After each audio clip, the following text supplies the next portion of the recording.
Good morning, chatty house. What up, gang? Congratulations to Russell. Russell Hunt, he gets the belt second day in a row. Good morning, everybody. Russell's gone streaking.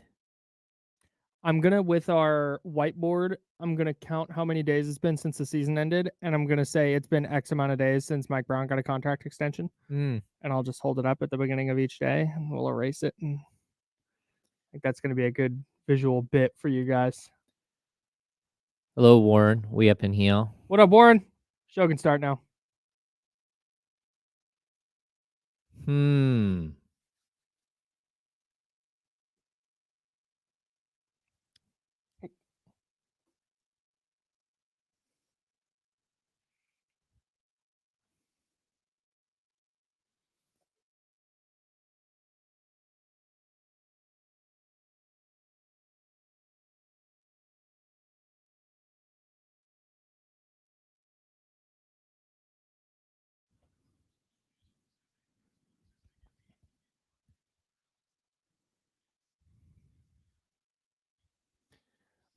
Oh, good morning. Good morning. It is a couple minutes before 10 a.m. Typically, we start right at 10, but today we said, hey, we want to do a little more radio, so we're going to steal a couple minutes. That's gonna be our plan.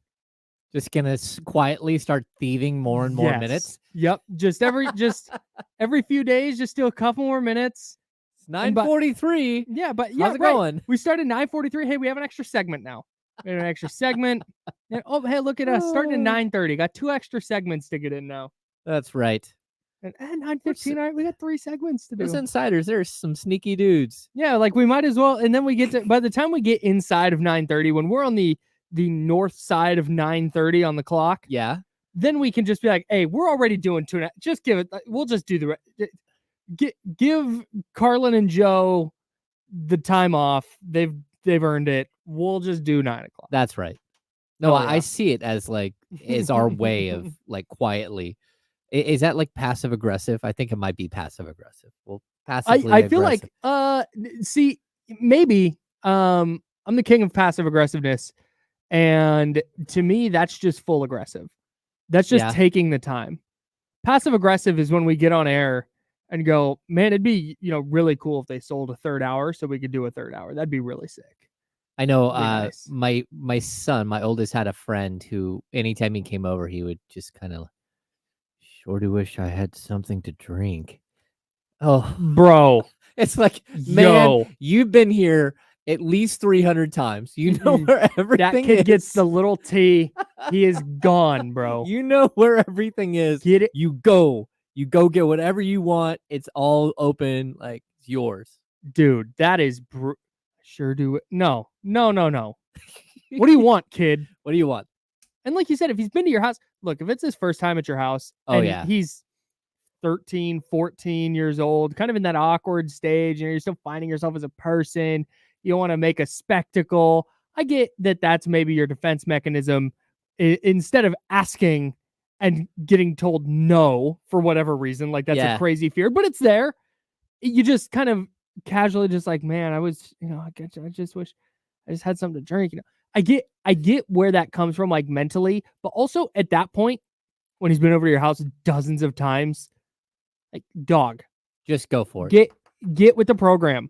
Well, that's why, like, the Fortress of Snackitude is much like the pantry at my house. My oldest son has had his group of friends that have been there forever.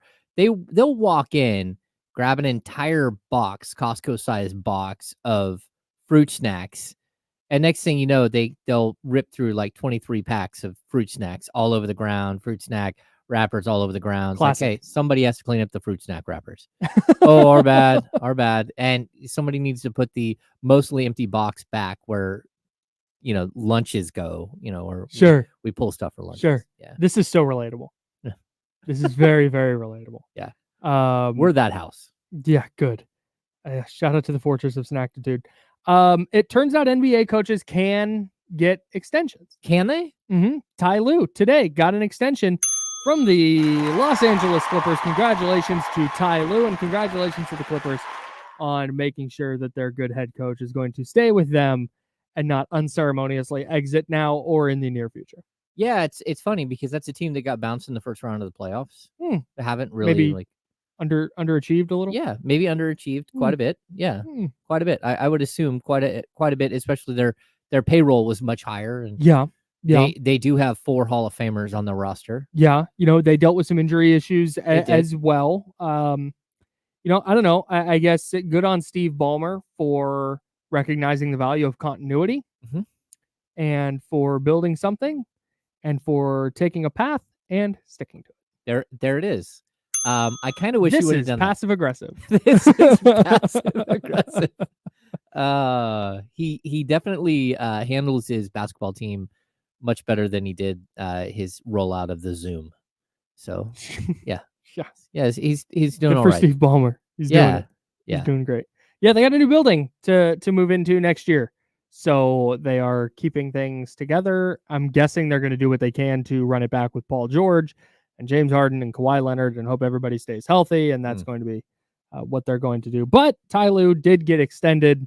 I haven't seen numbers on that yet. I haven't either. I think it's interesting, but like since March, I think Jason Kidd, Ty Lue, Jamal Mosley, like we're seeing a lot of teams take care of their coaches and kind of realize that the market has changed. And if you want to retain really good coaches, you've got to, shell out some dough. Yeah, that's how it goes. When you start to have success, you do what you can to bottle that. Yeah. Interesting. Ty Lue, by the way, 590 career winning percentage. Okay, below Mike Brown's. Right. But he does have an NBA championship and 2 Eastern Conference championships under his belt. And he's done a really nice job with the Clippers. 47 wins in year 1. He was an assistant there in 2019-20, but in 2020-2021 when he became the head coach, 47 wins, then 42, then 44, then 51. So he's got them heading the right direction, but like you said, not anything super notable in the postseason yet. Out of Ty Lue's Clippers, but they want to keep him around. Yeah, and that's a smart thing. Oh, there it is. A 5-year deal worth nearly $70 million, according to Shams Charania. So 14? Yeah.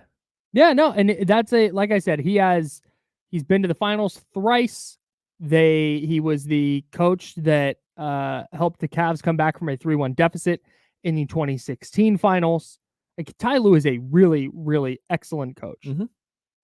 And nobody's looking at this going, yeah, hey, Mike Brown should now get $14 million.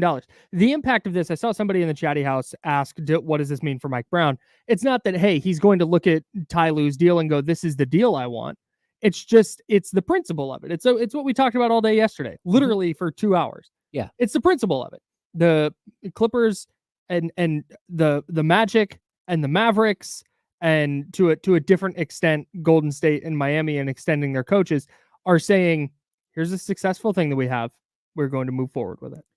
Yes. Yeah. And also it's on a coach like Mike Brown, just like it's on a coach like Mike Budenholzer to go out there and make sure the market is established moving forward. That the coaches that maybe don't have 2 or 3 rings that aren't like, or considered the like Greg Popovich's of the world, but still way better than most of the other coaches in the league, a guy with a 607 win percentage, they should be around the $10 million a year mark. And that's, we're not reinventing the wheel here. It's just the market has changed. It's called the going rate. The going rate. That's how things work. So, yes. Still no extension for Mike Brown, but good for Ty Lue getting his deal done. And also good for the Minnesota Timberwolves. The Minnesota Timberwolves won Game 4 of the Western Conference Final against the Mavs. They will have a Game 5 in Minnesota. I have 2 things about Karl Anthony Towns because he was very good last night. One, did you see or read about the SB Nation article that got published yesterday? I did not. About Karl Anthony Towns? No. I did not click on it. And I got the gist of what people were saying on Twitter, but I also know that sometimes people on the internet will take things out of context or exaggerate things and say, turn it into something more than it is. But still, it sounded bad. It sounded like a bad piece about Karl Anthony Towns. So I just wasn't going to give it a click. I didn't care that much, but I did see a screenshot of it. And the crux of the screenshot I saw was Yeah, Karl Anthony Towns has had all this tragedy in his life, and he has. The thesis of the piece was that the guy doesn't like Karl Anthony Towns. That was the crux of the piece. And this graph I saw was him saying Karl Anthony Towns has had all this tragedy in his life, but he's just corny. That's his problem. Oh. And it's like, yeah, sure, he has lost multiple family members to COVID, and he lost his mother and all this and that. But have you guys ever considered that he's a corny ass dude? Oh. That is what the piece is. That's really weird. Brutal. Like, that's not shock journalism. That's not even journalism. That's just bad. That's just a bad opinion. Yeah, that's wild too, because I think when you look at look at the way that Miles Turner's been portrayed, right? Mm-hmm. His Lego collection has become like this giant thing. Like, he has, I don't know if you've ever seen any articles on him and his Legos. I have not. Like, he has the Titanic, which is almost as big as his wingspan. Like, he has a life-size 7-foot tall Darth Vader with his face as Vader's face that either he bought or made. Like, his Lego collection is worth probably a couple of $1 million. Yeah. Yeah, it's wild. And minimum. He loves to sit there and build Legos. That's what he does. It's Who also, among us? It's like what my son does. It's my a great son time. loves to build Legos still. Mm-hmm. And and I even think back, like, Derek Favors is a gigantic comic book collector. Mm-hmm. Like, he loves Mm-hmm. comic books. It's okay for people to not be like NBA players. Just because you're tall doesn't mean that you have to like fit into one specific box. And you're a super athlete. You're allowed to have all kinds of interests. It's why I never had an issue at all with Marvin Bagley and his rap career. Sure. Like, I don't care. Yeah. Like, they have so much free time. Like, I hope you have something else, They have so much free time. They do have a lot of free time. Imagine you wake up during the off season. This is something I think is funny. You hear this, especially in football, a lot. Mm-hmm. That guy should be in his playbook. Okay. Consider this. You wake up at, let's say, 8 a.m. during the off season. You wake up, you're going to go to the gym. You're going to work out for 4 hours. You're there until noon. And now you have all day. All day. Or even if you're going to go work out again in the evening and you're going to work out at 7, you have 6 hours to kill once you get home and shower. Yeah. There's 6 hours to kill until you go back and exercise again. So there's a lot of downtime in a day when your one job is like stay in shape and get good at basketball. Yes. No, there's a ton, and you gotta there's a lot of family time, but there's also a lot of these guys are single, just like hanging out.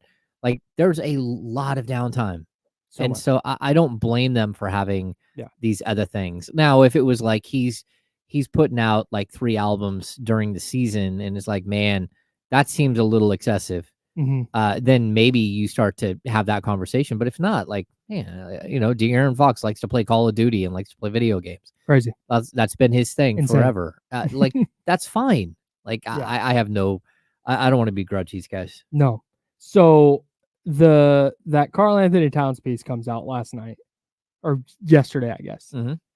And I've been pretty critical of Karl Anthony Towns, like on the court, because it just like, man, really would like to see him come through in a big spot, because that's kind of just been the knock on him. He's never really gotten over that hump as a player. He's a very, very good, excellent player, but he's not quite gotten to that like elite status. So for him to go out last night and be as good as he was and to hit as many big shots as he did, that was just good for him, just personally, like that's awesome. But in the face of that piece that came out yesterday, I thought it was great. Shout out to Karl Anthony Towns. That's big time. Oh man, he was tremendous. He was really, really good. When he's knocking down threes, like that's peak Timberwolves. Well, that's where he really, like, in that game, he turned it on. Like, all of a sudden, he was just like out of nowhere, boom, boom, boom. Like, would he have like 3 threes in the fourth before he fouled out? And it was just like the difference maker in that game. And it is, like, I hate to say that it's about time. Time is year 9 for him, but okay, he's getting there. He's trying his best. and he's growing from this experience. That's what I love to watch. This playoffs for me has been so much about watching players and teams grow. Yeah. And it goes for almost every team that we're watching, even like the Boston Celtics, watching Jaylen Brown all of a sudden become this leader that we didn't know. We're seeing these guys take steps. It's really cool to watch. Yeah, Cat going into last night in game 1, 2 for 9 from 3. Game 2, 1 for 5. Game 3, 0 for 8 from downtown, and then to go 4 of 5 last night. We'll continue talking about this game moving forward because I have another question about Karl-Anthony Towns because I think the entire series revolves around him. But I like what you just said too about what we've been seeing in these playoffs from particular players and particular teams. I would like to discuss that next as well. We are the Insiders. We're sponsored by Jiffy Lube. We're hanging out with you until noon on this Wednesday. Lock in, folks. We'll be right back.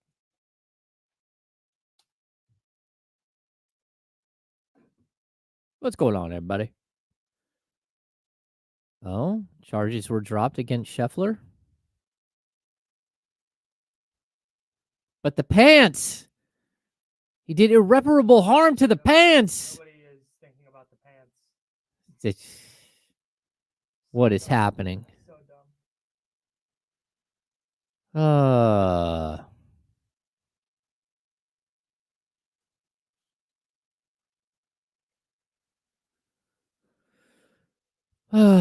We got a lot of people up in here. What's going on? What up, gang? Hello, everybody. I'm Popper.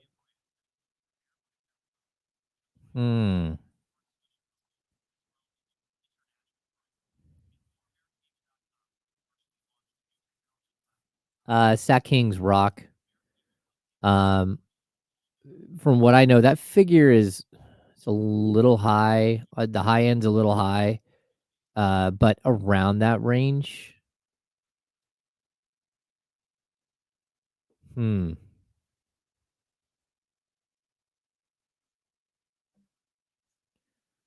Well, that's cool. Sac Republic FC's match at Oakland Roots on July 21st will be the second over-the-air free national telecast in USL Championship history. Free over the air? Okay. Not streaming. Okay. Yeah, charges are being dropped against Scotty Scheffler, ending a legal saga that began with images of the world's top male golfer being arrested and handcuffed in Louisiana, Kentucky during the PGA Championship.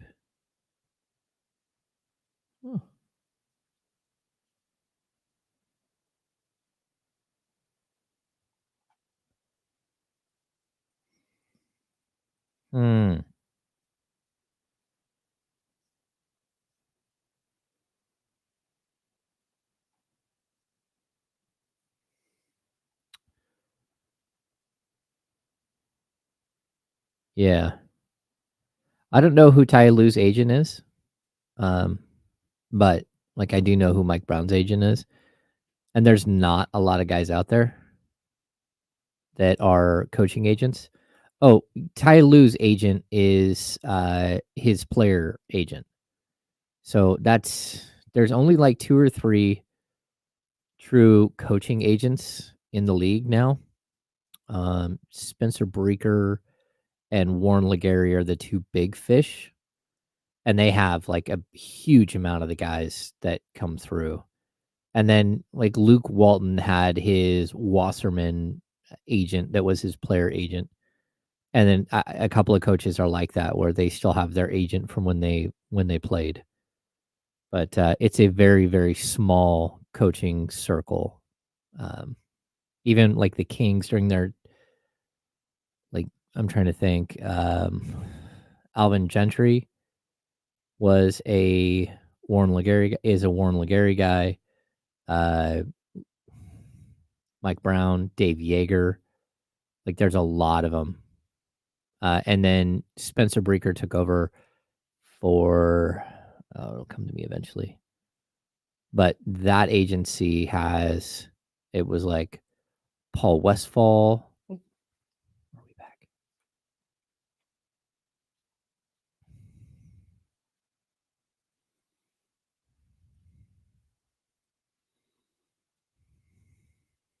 Now, back to the Insiders with James Ham and Kyle Madsen, brought to you by Jiffy Lube on ESPN 1320. We got some Kings news, not Kings news, just Kings stuff to get to in a bit, but I want to keep talking about the NBA playoffs right now. You said earlier that it's been really fun watching different players kind of grow and different teams kind of grow and come to the forefront, and you see just kind of the changing tide in the NBA as we shift out of the LeBron James, Steph Curry, James Harden, Kevin Durant, Russell Westbrook era, and into the Anthony Edwards, Luka Doncic, pick a player, Jason Tatum, sure, Jaylen Brown, yes. This era, yes. And part of this is it's funny because I've had no feel for any of these games or series. I thought Boston was going to handle the Pacers. And they did. They swept them, but that was the most like non-sweep sweep of all time. I agree.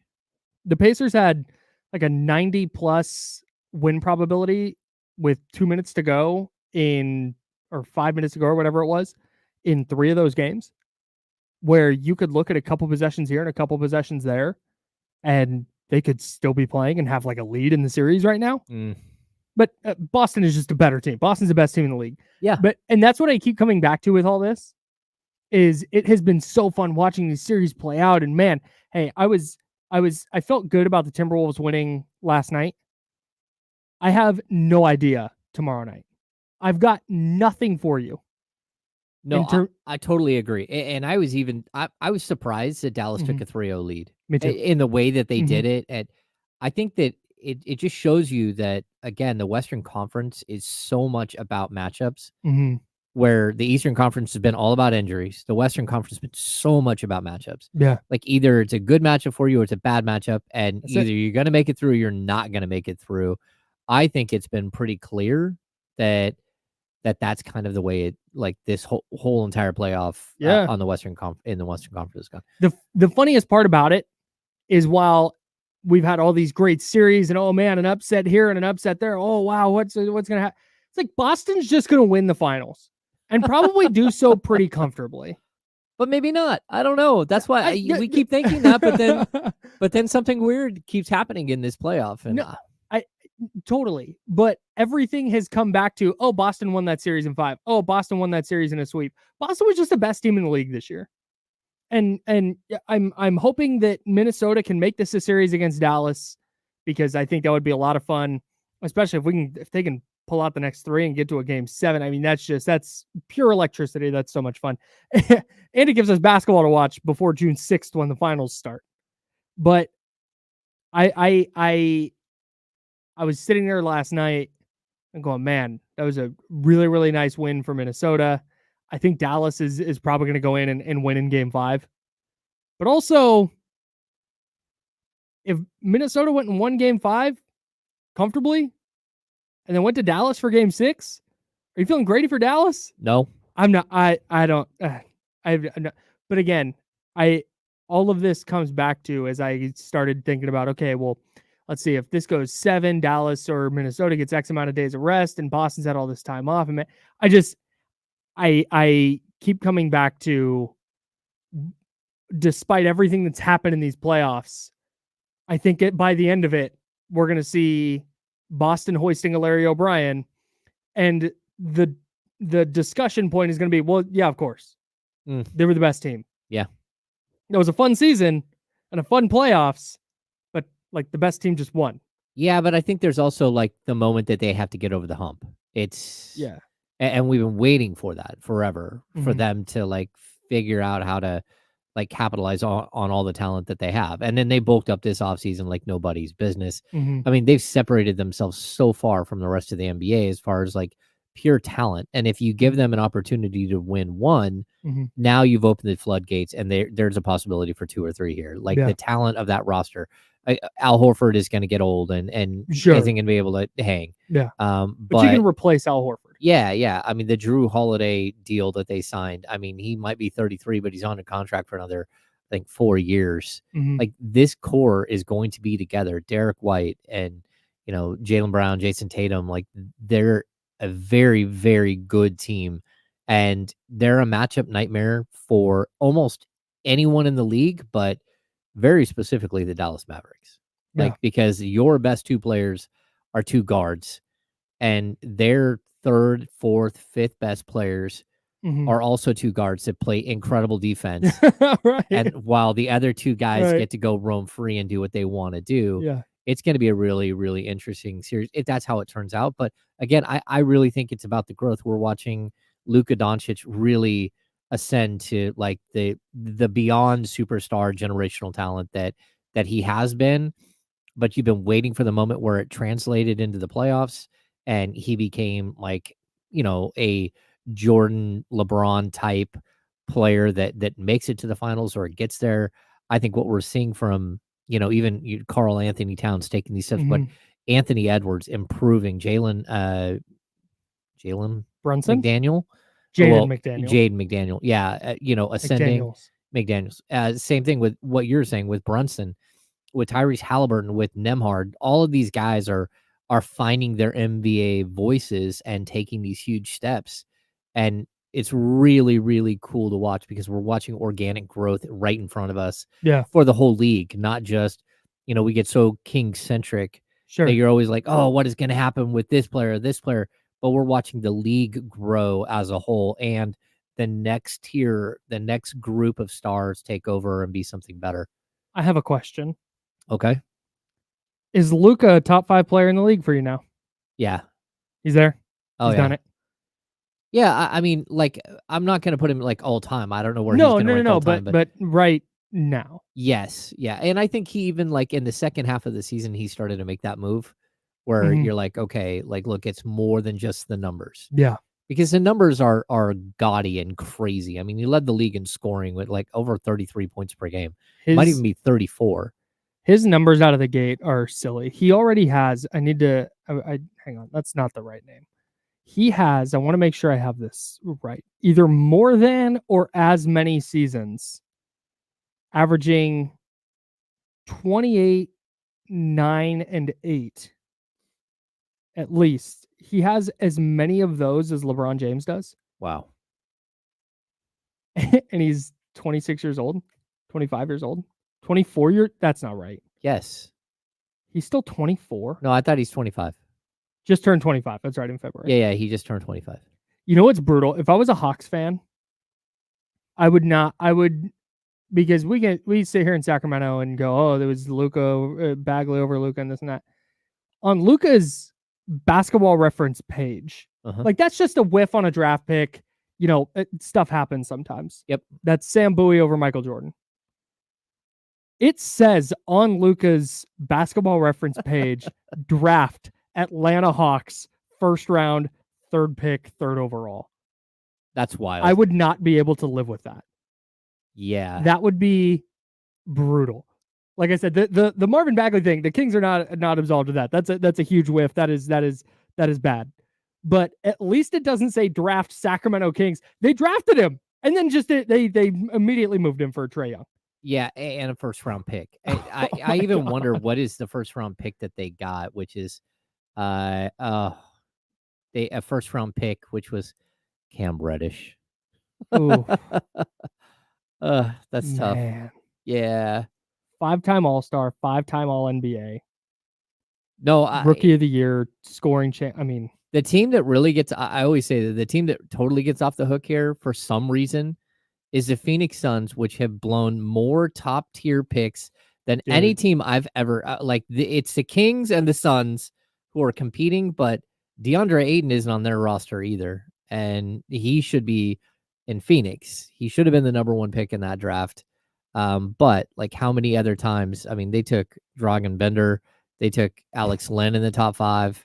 Like they took, didn't they take Anthony Bennett? No, that was the Cavs. Okay. The Cavs are Anthony Bennett. Yeah. But yeah, no, they have, we went through that one yeah. day and it's brutal how many times they've missed. What I won't do, DeAndre Ayton over Luka is a massive whiff for sure. Yeah.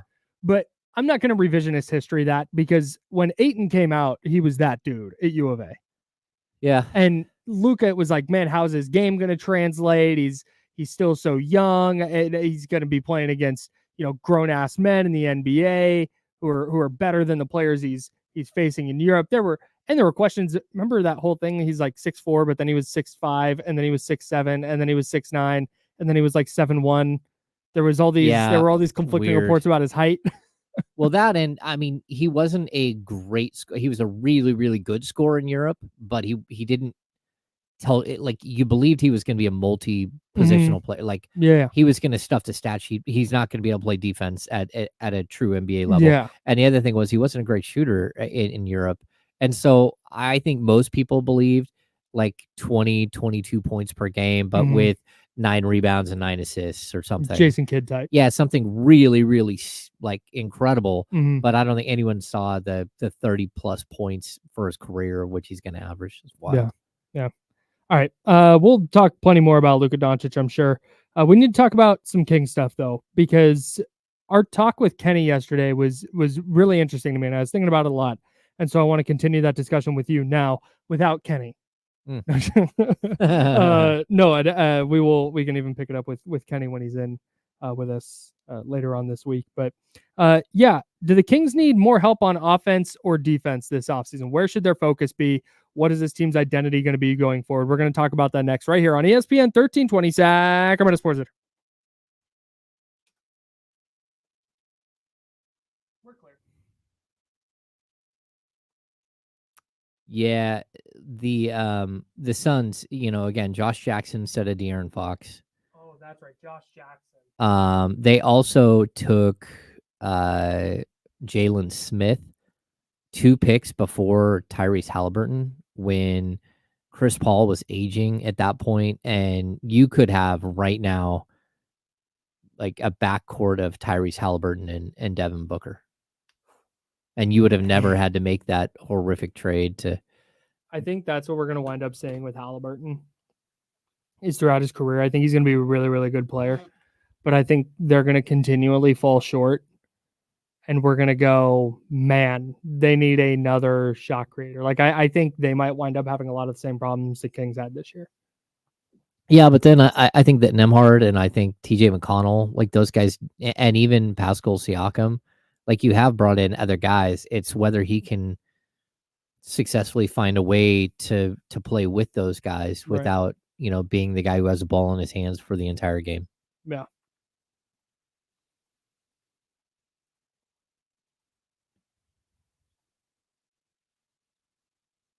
Oh, Brian, if the Suns took Luka, the Kings did not like Ayton that year. And to be honest, like they really liked Marvin Bagley a lot. The other player they loved was Michael Porter Jr., but his medicals came back and were horrific. And then he went on to have back surgery right then, and he'd already had back surgery, and then he had another back surgery. So 3 back surgeries before he was like 21. The Kings, definitely, they were out on Trae Young. They didn't particularly love Jaren Jackson, from what I can remember. Did someone say that Marvin Bagley is better than DeAndre Ayton? That's crazy. Yeah. I mean, the only time that DeAndre Ayton's been good, really good, is with Chris Paul. Yeah, I'm not saying Ayton is any great shakes, but. I think Ayton would be really good with Tyrese Halliburton too.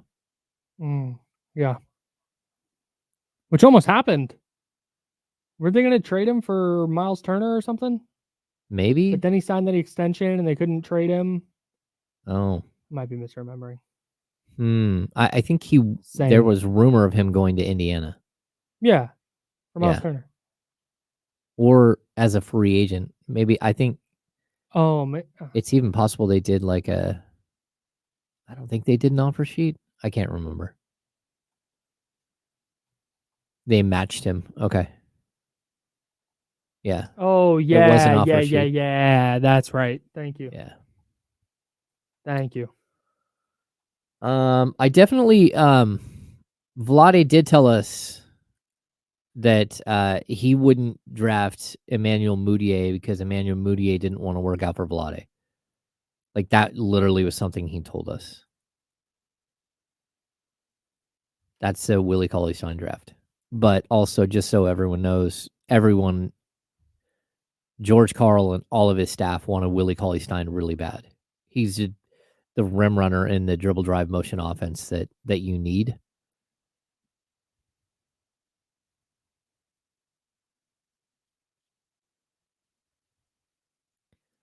Even like I think 2 years in a row before he left, Willie Cauley-Stein led the Kings in win shares.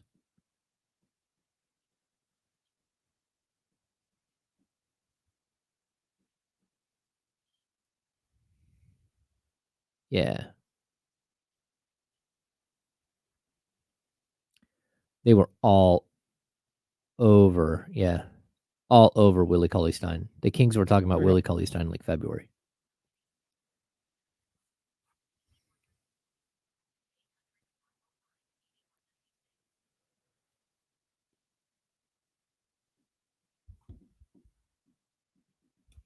We lost last year.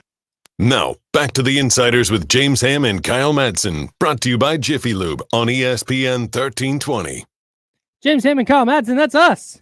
It is. We have to talk. Uh-oh. We do. What do we talk about? I think we do. We could talk about all kinds of things in the chat. Yeah, a lot going on. Yeah. This is why this is my favorite sports talk thing. Is the fact that we can take a conversation about Luka Doncic. And this is why the Chatty House is great. Join us there at youtube.com/ESPN1320. 916-909-1320. 916-909-1320 is the number if you want to call and join the show. Everybody's favorite segment coming up shortly. Mitch, hang in there. We can talk about Luka Doncic and whether he is now a top 5 player in the NBA. Oh yeah, he's definitely that. Right, he's there. He's right. And so we're talking about that, and then we went onto his basketball reference page, and I mentioned that it's got to suck that the Hawks, if you're a Hawks fan, you have to look at forever the fact that the Hawks drafted Luka Doncic and then traded him, and then that just got into like draft talk, and now the entire Chatty House is just reminiscing about players and NBA drafts. Just random, a lot of Willie Cauley-Stein talk. Some Yorgos Papagiannis. Yeah, Thomas Robinson to me is the worst pick because like that I've covered because Thomas Robinson was basically out of the league like very, very quickly. But the problem you had there is that the Kings drafted him at number 5 and number 6 was Damian Lillard, and the Kings were drafting Damian Lillard like the day before. I was told that they were drafting Damian Lillard. Yeah. Just like the Marvin Bagley news, like I put that out. The Kings are selecting Marvin Bagley as the second pick. Yeah, the day before, like I knew that for a fact. But they were drafting Damian Lillard. He came in and did like 2 or 3 workouts. One workout, I think he missed 1 shot total, and they were like blown away. Incredible. But they had just drafted Jimmer and Isaiah Thomas in the draft before, and they were walking into an offseason where Jason Thompson was a free agent. And they didn't have a power forward on the roster, and they were concerned that the Maloofs weren't going to give them enough money to sign any power forward. So they drafted one instead at the last second. And it's a weird draft. That's, again, draft good players, not for need. Sorry, keep going. No, totally. That's Dion Waiters moved all the way up from like number 20 to number 4 in that draft without ever working out for anyone. He never worked out for anyone. And then as soon as they got him in a program, they're like, okay, we made a mistake. This is not a good thing. Yikes. Yeah. I remember, I think I've told this story before, but I remember Scott Pollard on the radio station I was interning for during that draft was like, yo, Thomas Robinson is not an NBA player. Like, this dude is not going to succeed in the NBA. Selecting him would be a huge mistake. Yes. And bro, I have done enough radio talking to various people about various draft prospects. If you can find somebody who is around the school who will give you an honest opinion, even if it's a media person, and they're like, that guy stinks, believe them. That is the number one source to me, is like beat writer or radio guy or broadcaster who will give you honest assessment, because you'll also get from those people like, oh man, great kid. Oh, he can really, oh, this guy can really move. He can fly, because they just want to talk up their dude. Yeah. When you get somebody who's around a team like Scott knows KU. Yep. And when he's like, that guy is not a player. Just if I'm an NBA GM, I'm like, all right, you got me. Yeah. Moving on. I don't think the Kings made that call, unfortunately. No, I don't think they did. Yeah. And I also, like, it's just a time when the Kings, like, the Maloofs had really run out of money. Even, like, coming out of the night of the draft, like, they took a limo or whatever to the airport and then flew commercial back, and, like, he couldn't stop complaining. Like, Who is that's this? Thomas Robinson. Like, that's when, like, some people that were with the Kings then were like, oh no, this is not a good thing. Like, they knew right away that it was like, oh, this is going to be tough. Yikes. Yeah. I mean, there are a couple players, they get traded to Sacramento and like, hey, where is the spread after the game? Like, what do you mean? Like, we have food over here. No, that's not a spread. That's just like, no, that's not enough. Like, where's the rest of the food? And they're like, well, that's what we do here. It's like, well, that's not what we do where I came from. It's like, well, okay. Welcome to Sacramento. Your team did make it to the like NBA finals the year before. So maybe that's why. Yeah. I don't know. I don't know what to tell you, but that's what you're going to eat it or you're not. You can stop it. Like, there's Taco Bell on the way home, Tom's bro. Watch Bar. It's across the street. Yeah. Little DoorDash action. It's time for everybody's favorite segment here on the Insiders. It's time for Mitch in New Jersey. Mitch, what's going on, man? Kyle, how you doing? James? Doing great. How's everything? Geez, I think Thomas Robinson should apply for NFL. He looked more like a defensive end than a basketball player. It's a great I point. can't believe I guess I got on that train mistakenly. Yeah, it's all good. Yeah, Luka's definitely a top 5. And by the way, Cam Reddish is a free agent. If anybody's interested, that was some Duke pro. They're all one and done. But only I think Ball is he's with Toronto now. I saw him some of the J.R. Barrett is his name. Yeah, RJ Barrett. Zion, we're still waiting for him, Zion Williamson, to stay healthy for a whole year.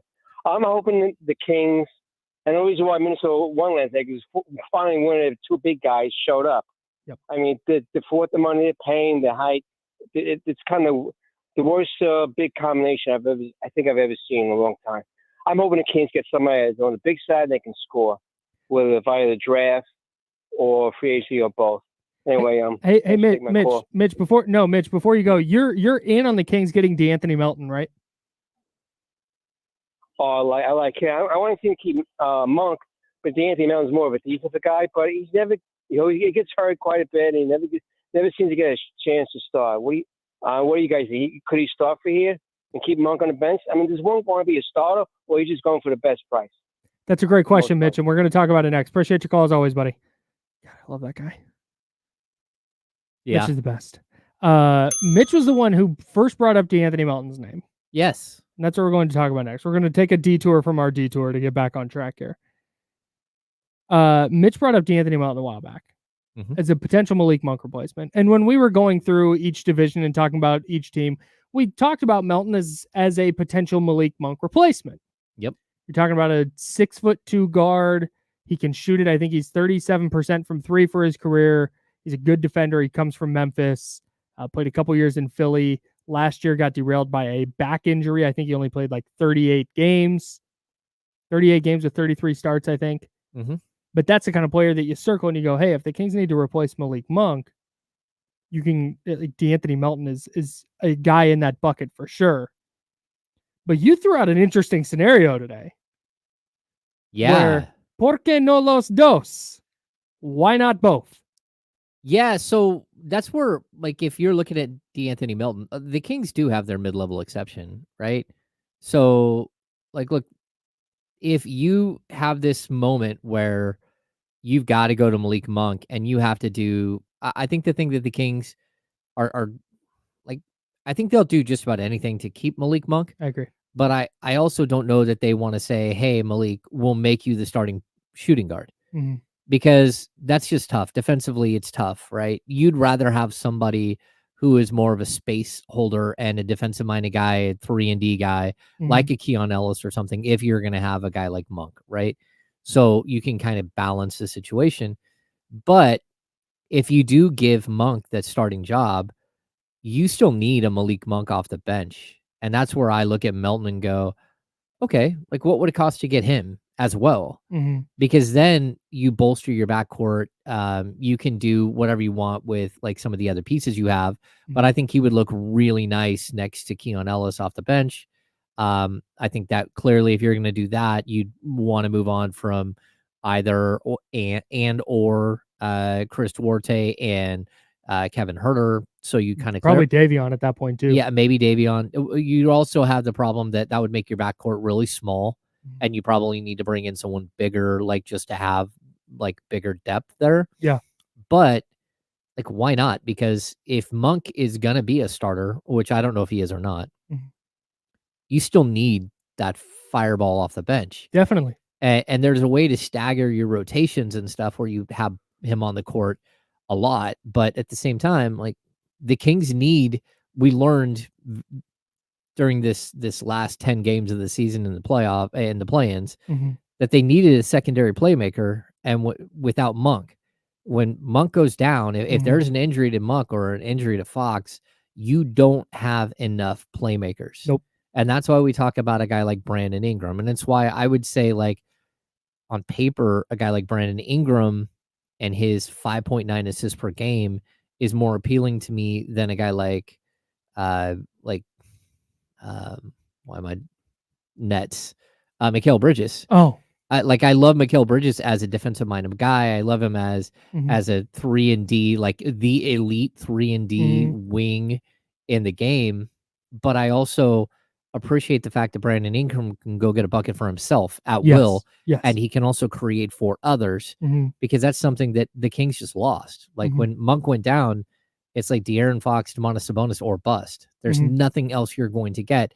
And it's not a knock on Davion Mitchell. It's just that's not his game, really. Yeah. He made some nice passes. He did some things that were like unexpected. But there wasn't 5 or 6 of those a game, which is what Malik Monk does. Yeah. And so when you lose that, the fact that your 2 forwards and Harrison Barnes and Keegan Murray aren't assist guys, you really get down to like this limited offense, this really limited. And as much as the Kings offense numbers dipped, a lot of it is because of that. A lot of it is because you no longer had to sit there and rush out to Kevin Huerter on a 3-point shot, which if you rush out to Kevin Huerter on his 3-point shot, he can go around that, attack the rim, either make a play for somebody else or make a play for himself. Sure. Well, that it like changes the dynamic. All of these pieces change the dynamic of the roster and how successful your offense can be. It's not just like one reason why the Kings offense didn't look the same or one reason why their defense improved. It's a multitude of reasons, but sometimes there can be like pivot points that really cost you. Yeah, and I think that was Kenny yesterday when he came in for the handoff, which is coming up in about an hour right here on ESPN 1320. I believe D'Lo will be in today.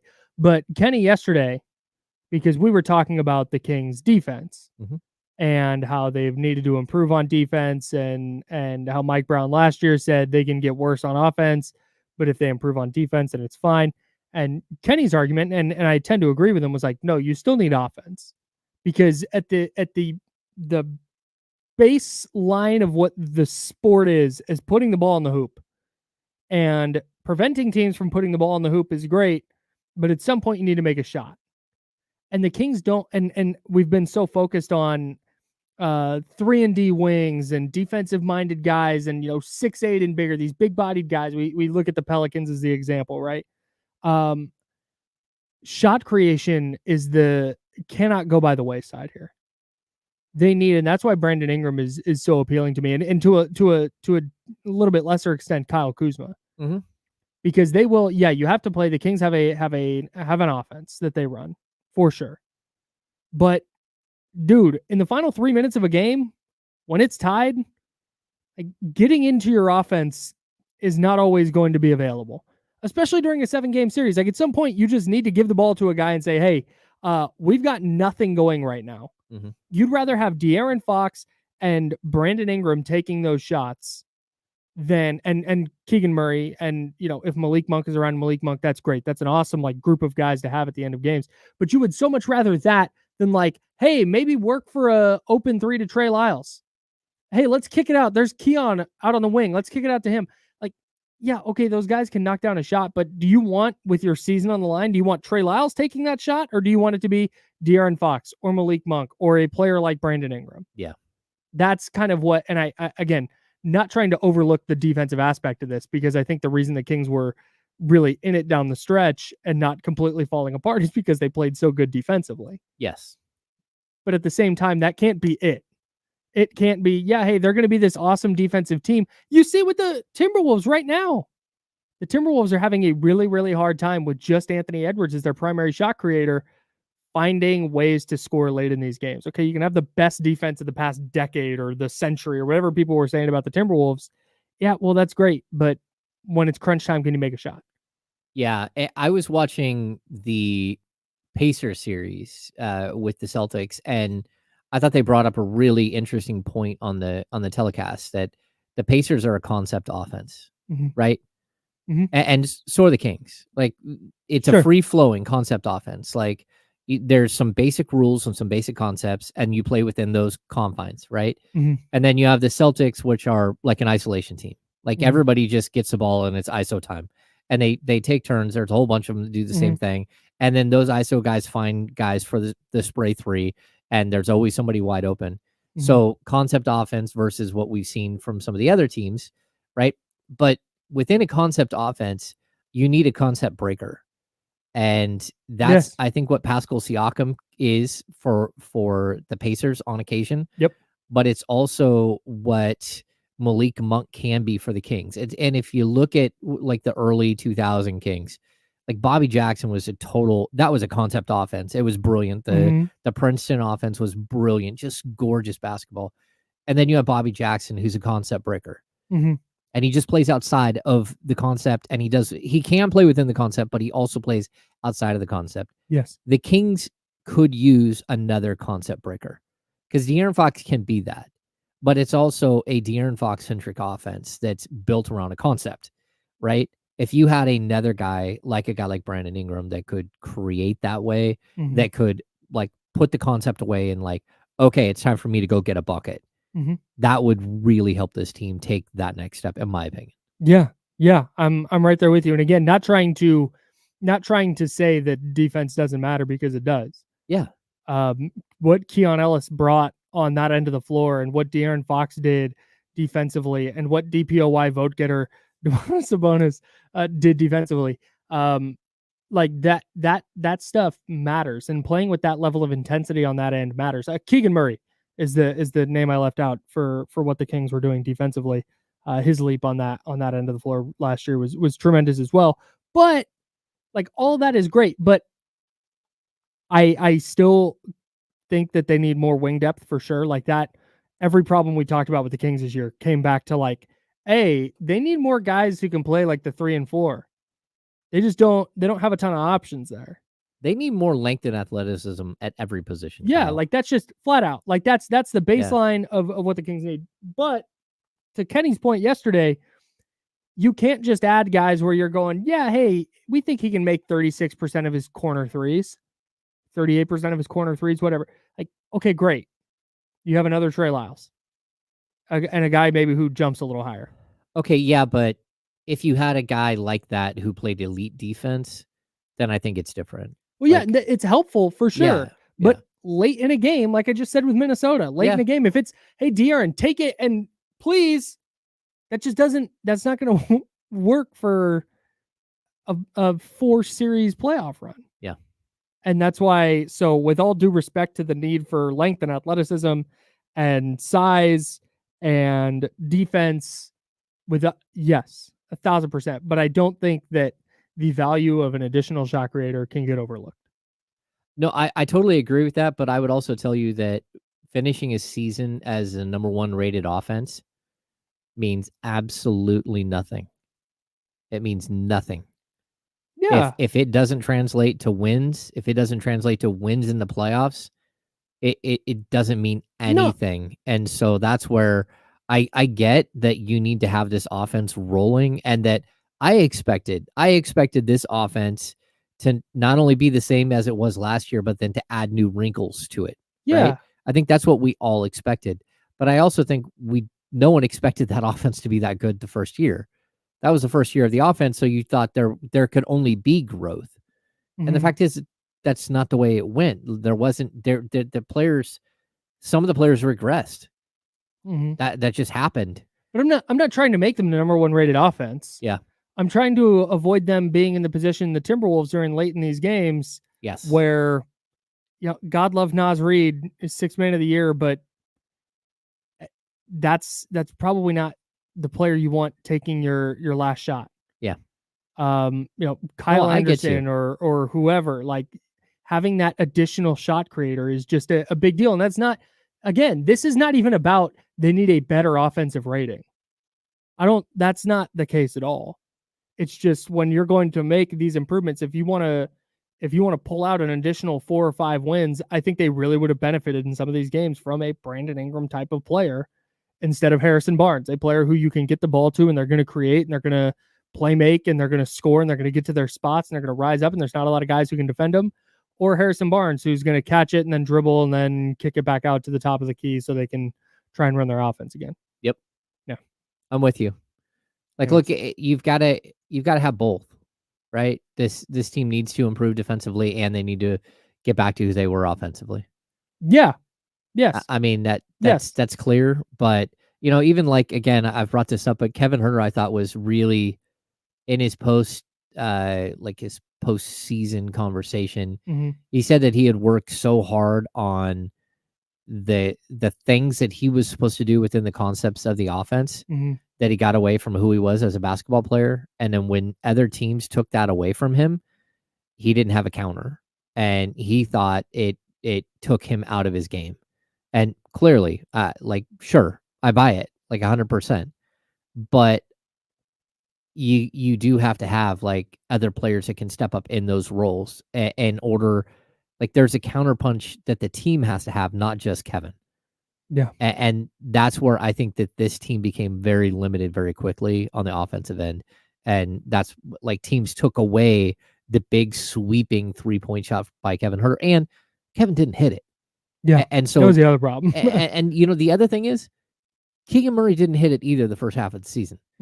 And that really, really hurt your ability to have this top tier offense. And we can also look at offensive rating, defensive rating. They're cumulative throughout an 82-game season. Yeah. If you go the first 35 games and your 2 best 3-point shooters aren't hitting their 3-point shots, it's really tough to recover by the end of the season. Sure. Because those things, again, it's cumulative. It's going to add up that there's no way for you to recover and be that team. You just need to have, it's about, to me, having counterpunches to that. You cannot be a team. You're not going to win a title as a team who, regardless of who the players are, if your title hopes are completely resting on, well, hope our guys make their threes tonight, you're not going to win. There's just that's unless they make them all. Right. Right. But realistically, that's not going to happen. You need that to happen 4 nights out of 7, 4 times. And I'll even say this, the Indiana Pacers on almost every single one of their games, they still hit a ton of shots. Yes. It didn't matter. They got beat by a better defensive team. It's now shooting matters. It's can you get a stop when you need one? And hey, when the shot isn't falling, where does your offense go? Who do you go to? And that's why I think a player like Brandon Ingram is such a big deal. Yep. Because you still need Keegan Murray to hit his threes. And if Kevin Huerter's still around, or if it's somebody else, or if it's Keon Ellis or whoever, you still need them to knock down their shots. Trey Lyles for sure. But hey, when the going gets tough, offense not working, team's 0 for 9 from 3, need a bucket to stop a run. That's where that shot creation is valuable. What do you think that? We got a break. Okay. I was going to ask you a big sweeping question, but I think we're going to save it for the next segment. Okay. And now I'm going to try and vamp for a minute. Hey, real quick, Bronny James, the deadline passed for him to go back to school. He will officially be in the NBA draft. Yep. And I've seen people complaining about how much coverage he's getting. And it's like, bro, all we heard for 6 months was how awful this draft is. And now we have this interesting story. It's LeBron James' kid. Whether he's good at basketball or not is of no consequence when it comes to media coverage. Yeah. This is the story of this draft. If you want to read about Donovan Clingan, go for it. If you want to read Alex Sarr, yes, Alex Sarr, you want to go watch Alex Sarr, Zach Edey highlights, go for it. That is your prerogative. But if you're a media person and you're covering this NBA draft and you've been like, God, this draft stinks, and all of a sudden you're like, oh, LeBron James' kid is there? I think it's the only way to sell it, man. That is the story of this draft. It is. So buckle up, dudes. That's all. I got this. Just saw somebody whining about it this morning. Like, oh, he's not even a top 50 player in this draft. Well, it doesn't matter. If LeBron James, somebody said to me on the internet, if LeBron James was a construction worker, Bronny would be playing in China. Okay, but he's not. Okay. Yeah. He's not, though. He's LeBron freaking James. That's right. God. And it could mean where he goes. That's the other aspect of this. Yes. The team that drafts him might just get LeBron. Anyways, we have to go now. Okay. We were going to be super early for a break, and now we're going to be late. When we come back, what's the identity the Kings are aiming for? We talked about that a lot this year. Did they find it? And if not, what's it supposed to look like? We'll talk about that next in the second hour on ESPN 1320. This is the Insiders. We're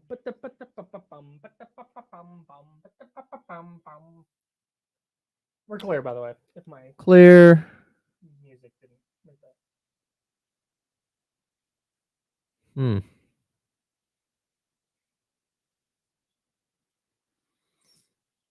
that. Lots of things happening in the chat.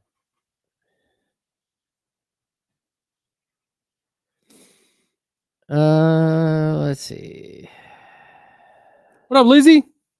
What's up, everybody? Sorry we started early. And we didn't get to say good morning to everybody. But good morning, everybody. Thanks for hanging out. Yeah. No, I don't think he's the best. He might be the worst player in the draft. But if you're covering the draft and you're looking for interesting stories, that's the one. This is the top of the list. And look, they're trying to get him in a place they want him to go to. I understand that. I don't know that I 100% agree with it, because then you're relying on one of these teams like the Lakers or the Suns to actually take him. But I don't know. It's tough. This is interesting.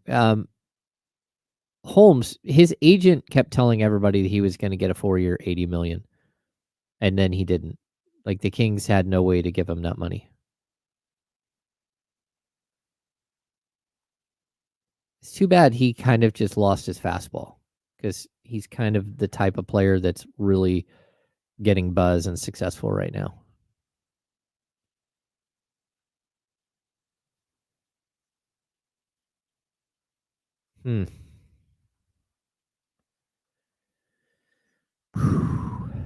I was looking after the All-Star break. The Kings were 8th in the NBA in offensive rating, 115.3, which, because of the change in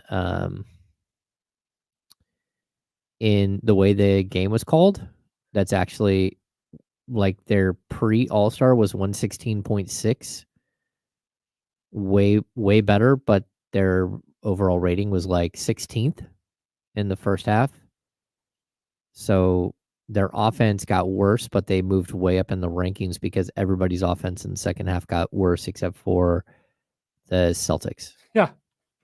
Who second half of the season posted a 125.2 offensive rating. I'm going to look at their, so we all know that the Kings set the record the year before. It was at 118.2. This season, 122.2. The offensive rating by the Boston Celtics was 122.2. And they had the second highest defensive rating at 110.6. What an outrageous basketball team. Yeah, their net rating was 11.7. The next best was 7.3. That's just crazy. Oh.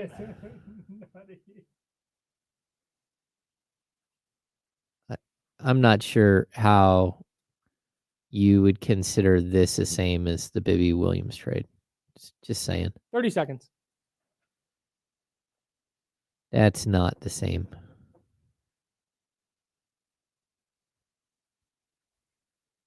I don't know if Fox is way better than Ja, but he's definitely on the court, which matters. Yeah, it does. Yeah, I don't know. I like Ja a lot, but I'm not doing that deal. No, but I don't also think the Grizzlies would do that deal the other way. It's not also that's not a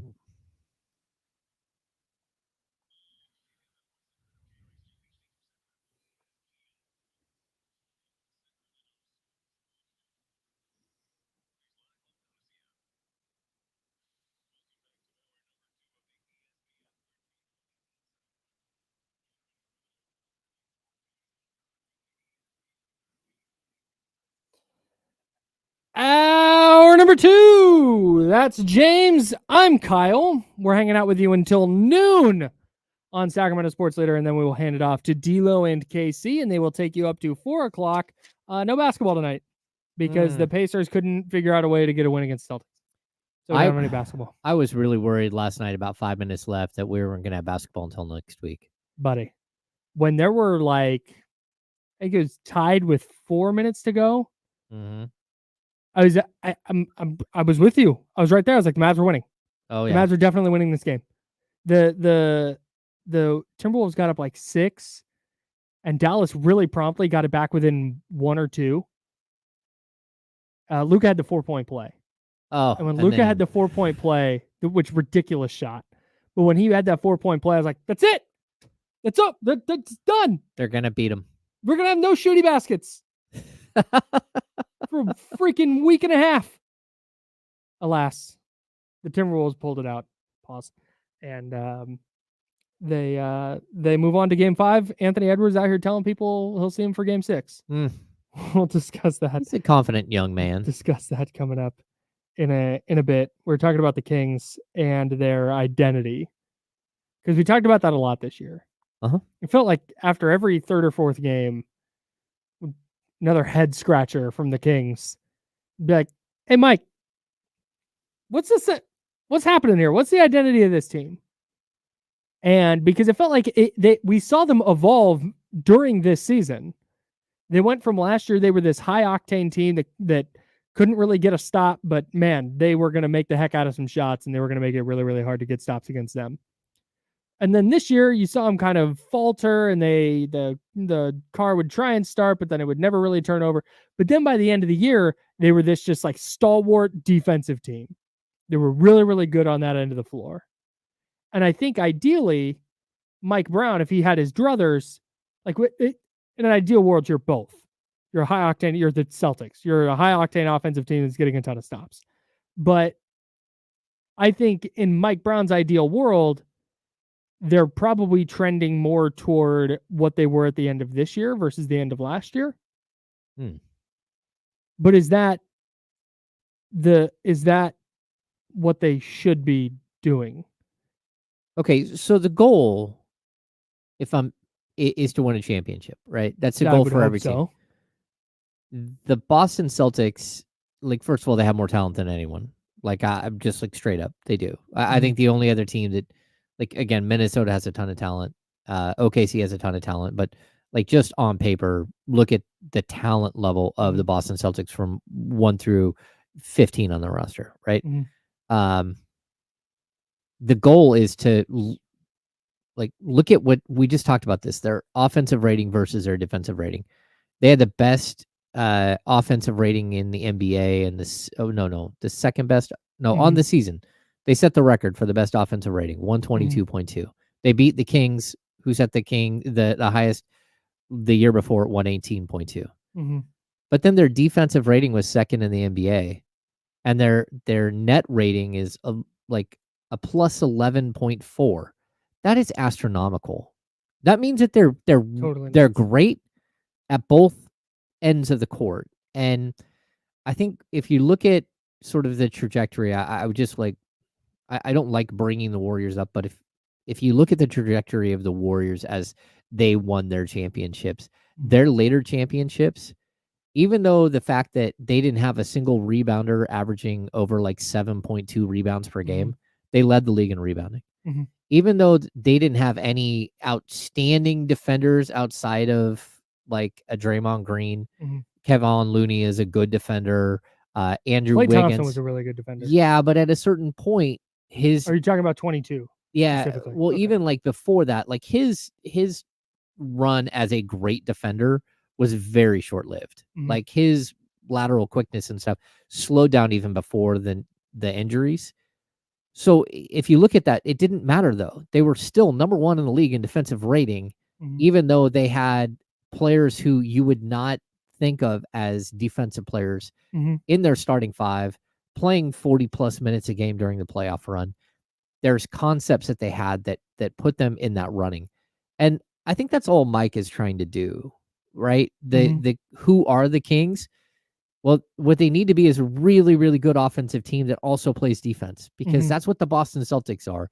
If you want to compete with the Boston Celtics, you want to compete with the Minnesota Timberwolves, you can't just be one. You've got to be both. Well, no doubt. But I think your identity has to be, if we're talking about identity on a scale, defensive team, offensive team, you absolutely in the modern NBA, you have to be more offensive than defensive. You have to be. Like to me, you need to be a team. And again, Boston is the maximized version of it. But you need to be a team that you're going to score. You're going to go get buckets. That's going to be the case. But in crunch time, when the game is on the line, you need to be able to string together stops. But if you're just a team that is going to go score 120 points and then night in and night out give up 120 or more, it just doesn't matter. Yeah. But if you're going to score 120, and are you a lockdown, all-time great 19 bad boys Pistons defense? No, maybe not. But can you, end of a game, tied with 2 minutes left, can you string together 3 stops? Do you have the personnel to go get 3 stops and continue scoring? But you have to me, in this day and age, as much as Mike Brown wants to, harps on defense publicly, I think that the focus for the Kings has to be figuring out what's wrong with their offense. No, I get that. That to me is, and you can't, again, defense matters for sure, but we're seeing it now. The Mavericks have cranked it up defensively. They were better defensively in the second half, and they've been good in the playoffs. But they're not great. They're not elite. Oh my God. But they can get stops, and they can put together a game plan that slows down a team's best offensive player and allows their very, very good offense to take over. Yeah, I agree with all of that. I agree the Kings need to be a more offensive team, because that's what their best players are offensive, like really good offensive players. But there has to be some sort of something to fall back on when you have 2 of your starting 5 take a tremendous step back statistically. Like we're talking with Harrison Barnes, a 20% reduction in scoring. With Kevin Huerter, we're talking like a 33% reduction in scoring. Like, what do you do when that happens? You have to have something else that you rely on. You can't just be, again, the Indiana Pacers just made it all the way to the Eastern Conference Finals, but I think everyone, like even Indiana, like Tyrese Halliburton said, like what he learned was the healthiest team goes further in the playoffs. Sure. And I think he was saying that like we weren't healthy, so we didn't keep going, but also that, hey, we just got through 2 rounds of beating teams that weren't healthy. And so there's something to that, but same time, like they're an anomaly. The fact that they make it to the Eastern Conference Finals as just an offensive team that doesn't really play defense, okay, that's tough. I mean, that's not the norm. And so what you want to do is you got to figure out a way to compete with these teams that are around you. And all of them, OKC plays defense. Minnesota plays defense. Denver plays defense. You got to figure out a way to compete with everybody, not just be an anomaly team that goes, hey, look how far we made it. And the Kings could have easily been that team the year before. Yeah. Like if they would have somehow beat the Golden State Warriors, if Harrison Barnes would have hit that 3-pointer at the end of game 4, and they would have gone on to beat the Warriors. They easily could have beat the Lakers as well. Sure. And that Lakers team, they had their number all year. They have the number. They're 7-1 against them the last 2 years. Who knows what would have happened? But would any of us been sitting here saying, the Kings were clearly the third best team in the league, and they made it all the way to the Western Conference Championship, and that's the way it should have been? No, we would have felt a lot of the same way we feel about the Indiana Pacers today. Are you sure? I'm not so sure about that. A team that they didn't play defense. I think it would have been cited that they won 48 games. They were a 3 seed in the West. It's not that crazy that they're in the conference finals. Okay. Maybe. I don't know. It is nuts. Just speaking about the Pacers real quick. And defensive rating and offensive rating in the playoffs is a little wonky because you could have a team that plays 4 games and another team that plays 28. Yeah. It's definitely wonky because Orlando is your number 1 team in defensive rating for the playoffs, and they were out in the first round. But what's funny is 14 and 15 out of the 16 teams. 16 is Phoenix. 15, the Knicks, who played the Pacers. 14, the Bucks, who played the Pacers. And then 13, the Pacers. The offensive rating. I mean, defensive rating. Yeah. Pacers 118.8, number 13 in the playoffs. Mm-hmm. Good for them. Crazy. Anyways. Good idea or bad idea. We've got that. And then we got a little bit of football too. Because there was an interesting wide receiver contract yesterday that I think of all the wide receiver contracts that have been signed this offseason, I think the Nico Collins contract matters most for Brandon Ayuk. We'll talk about that coming up as well on The Insider, sponsored by Jiffy Lube here on ESPN 1320.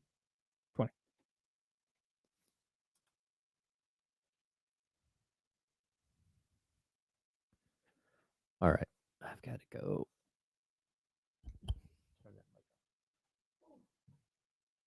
Spin move.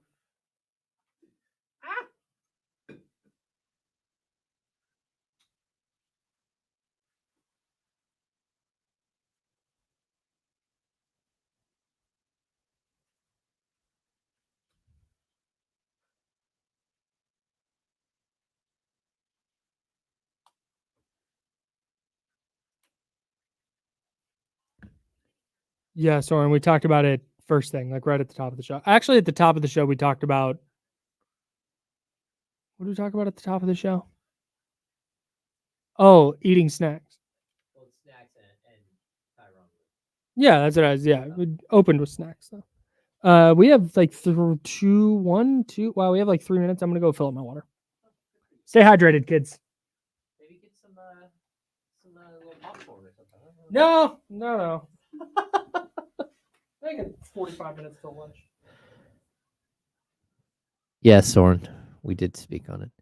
Yeah, when you guys were talking about someone was bringing up Jason Williams versus Mike Bibby, I don't feel like the reason why I don't feel like a jaw for De'Aaron Fox trade would be the same is I think it would be more like if Fred VanVleet was the same age as or around the same age as De'Aaron Fox, and you were making that trade where you're trading a guy who's more conventional for a guy who is a better scorer, better creator. I don't know. Like that's like Ja and De'Aaron are very similar as players. And De'Aaron is been a much better citizen in the NBA. Stayed out of trouble. But they're similar as far as like play style. Just in my opinion. So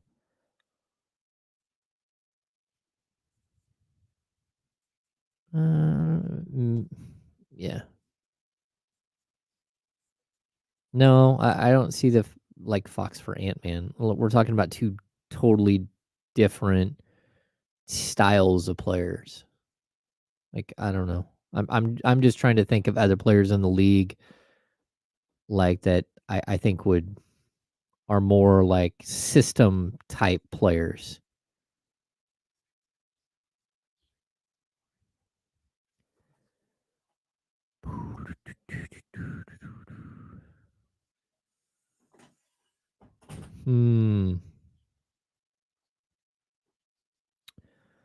Oh, the other thing we have to do is our segment. Yeah.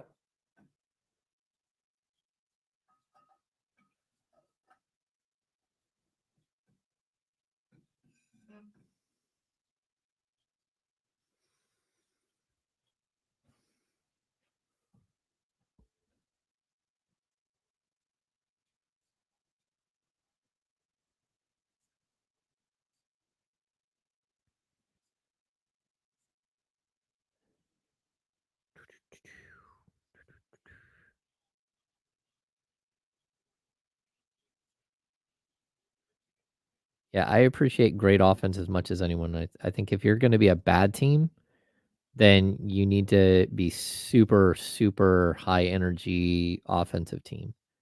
But as you get better as a team, you should be able to have another pitch, as Kyle liked to say. Here we go.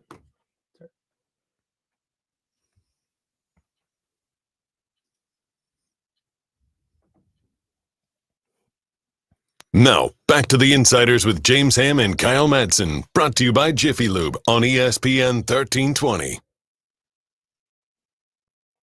That guy over there, that's James. I'm Kyle. Thanks, everybody, for listening on the radio and on the free Odyssey app. Shout out to everybody hanging out in the chatty house at youtube.com/ESPN1320 and twitch.tv/ESPN1320. Good idea or bad idea? We do this segment every day. We take 3 things that are happening in the news and discussing whether it's a good idea or a bad idea. This first thing doesn't really belong in this segment, and it may take up the whole segment, and that's fine. Because of all the good ideas and bad ideas that we've seen, this one might be the best. Major League Baseball added Negro League stats to official Major League Baseball records. This is something that should have been done a long time ago. So players like Josh Gibson, the legendary catcher, is now the single-season Major League Baseball record holder for average. He hit .466. That is the new record Major League Baseball players will be chasing. Is he also the all-time leader in hits? No, I don't think so. Okay. Who did he replace? Was it Ty Cobb? He replaced like Nap Lajoie or something. I don't know. Oh, that's who it was? I don't know. No, I will look it up right now. Yeah.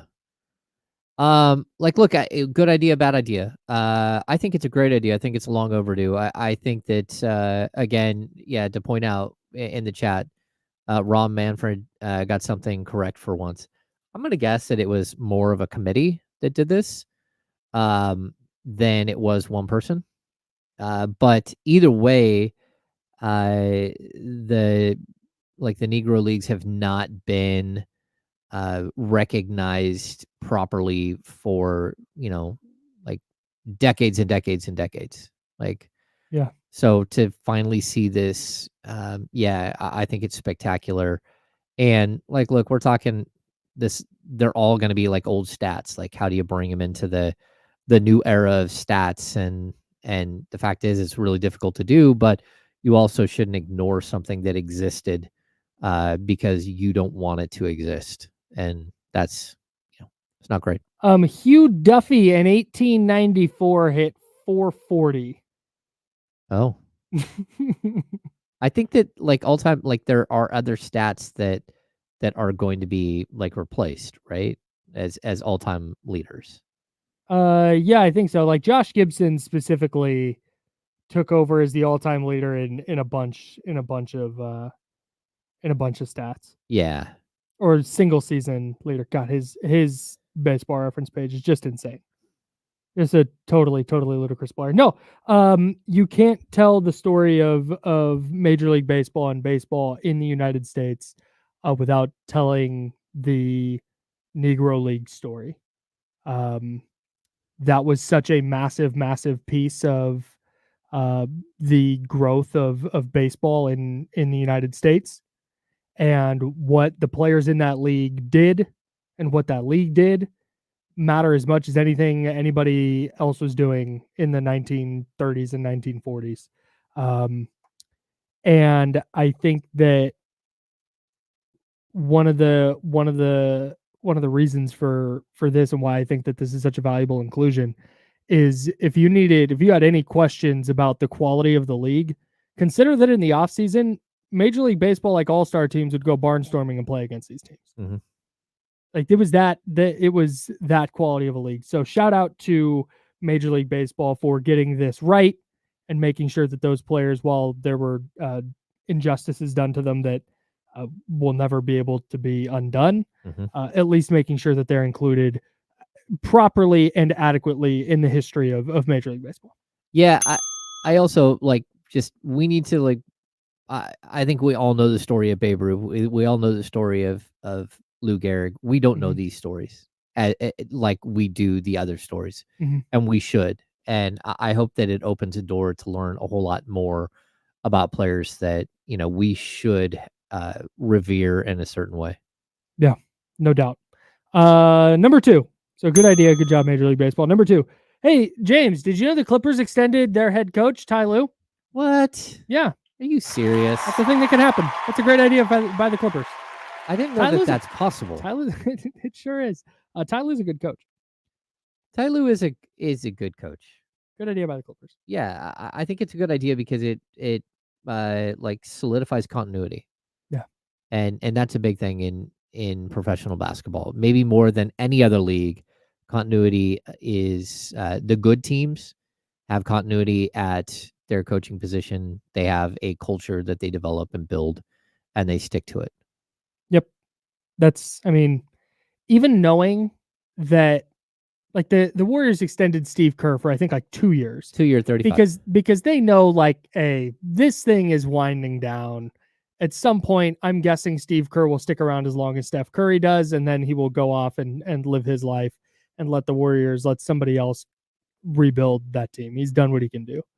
Whereas the Clippers, like, there's going to be life after James Harden and Paul George and Kawhi Leonard in the not super distant future. So you can maximize those guys now with Ty Lue. And Ty Lue's 46. He could very easily stick around well after that and be there through a rebuild, and they locked up a really, really good coach. So good on them. Number 3. Remember Anthony Edwards after Game 5 against the Denver Nuggets when the Timberwolves lost that game? He told the Nuggets locker room attendants, see you in Game 7. See you in a few days. Well, Micah Parsons was among the Dallas Cowboys at the game last night. And Micah Parsons, after the game, greeted Anthony Edwards. And Anthony Edwards says, I'll bring you some nice shoes when I come back for Game 6. Oh. Is this a good idea or bad idea for Anthony Edwards to tempt fate again? Hey, why not? Double down. Why not? Like, if you're not confident, if you're not thinking that you're going to be back there, then what are you doing there? Like, the way he's performed on the biggest stage, the way that he's came out in throughout the entire playoffs and really become like the player we all hoped that he would. And like then next season, I think we're going to see just a totally different version of this too. I think we're going to see him as a 30-point per game scorer. I think we're going to, like, all of these things that you kind of could see the outline of. It's happening right now. And so if he's confident, wants to, like, put it out there, okay, that's fine. I mean, if he has to eat humble pie a little bit here, then that's one thing, but I don't, like, who cares? That like, pales in comparison to exuding confidence. Yes. So what? If he's wrong, I'm with you. This is a great idea. If he's wrong, if they lose in Game 5, nobody's going to be like, well, they lost because he did that. Oh, yeah. No, exude that confidence, man. And I love to see the Timberwolves have a little bit of swagger. They have to feel like, that's what's interesting about this, is they have to feel like, man, and I don't think, like, the Pacers probably felt this way too going into Game 4. Man, we've been right there in a couple of these games. If we hang on to the basketball and foul the right way, then we could be up 2-1 going into Game 4. Man, that stinks. But Boston is just better. Boston was the way better team. They were going to win that series. Whether it took 4 games or 7, they were going to win that series. The Timberwolves and Mavericks have not been it's not the same dynamic. Timberwolves were A, better in the regular season, but B, like, the talent gap is not nearly as wide as the one between Boston and Indiana, specifically Boston and an unhealthy Indiana. Oh, I totally agree. So if you're Minnesota, you're looking at this going, yeah, we got Game 4. Now we get to go home for Game 5. Like, I think there's a swagger that Minnesota could have that could help them here that the Pacers just were not capable of. Yeah, that, and, like, Dallas, like, they got the dagger from Luka, and what it was at Game 3, game 2. Like, if that doesn't go down, like, it's very this series could be tied. Yeah, or if Naz Reid's follow-up shot does go down. Yeah. He couldn't miss that night and then misses the key shot. Yeah, man. If you're Minnesota, you've got to be feeling like, man, we've been right there. We could very easily go get Game 5, and then the pressure's on them in Game 6. Mm-hmm. So Good idea for Anthony Edwards. Keep that swagger. Yeah. Love that. That's if they're going to win it, they need him, and they need him playing at a high level. So he did last night, 29 points. They got to win. Game 5 will take place tomorrow in Minnesota. All right. We're going to do something fun with Prize Picks next. I can't wait. James and I will give you our Prize Picks entries, and hopefully you play along with us. We will do that. And then ESPN had 10 deals that need to happen this offseason.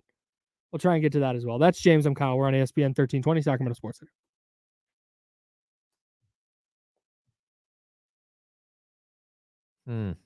Okay. I am currently looking at Ty Lue's career coaching stats. Good coach.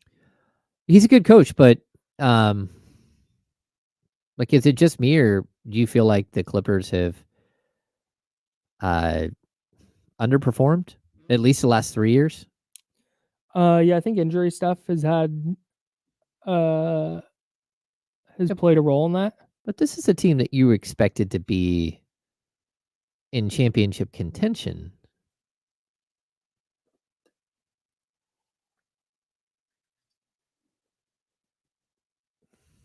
I don't know.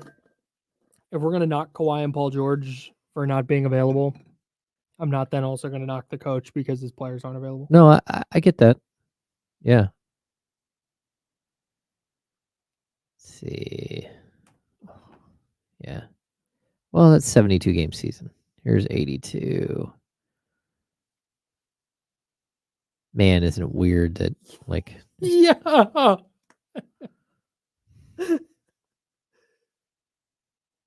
So we get HelloFresh. Okay. They send you the ingredients and a recipe and you make it. Sometimes they'll send you like a free little sample of something. My wife sent me this photo and I was like, what is this? It's just a kiwi in a box. They just sent us one kiwi. Just one. That's wild. Just a kiwi. Here you go. Not enjoy even that. two. Not even two kiwis. No. Wow. Here. You guys enjoy this. Enjoy this kiwi. Have this on us. I've never actually eaten a kiwi. Ever? I've had it like in a like fruit mix. Okay. But I've never like bought a kiwi and sliced it. Do you peel it? Yeah, you don't want to really eat the skin. I mean, I know it's fuzzy. I think you can eat the skin, but you can also cut it in half, like you would a lime, and just spoon out the middle. Yeah, or you can peel it. Huh. Okay. HelloFresh is cool. How come we don't have a sponsor here on the show from HelloFresh? I don't know. I mean, that seems like... Shout out to HelloFresh. Yeah. They used one of my tweets one time to make a reel on Instagram. What? Yeah. I said, HelloFresh employees clock in by heating a drizzle of olive oil over medium-high heat. Because that's how like every single HelloFresh recipe starts. And then they did a video with like that tweet like pasted over the video. And it was people like as they were walking in pouring olive oil into a pan. Like, damn. Like I got HelloFresh jokes if you guys need me to write some reels for you. That's right. Kick me some free meals and we're good. That's funny. Oh, hell yeah.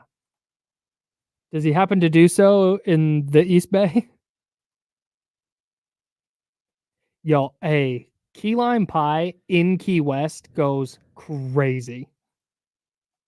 They just have these shops. I could tell you guys this after, but it's just literally, you just walk in, that's what they sell.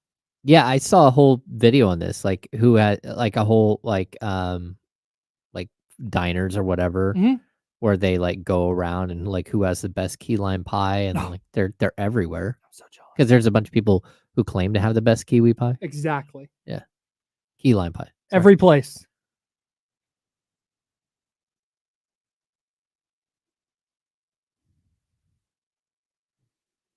You will not be slept on no more, brother. Now, back to the Insiders with James Ham and Kyle Madsen, brought to you by Jiffy Lube on ESPN 1320. Hey, a huge shout out to HelloFresh. There we go. We get HelloFresh. We do I think it's 3 meals a week or whatever it is with HelloFresh. We love them.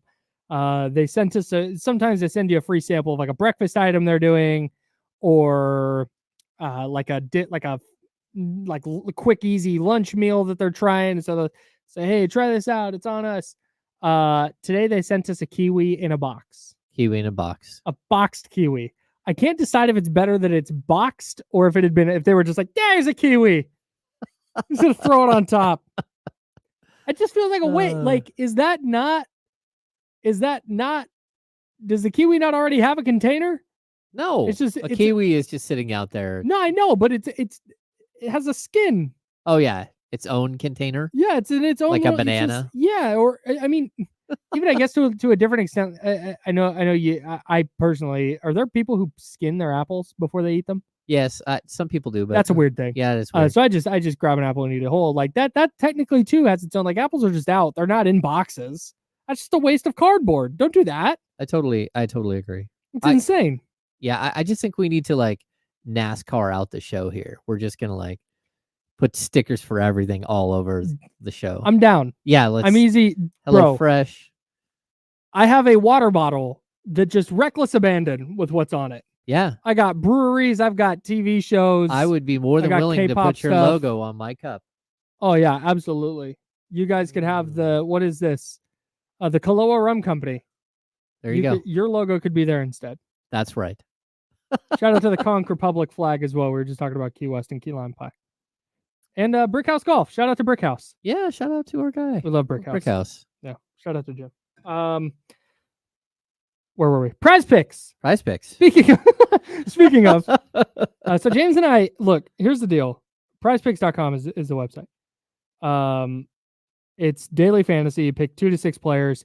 You pick more or less on their stat projections. And it has dramatically enhanced my sports watching experience. So we both do Prize Picks with our podcasts. And then we decided, hey, we already do this. So let's just do our entries and talk about them on the show. Yeah, that sounds great to me. Okay, great. So I did a 3-player entry today. Okay. I have a combined, and this is one of my favorite things. You don't have to stick to a specific sport. You can combine like baseball and basketball. And then they have like MMA. They've got golf, hockey. There's darts. Darts is on there. Yes. Gaming, like video games. Oh. Gaming leagues. They've got that on there. Almost anything you can think of, it's on there. So I have a little mixed bag. I got I did a 3-player entry with baseball and then WNBA. So I have Christopher Sanchez and Kyle Harrison, the starters for the Phillies and Giants game, to give up less than half a run. I too chose that. I have Alek Manoah and Chris Flexen, the Blue Jays and White Sox, to go less than half a run allowed in the first inning. Okay. And then Asia Wilson, reigning WNBA MVP, or should have been reigning WNBA MVP, for the Las Vegas Aces. I have her to go more than 11 rebounds against the Minnesota Lynx tonight. Oh, okay. I went with a bunch of what are they? Do you go all baseball? Demons. I did all baseball. I don't watch enough WNBA. It's not that I don't respect the sport or anything. I just have a lot of sports that I already watch. Right. And adding another, I also don't watch hockey, Kyle. Sure. Even though it was on last night and I could see what was happening. Mm-hmm. But there's a limit to how many sports I can ask my wife for me to focus on. I stuck with baseball, and I'm totally glutton for punishment. Great. Because I chose Abraham Toro from the Oakland A's to more than 0.5 singles, which is a demon. Demons mean you have to pick more than on the number. Yes. But the payout is more. Yeah, the sort of the odds of it are more difficult, yes. right? So it's a more difficult pick.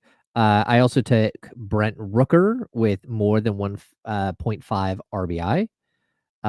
Daz Cameron, which I think this is where we start getting into the weeds a little bit with the Oakland A's, because half the players are in other teams' uniforms. Mm-hmm. So Daz Cameron, who is an outfielder that the A's have swooped up, 0.5 walks today. I took Zach Geloff, who doesn't have a picture. Why would he? with 0.5 singles. He, of course, has gone hitless, I think, in 4 straight games, so he's due. Mm-hmm. And then the last one, I took the Sanchez and Harrison less than 0.5 first inning runs allowed. So how many players is that? 4? I did a 5. Okay, so a 5 square entry. 5 picks. Okay. How many are demons? 4 of the 5. So you're on demon time. Oh, I'm on demon time. Yeah, I am taking some. I can't wait to have risks. a drop of you saying I'm on demon time. Okay. I want to stop the show. I want to cut into our last break. I want to take an impromptu break just to cut that. Okay. So I have it. I'm not going to do that because that would be insane, but I would really, really like to. Yes. Shout out to Prize Picks. Go to prizepicks.com and play along. It's daily fantasy sports made easy. And it is, I think, my favorite. It's been my favorite thing that we've gotten from the pod. Yeah. Yeah. It's definitely cool. It just adds to your viewing enjoyment. Dude, I love the more or less than half a run in the first inning. It'll be Twins Brewers on a Sunday afternoon, and I'm watching it like it's Game 7 of the World Series. I got 0-0, runner on second, 2 outs, bottom 1. Like, come on, baby! That's awesome. My go-to throughout the Kings season was Keegan Murray more than 0.5 dunks in a game. Dude, every game. And then Keegan Murray dunk, I tweeted out. Every game. It was outrageous. Yes. It's like Prize Picks, make an adjustment. They did finally. I think they left it out there a little while. They're like, oh, this is a fun one. Yeah. So. Yeah, it was like clockwork. There was one where we were talking about it. I think it might have been on the show or right after the show, but it was a game I went to because we were sitting down, and I think it was like the first play of the game. Keegan gets a back cut and dunks it. Oh yeah, first play. That's it. Just done. That's also I love doing the half a dunk entry, and doing less. Like I had during the playoffs, I had Terrence Mann less than half a dunk, and dude, every time Terrence Mann even got near the paint, I'm like, get rid of it. Get rid of it. Oh, that's amazing. I have never been more excited by a spray 3 than when Terrence Mann, less than half a dunk, is kicking it out when he gets in the paint. Spectacular. Catches it in the corner, guy closes out, he shoots it anyways. Like, come on. It's a good time. I have a good time with Prize Picks. I don't take it too serious, and don't throw all the monies in there. But no. It's definitely a good time. No. All right. Hey, I'm punting the ESPN 10 deals thing because I want to talk about this with you. Did you hear that Stephen A. Smith said that he's concerned about sports media's future? Oh, yeah. Right message, I think. Yes. Maybe not the best messenger. I don't know. I would agree. I think that like him and Colin Cowherd and like Skip Bayless, like if they believe that there's a sinking ship here, then they are the captain of that ship. Mm-hmm. Like again, it's the hot takes. The hot takes are, to me, I'm not a hot take guy. No. But that's the direction when Stephen A. Smith talks about the direction sports media is heading. Mm-hmm. It's heading that way in large part because of the foundation. And I guess you could say it started with Mike and the Mad Dog and sports radio on WFAN, on Odyssey station, by the way, out in New York.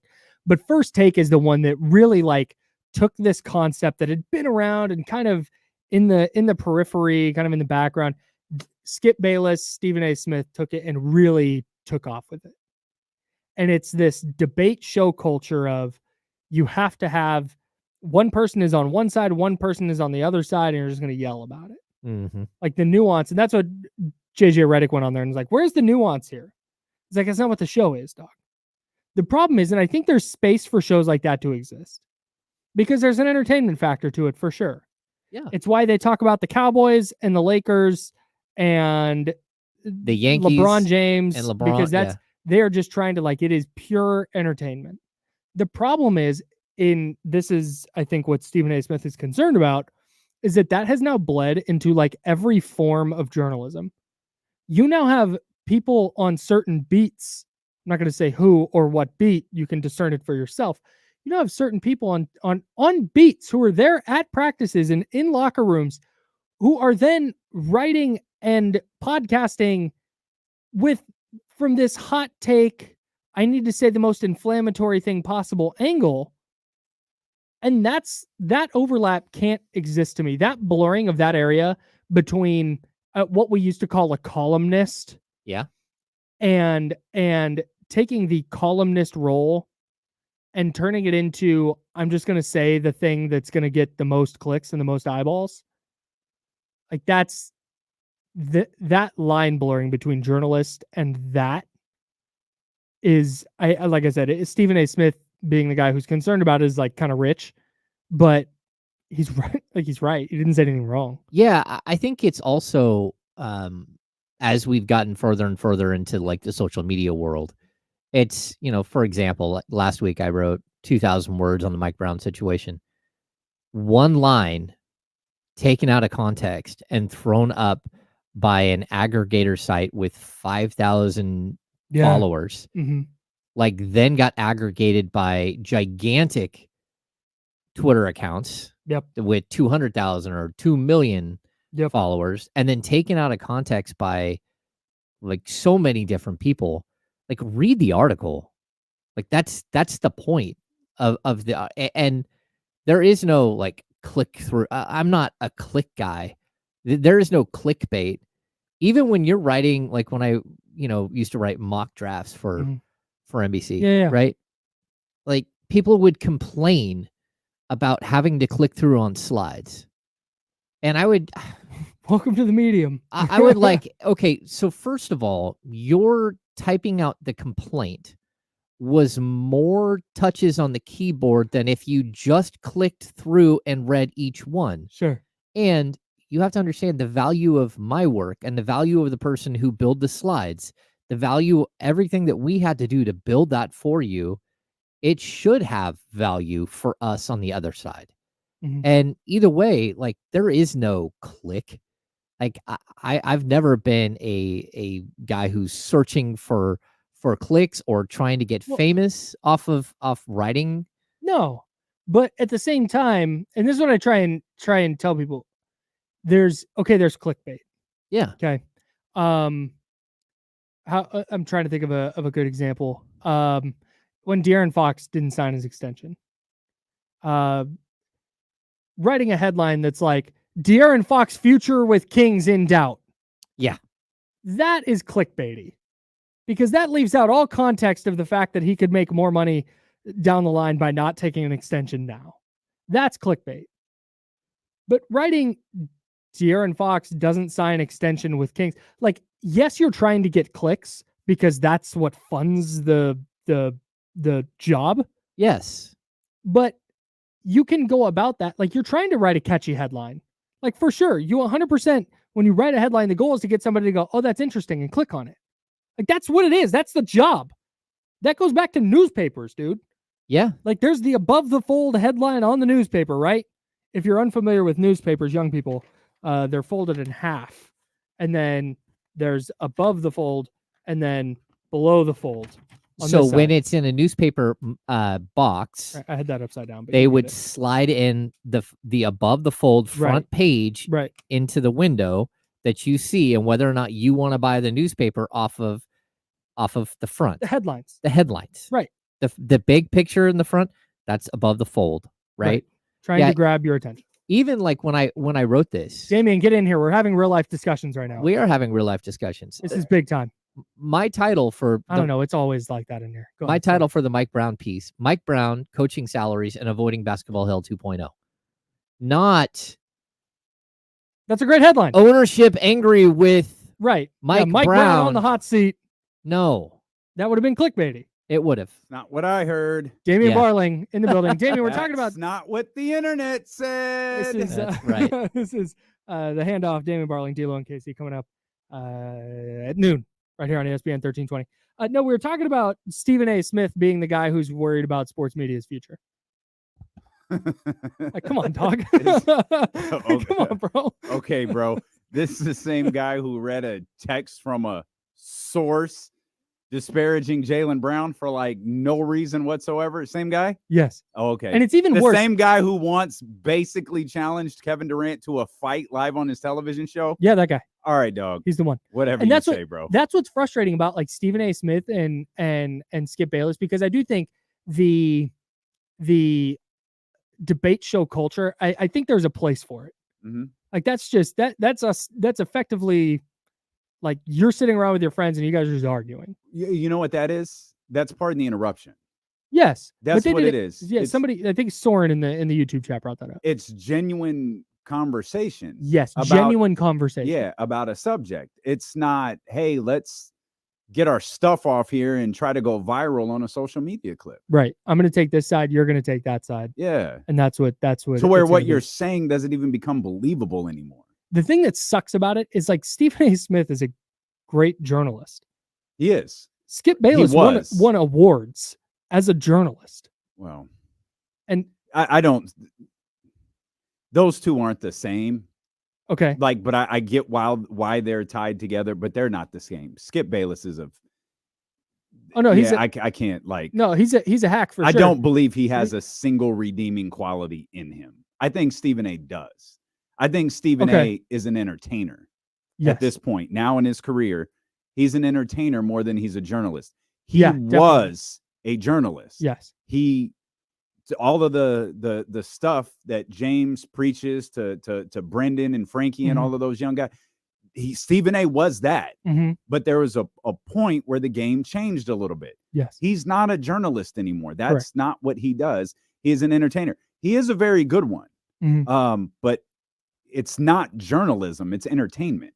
And because of what you're watching, that can get muddy a little bit. The blurring of that line, right? Yeah, has been the major issue. Yeah, I would totally agree. And like when I'm talking to young journalists, it's show up every day, do the job, do not under any circumstance look to get famous off this job, do not be the story, write the story, and look for things that are intriguing to you, that are intellectually stimulating to you while we're in media scrums, while we're listening to coaches and players.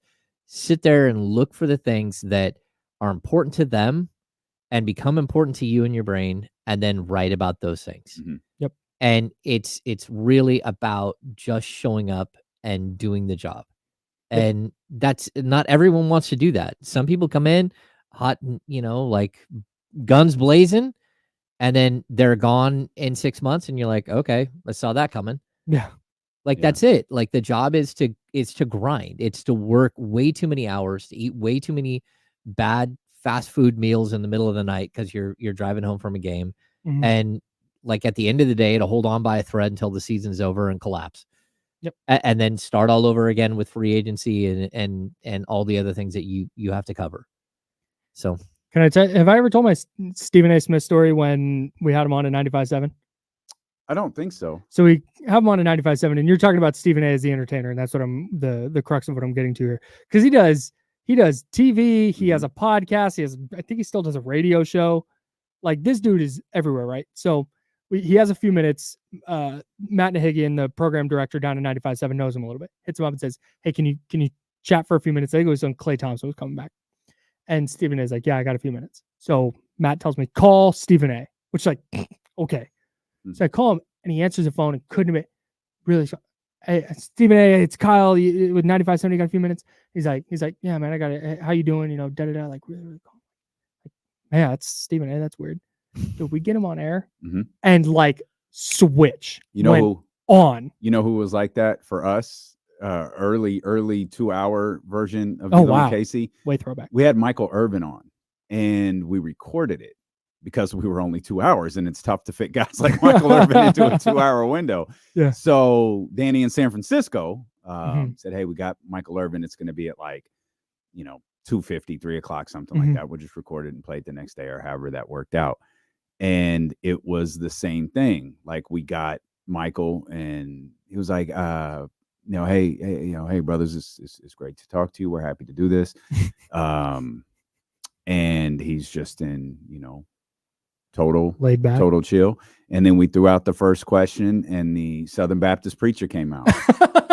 Yeah, like just like that. Wow. And it is was insane. It was phenomenal. Like it very literally is a switch. Like, Yeah. and I before doing AM, like the joke I used to tell, because my family never believed I could talk enough to be in radio. And it's like, well, that's why I'm D-Lo on the radio, is because it's a character. Mhm. It's not really me. It's like it's a amped up version Right. of me, who's Mhm. a little more extroverted than the real life version of me. Yes. And that's changed a little bit because of AM and in the video stream and all of that. Yeah. But there's a certain all right, let's go, that comes along with all of this stuff.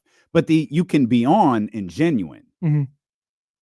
Definitely. Some guys are on and fake. Mm-hmm. And you could see the disintegration of certain personalities who started ESPN, to where they're in their first days. Like, I'm watching Udonis Haslem right now. And I saw Udonis's first appearance with Stephen A on First Take. I was like, man, he's really good. Mm-hmm. Like, he's enjoyable. He brings a great perspective to the game. And I remember thinking the same thing about JJ.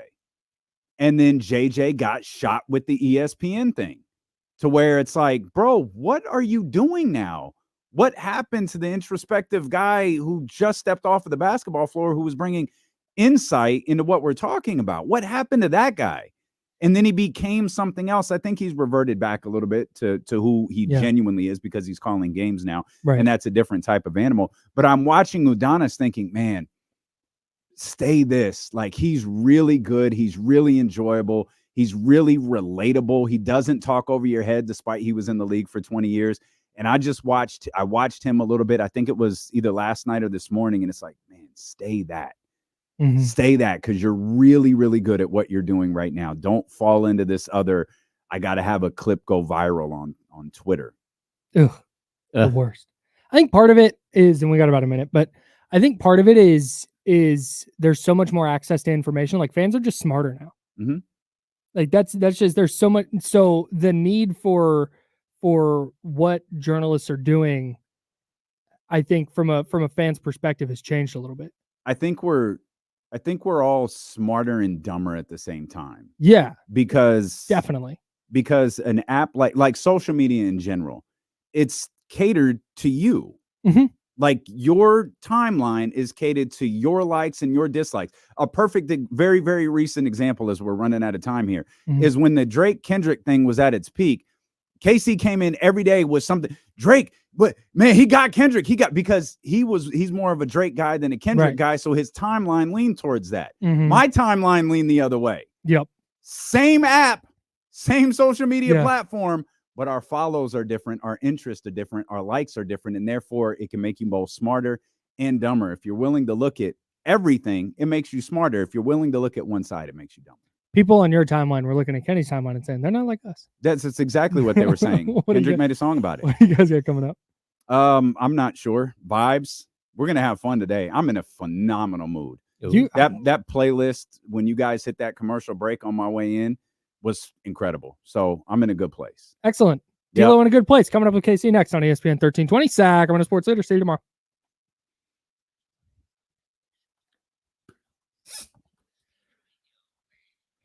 See you guys. Later, guys. Appreciate you. See you guys soon.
Can they hear At least me? talk into the camera like you're. I can't. Well, I wish this was raised. Talk. You got like a minute. I have a minute. A literal minute. Go ahead. It's all you. What's happening here? Must be Margaret. Hey, Tyler. No, we don't drink at Odyssey. Kyle. Shit. I'm not cursing. Hi, Steven. Did you just want to get on the stream and just read everyone's I comments? did. Is that what you wanted to do? She's feeling What, herself today. did She's you like, guys see that one guy? Is his name Kai? You know that one streamer? Kai's not. Yeah. Oh. Did you see the one with him and Kevin Hart? No, I don't really watch the stream, but I saw. Okay, Kevin well, Hart was do you on watch it. TikTok? No. We should have a TikTok watch party. Why? That sounds awful. Why would we have a TikTok watch? Not because how? of you, but with anybody. You guys could You like got put it 30 up here, seconds. and then That's not true. you Tell me that. I'm sorry, what'd you say? Nothing. 30 seconds. Repeat it. 30 seconds. Bro. So you put it up here, and then I'm so hungry. I gotta go. Bye. Where you going for lunch? I'm You never said. starving. I'm going to Chick-fil-A because it's back open. Hey. I'm sitting there and I'm not bringing anything No, back you're for lucky. you. No. No, No. no, dog. Large fries. It's a no for me, dog. Large fries. No. What about when I gave you my cranberry juice? I actually jacked it. remember You that? really? No, I kind literally of just gave jacked you it. Who's a Zabo? Love Zay! Zabo. Big Zabo. What is guy. Zay? Who's he saying Zay! Hall of Fame yapper? Well, And who's saying bye, girl, bye? What the heck? Turn off this Ramsey entire says- thing. Ramsey says fade Kim. oh, that'd be fantastic. Who is that? Explain who that is. How do you Who's block Zabo? people? Man. Zabo. Can I block No, we people? ain't- Man, hey, we've 27. got a radio show to do. Yeah, I told you you had 30 seconds. No, ago. like a 45 shoot. seconds.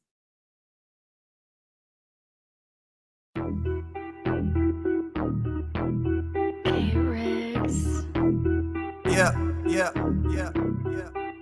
We got them screaming D-Lo, KC, D-Lo, KC, D-Lo, KC, D-Lo. We got them screaming D-Lo, KC, D-Lo, KC, D-Lo, D-Lo. We a number one spot. We a number one spot for some sports, huh? Got the city going crazy when we work, huh? We top two, but we ain't two, we in first, huh? And when you need the real, we is who you search, huh? D-Lo, KC, D-Lo, KC, D-Lo, KC, D-Lo.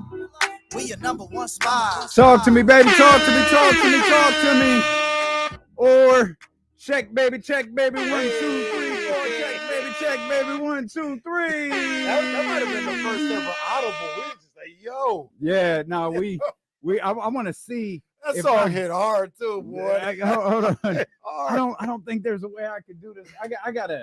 I gotta get Jonathan to help us out over here because That every song once in a was in the while- hard. every once in a while we gotta get in here and cross up our two worlds.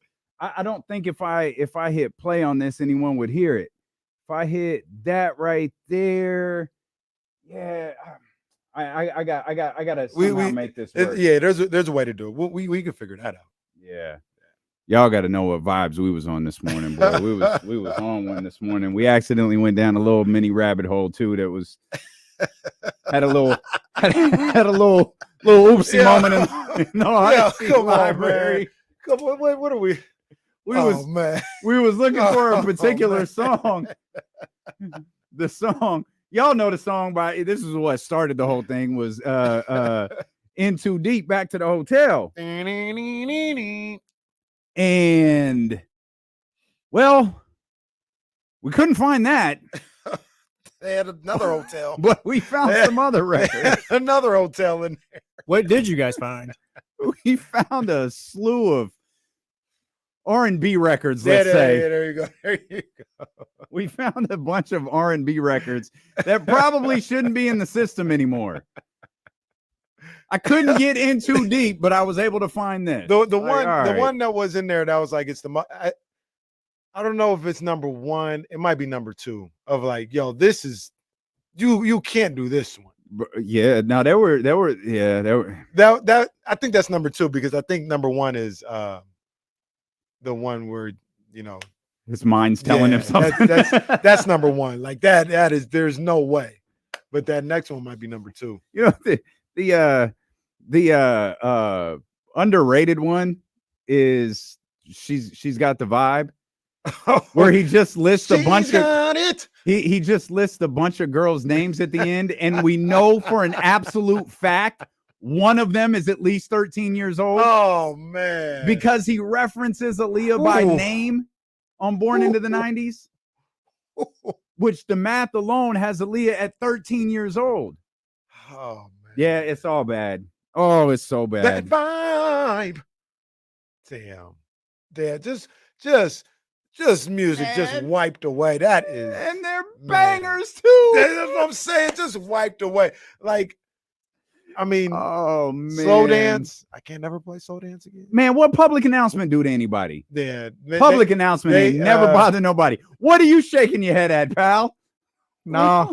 What? I mean, no, we say it's gone. We say it's gone. So it's in the box. That's it is. It's in a box. All I'm saying is can't be opened. All I'm saying is public announcement didn't do anything to nobody. Yeah, I mean, we're not necessarily calling for them to get the Cosby Show, other actors and actresses treatment where, they was like, nah, like we didn't do nothing to nobody. Play our stuff on TV One. We're not saying public announcements should be on 102.5. We're just having a conversation. What Malcolm Jamal Warner do? What if someone bought the publishing? Would that change anything?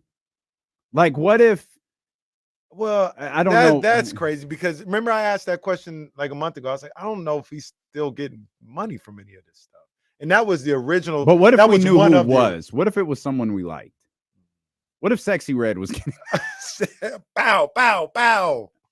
Her and Shawn Michaels. I still, even in that case, there are still some songs that just can't be played. Yeah, and we stumbled across one of them today. Yo, somebody again in too deep. They talking about V-Town to Vallejo, 45 minutes from here, but that record is in the system. Goodness. Oh man, you gotta be. Hey. Our former leadership, man. Come on, man. Wasn't our leader. Come on. Hashtag not my program director. Hey, I found out we about the NWO a concert too. Oh snap! That's a shoot. Yo, hey, so we about the NWO Summer Jam. That's a true story. Yo, we walking up there. Well, I don't know. We haven't gotten that far yet. So I asked. I'm doing it. We getting the tank? Are we getting the Jeep? What's going I on? think we already got it. Oh, so there was a radio station promoting Summer Jam. That's crazy. At Thunder Valley, and someone said, "You know what? This isn't working," and came over to Old D-Lo and KC and Complex, and they were like, "Hey, yo, we got you." So what I asked is, look, let's sell this joint out. We got 2 weeks. Let's sell this joint out. Hell yeah! But who's going to be on stage? Because their name for now is still on it. And so we're going to get clarification on that today. Because I told Complex, hey, we'll walk up there like Scott Hall and Kevin Nash did in 1996. Unannounced. Hey, yo. You people, you know who I am. But you don't know why I'm here. Look at Shorty. You want to go to war? Look, D-Lo gonna be sitting in the front row and just walk up onto the stage. Playing the air some popcorn. Playing the air guitar. Wasn't that how Scott, he was sitting in the front row and then just climbed? No, he just walked through the stands. He wasn't sitting anywhere. That's right. He was walking. He walked through the stands and Larry's bits. Well, what the hell is that? Get the camera off him. Get the camera off him. Hey, yo. Get the camera off him. Oh, man. Oh, it has gone up. It has gone up real quick. Oh, very, very quickly. Well, I peeped that last week. I said, yeah. Wait a minute. Yeah, and we didn't say anything for like 5 days. Wait a minute. I ain't seen Complex since like last Wednesday. I'm like, hey, what's the deal with this? Because we were texting about this Kendrick Lamar thing that Dave Garcia was working on. I was like, hey, I'll just come see you when I get in. I was like, hey, what is the deal with this concert? And he was like, well, laid out the whole story. Oh, by the way, here's a little breaking news. This ain't breaking news. Don't tell nobody. It's just us. It's the Matthews Mattress Chatty House. Yeah. It's between families. Yeah. We got a winter show coming. What Do we Scott have Hall names? say? We are taking over. Do we have names? No. Oh, okay. Well, I don't. Oh, okay. Complex might. I'm just trying to Up get the road? to. Yes. We'll be working up the road quite a bit. If it's up, then it's up, then it's up, then it's stuck. I wish we could. I want to play Rump Shaker so bad right now. I can't wait till 420. Jesse, loaded is a hotkey. That's the At only thing. 1025 KSFM, at D-Lo and KC, at IMK Diddy, at Damian Barley. I'm sorry, You will be what? seeing What it. was that handle? Oh, no, they Oh, they got him. No, they- Oh, they got him. Oh, no. Oh, Say it ain't so. bro. Hey, you can go to Who that are handle. you? You can go to that handle if you want to. It ain't nothing there. I ain't gonna be there. I promise you that. I promise Bro. you that. Bring back the handle. Hell no. Did you? No. Yeah, it's about No. it's getting ready to go down. Hell no. Man, that Rolling Stone article was crazy. Hell, Oh, no, my no, God, that ain't Rolling not- Stone article. you don't want no association with dude. None. That's what it's. Look, since this, I have not called him that name one time. I've called him Sean. That's what we need to normalize. His name is Sean. That's his name. Take That's all right. Diddy King, back. King KC, all right. It's just tough to remember. King KC, Shout out all to the right. person who DM'd the D-Lo and KC handle and said, someone fix Casey's name. And I was like, what the hell is wrong with Casey's name? What'd he do? And then I realized, That's a DM though. I was like, oh, he meant on the screen because it says Oh, yeah, D-Lo and yeah. KC Oh, hosted okay. by at Damian Barling and at IMK Diddy. You click on that user if you want to. You ain't gonna find You me. can't click on anything. It just goes black now. You ain't gonna find me. Damn shame. Damn shame what happened to that Twitter handle. Man. Boy, oh boy. Hey, look, man. Uh, I meant to text you guys, but my phone was dead. oh, My phone was dead, and I was at the Little League game, and I was, my poor boys, they was getting beat up, so I was following along on the game. I turned on the Xfinity app and was watching the end of the game, and I was watching the score the whole time, and then I watched the game. did you And see the Luka shot live? Did you see that 4-point part play live? Yeah, or well, potential 4-point yeah. play? Was that a foul? I don't It didn't, like, I didn't have I don't feel like they had a good replay of like I didn't have a go back like 10 seconds thing, so I couldn't see it. But they the didn't replays- really hit the good.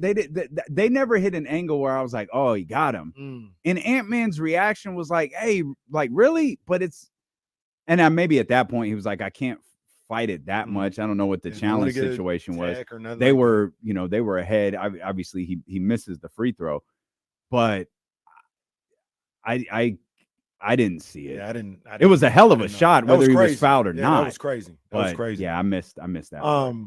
But so I'm watching the game, and I think it was at the end of the game that something happened with the time or whatever the case may be.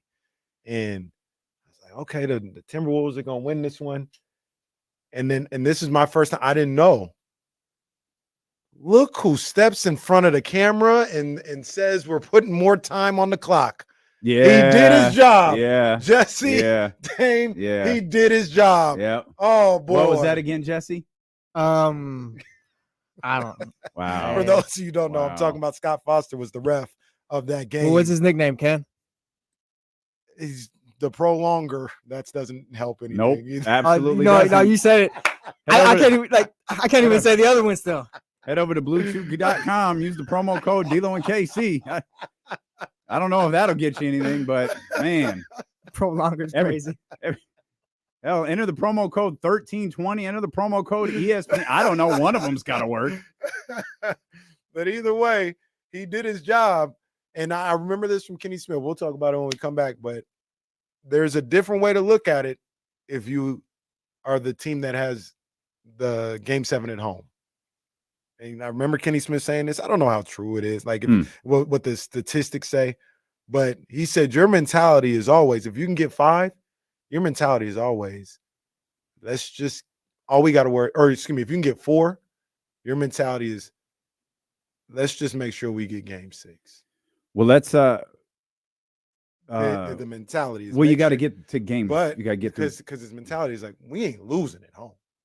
We ain't losing. We got one game to worry about, and that's game 6. Okay. And then maybe it's a mind trick or whatever the case may be. But you if lost got 2 at home already. but I hear you. But the thought would be if you lost 2 at home already, it's like, well, we ain't gonna losing lose 3 again. and 4. Yeah, I got you. We'll talk more about that. Well, let me state that more accurately. We'll talk about that. We just getting started. Vibes are way up on this summer Wednesday. I saw 100 degrees on my app. Oh boy, that's what I'm talking about. Let's go. You're so weird, dude. You're so weird. It's the summertime, baby. Let's go. It's D-Lo and KC, brought to you by Sky River Casino. Get in on the action. Sky River Casino is the place to play. With 2,100 of the newest slot machines and over 80 table games, sky is the limit at Sky River Casino. Sabo's at it again.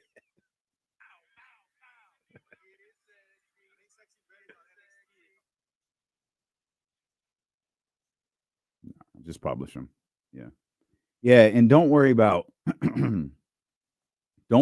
publishing stuff after we go off the air. Just publish them. Like when they're done. If you want to space them out, that's fine, but don't worry about stuff getting published at, like, for the insider stuff. That stuff can go up right away. Okay, I mean, because if it draws people to the live show, it's good luck. You know what? I don't know this for 100% certainty, but it's really working right now. What browser do you use on your computer? Chrome. I read last night as I was researching why my MacBook has gone to hell, that Chrome isn't built for the Mac. That's why they have Safari or Firefox. Gotcha. And it can cause your computer to overheat. And because I'm like going through all of these different things, like it's not this, it's not, I don't know what it is. And then I came across that and I was like, all right, let me switch back to Safari and see what happens. Because Safari is built for your MacBook. I haven't had an issue all morning. I have to make the switch. That actually makes sense too, because Chrome technically is like an outside. It's not really an app, but it kind of an app, whatever the case may be. But yeah, that makes sense. As Dave Garcia says, don't use Chrome. Hey, well, look, hey, it's fine with me. We open the windows. We can close the blinds. We got fans. We ain't got to run no AC. That's crazy talk. We ain't got to run no AC. That's crazy talk. It's good with me. We get saved. Have you experienced this? Well, not experienced it, but do you know, like in your new estate, does the sun ever shine into your house? Yes. In the morning when it goes up, it's on the, because you saw I don't have any covers. It goes up. Windows are too big. It goes up on like by that family room in the backyard, but it's only like an hour. On the other side, though, where the guest room and all that stuff is, that's where it goes directly. Yeah, that's where it can get tough. That's tough. So my house, because I've lived in a house like that, right? Like where the sun would go down directly into the front of the house, and like you can't even walk through the front door. Like in the summertime, like, it is a mess. This house that we have, we get no sun going into that house or the windows at all. Like it's the greatest thing ever. It's the greatest thing ever. That's a good look. When my mom's old house, oh man, there was like an open lot across the street from where we lived. So like no houses, no nothing, an open lot, and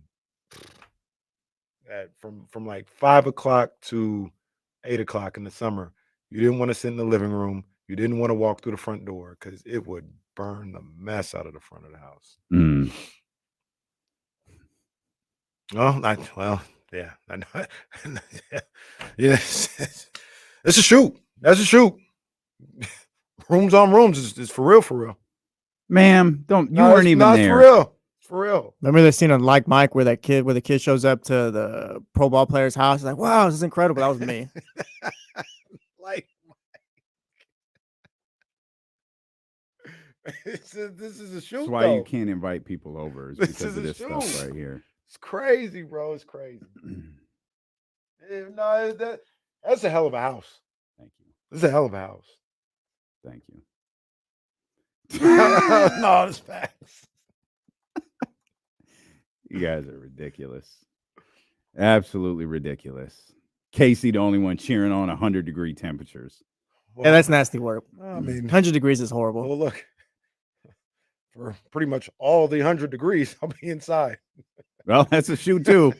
That is a shoot right there. You were talking about, and we're going to talk about Mike Brown. I don't know what this means for the Sacramento Kings or Mike Brown. There was another coach and another contract extension today. Another coach, another contract extension, and another dollar figure north of $10 million per. And it's my guy from the start of this show, Ty Lue. Ty Lue at 5 years, $72 million. Again, Ty Lue has a championship. You know, we could talk about the Clippers all we want to, but Ty Lue does have an NBA title, just like Mike Budenholzer does. His number, though, is north of the $10 million. Fair to say at 72 is well north of the $10 million numbers. Not like I was trying to 10.2, figure that out. 10.5. It's like, what? No, so yeah, 10.2. So it's still No, it's like 12. It's probably what, 12? Because it's was it 5 years? You talking about Ty Lue? Yeah, was it 5? I think I did the math this morning. It's 14 mil per year. 14 per. mil per year. Price is going up. So that's more than Monty. We still don't know what J Kidd got. And remember, J Kidd's contract extension. Go ahead, Jesse. But you can finish your point. I was going to say after. Do we know where the floor is though for Mike Brown? Where that number? Well, where the to floor is? me, it can't be lower than $9 million. Like it can't be lower than that. See, I feel like it can't be lower than 10. Yeah, That's how would I say feel. 10. I would say 10. That's how I feel. But there, if I'm the Kings and I hate playing this role, there is a distinction between the $10 million guys with one exception. They've all won a championship. Hell, even in Monty's case, he's been to an NBA Finals. Right. Mike hasn't. Mike been to one. He's been to one. It's not shortchange 06. That's right. You're right. I'm sorry. You're right. Yep. So he's got that on his resume, but he doesn't have an NBA Finals victory. No, he doesn't. Baby steps. But I wouldn't take. But if I'm the Kings, I'm not taking that stance. Like 10 million to me is a perfectly. I think so too. That's a perfectly fair number. I think so too, and also you compare it to, Rick Carlisle's and things like that. Well, Rick Carlisle got his deal years ago. The market has changed. And 10 million for a guy like Mike Brown seems fair to this new coaching market. You can't even treat him in the same market that you did when he was hired. Absolutely. You know what I mean? That the market has shifted, and we're not just talking now. At one point, the outlier was Monty Williams, right? And you could kind of write that off a little bit, but we're not. We're talking about more than just Monty Williams now. It's shifted with Coach Bud, with Ty Lue, with Jason Kidd, and I mean, truth be told, we're probably not talking about Monty Williams at all. Yeah. Like I mean, if you're Mike's people and you want to use it as a reference point, like it's cool. That's a tough hill to die on. But I guess the one thing you could hang your hat on is Monty has been to an NBA Finals just like Mike has and lost just like Mike has. What Monty doesn't have is multiple NBA championships with Steve Kerr as an assistant, with Greg Popovich as an assistant. Yeah. Or a win percentage of 6.015 like Mike Budenholzer does, who just got $10 million. And what I would say, and once again, I'm with you. I don't think Mike's representation is necessarily trying to zero in on the Monty Williams number, but if they are, I would, as an organization with the Kings, I would say, come on, man, that's not being fair. That's a little disingenuous to be like, yo, we want to be paid more than Monty. We're alive here. And we know that's a ridiculous contract. Like, don't pin us to that number. Yeah. You know what I mean? And like I said, I don't think Mike's team is doing that. That's just my gut feeling. Ty Lue got 14 per to win an NBA championship with the Los Angeles Clippers. Mike Budenholzer got 10 slightly plus million per year to win an NBA championship for the Phoenix Suns. Mm-hmm. You either want to be a title contender or you don't. To me, it's as simple as that. You want to follow the model of all of these other teams. You've been following the model for Golden State for how long now, if you're Vivek Ranadive? All right. You want to win an NBA championship. Great. You've got a coach that can win you an NBA championship. The concern for me now is, I believe that. Do you? That's my concern. Because if the number really is 10, and this is a lot of ifs because we don't know. Mm-hmm. If the number is really 10 and you're balking at it and we're using terms like golf to people like Adrian Wojnarowski, yeah, that's concerning to me. That's concerning to me. But it could be the Kings are thinking 10, and Mike's team is thinking Ty Lue money, 14. Monty Williams money, 13 and a half. Yeah. And I want to reiterate, because we talked about this a lot yesterday. I think we're both in agreement here. We think it's going to get done. We're talking a lot and we're discussing it because it's newsworthy and everything. I'm not worried. I can honestly say I'm not worried at all that this won't get done. Like I'm not worried. Like I look at, to be honest with you, and we could talk about it now, I look at the options for both sides. And they both just point back towards each other. Mm-hmm. Like yeah. I don't think either side really has a lot of options moving forward that are better than what they have. You know what I mean? And I know, and one of the things I meant to ask yesterday, I said I wanted to ask when Jason was here. I asked the wrong question. Not the wrong question, but there was another one I wanted to answer. We ran out of time. I'll ask both of you guys.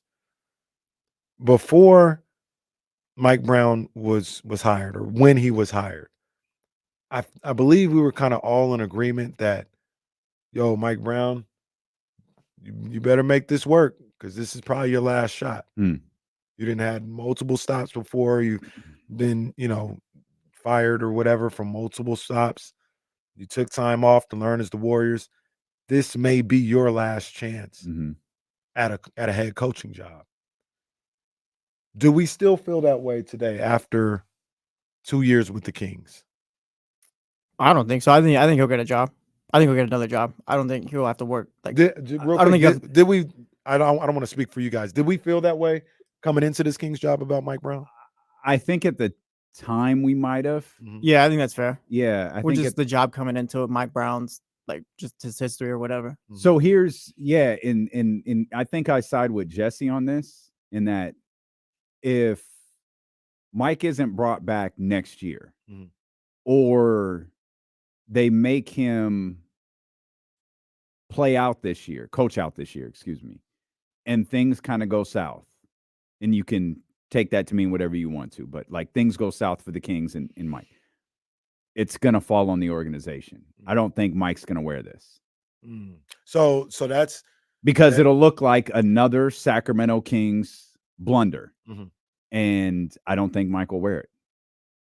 I don't think I understand that. And I think what happened last time is he had the Lakers situation, which was stepping into a win a championship now with at the time, well, still one of the best players on the planet. Win like right now with a veteran team. It didn't work for whatever reason. He didn't have the respect of that locker room.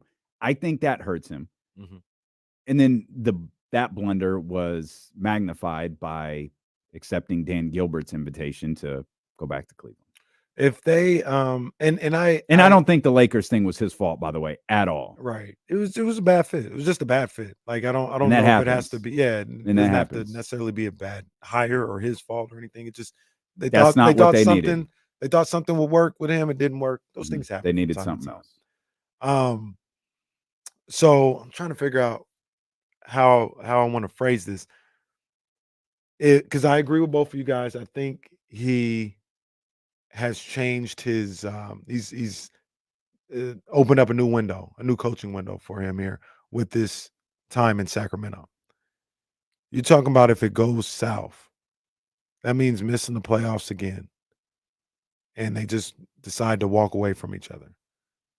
I agree that there will be a large number of people who look at it as Sacramento messed up again, but think about it from another organization that wants to hire him.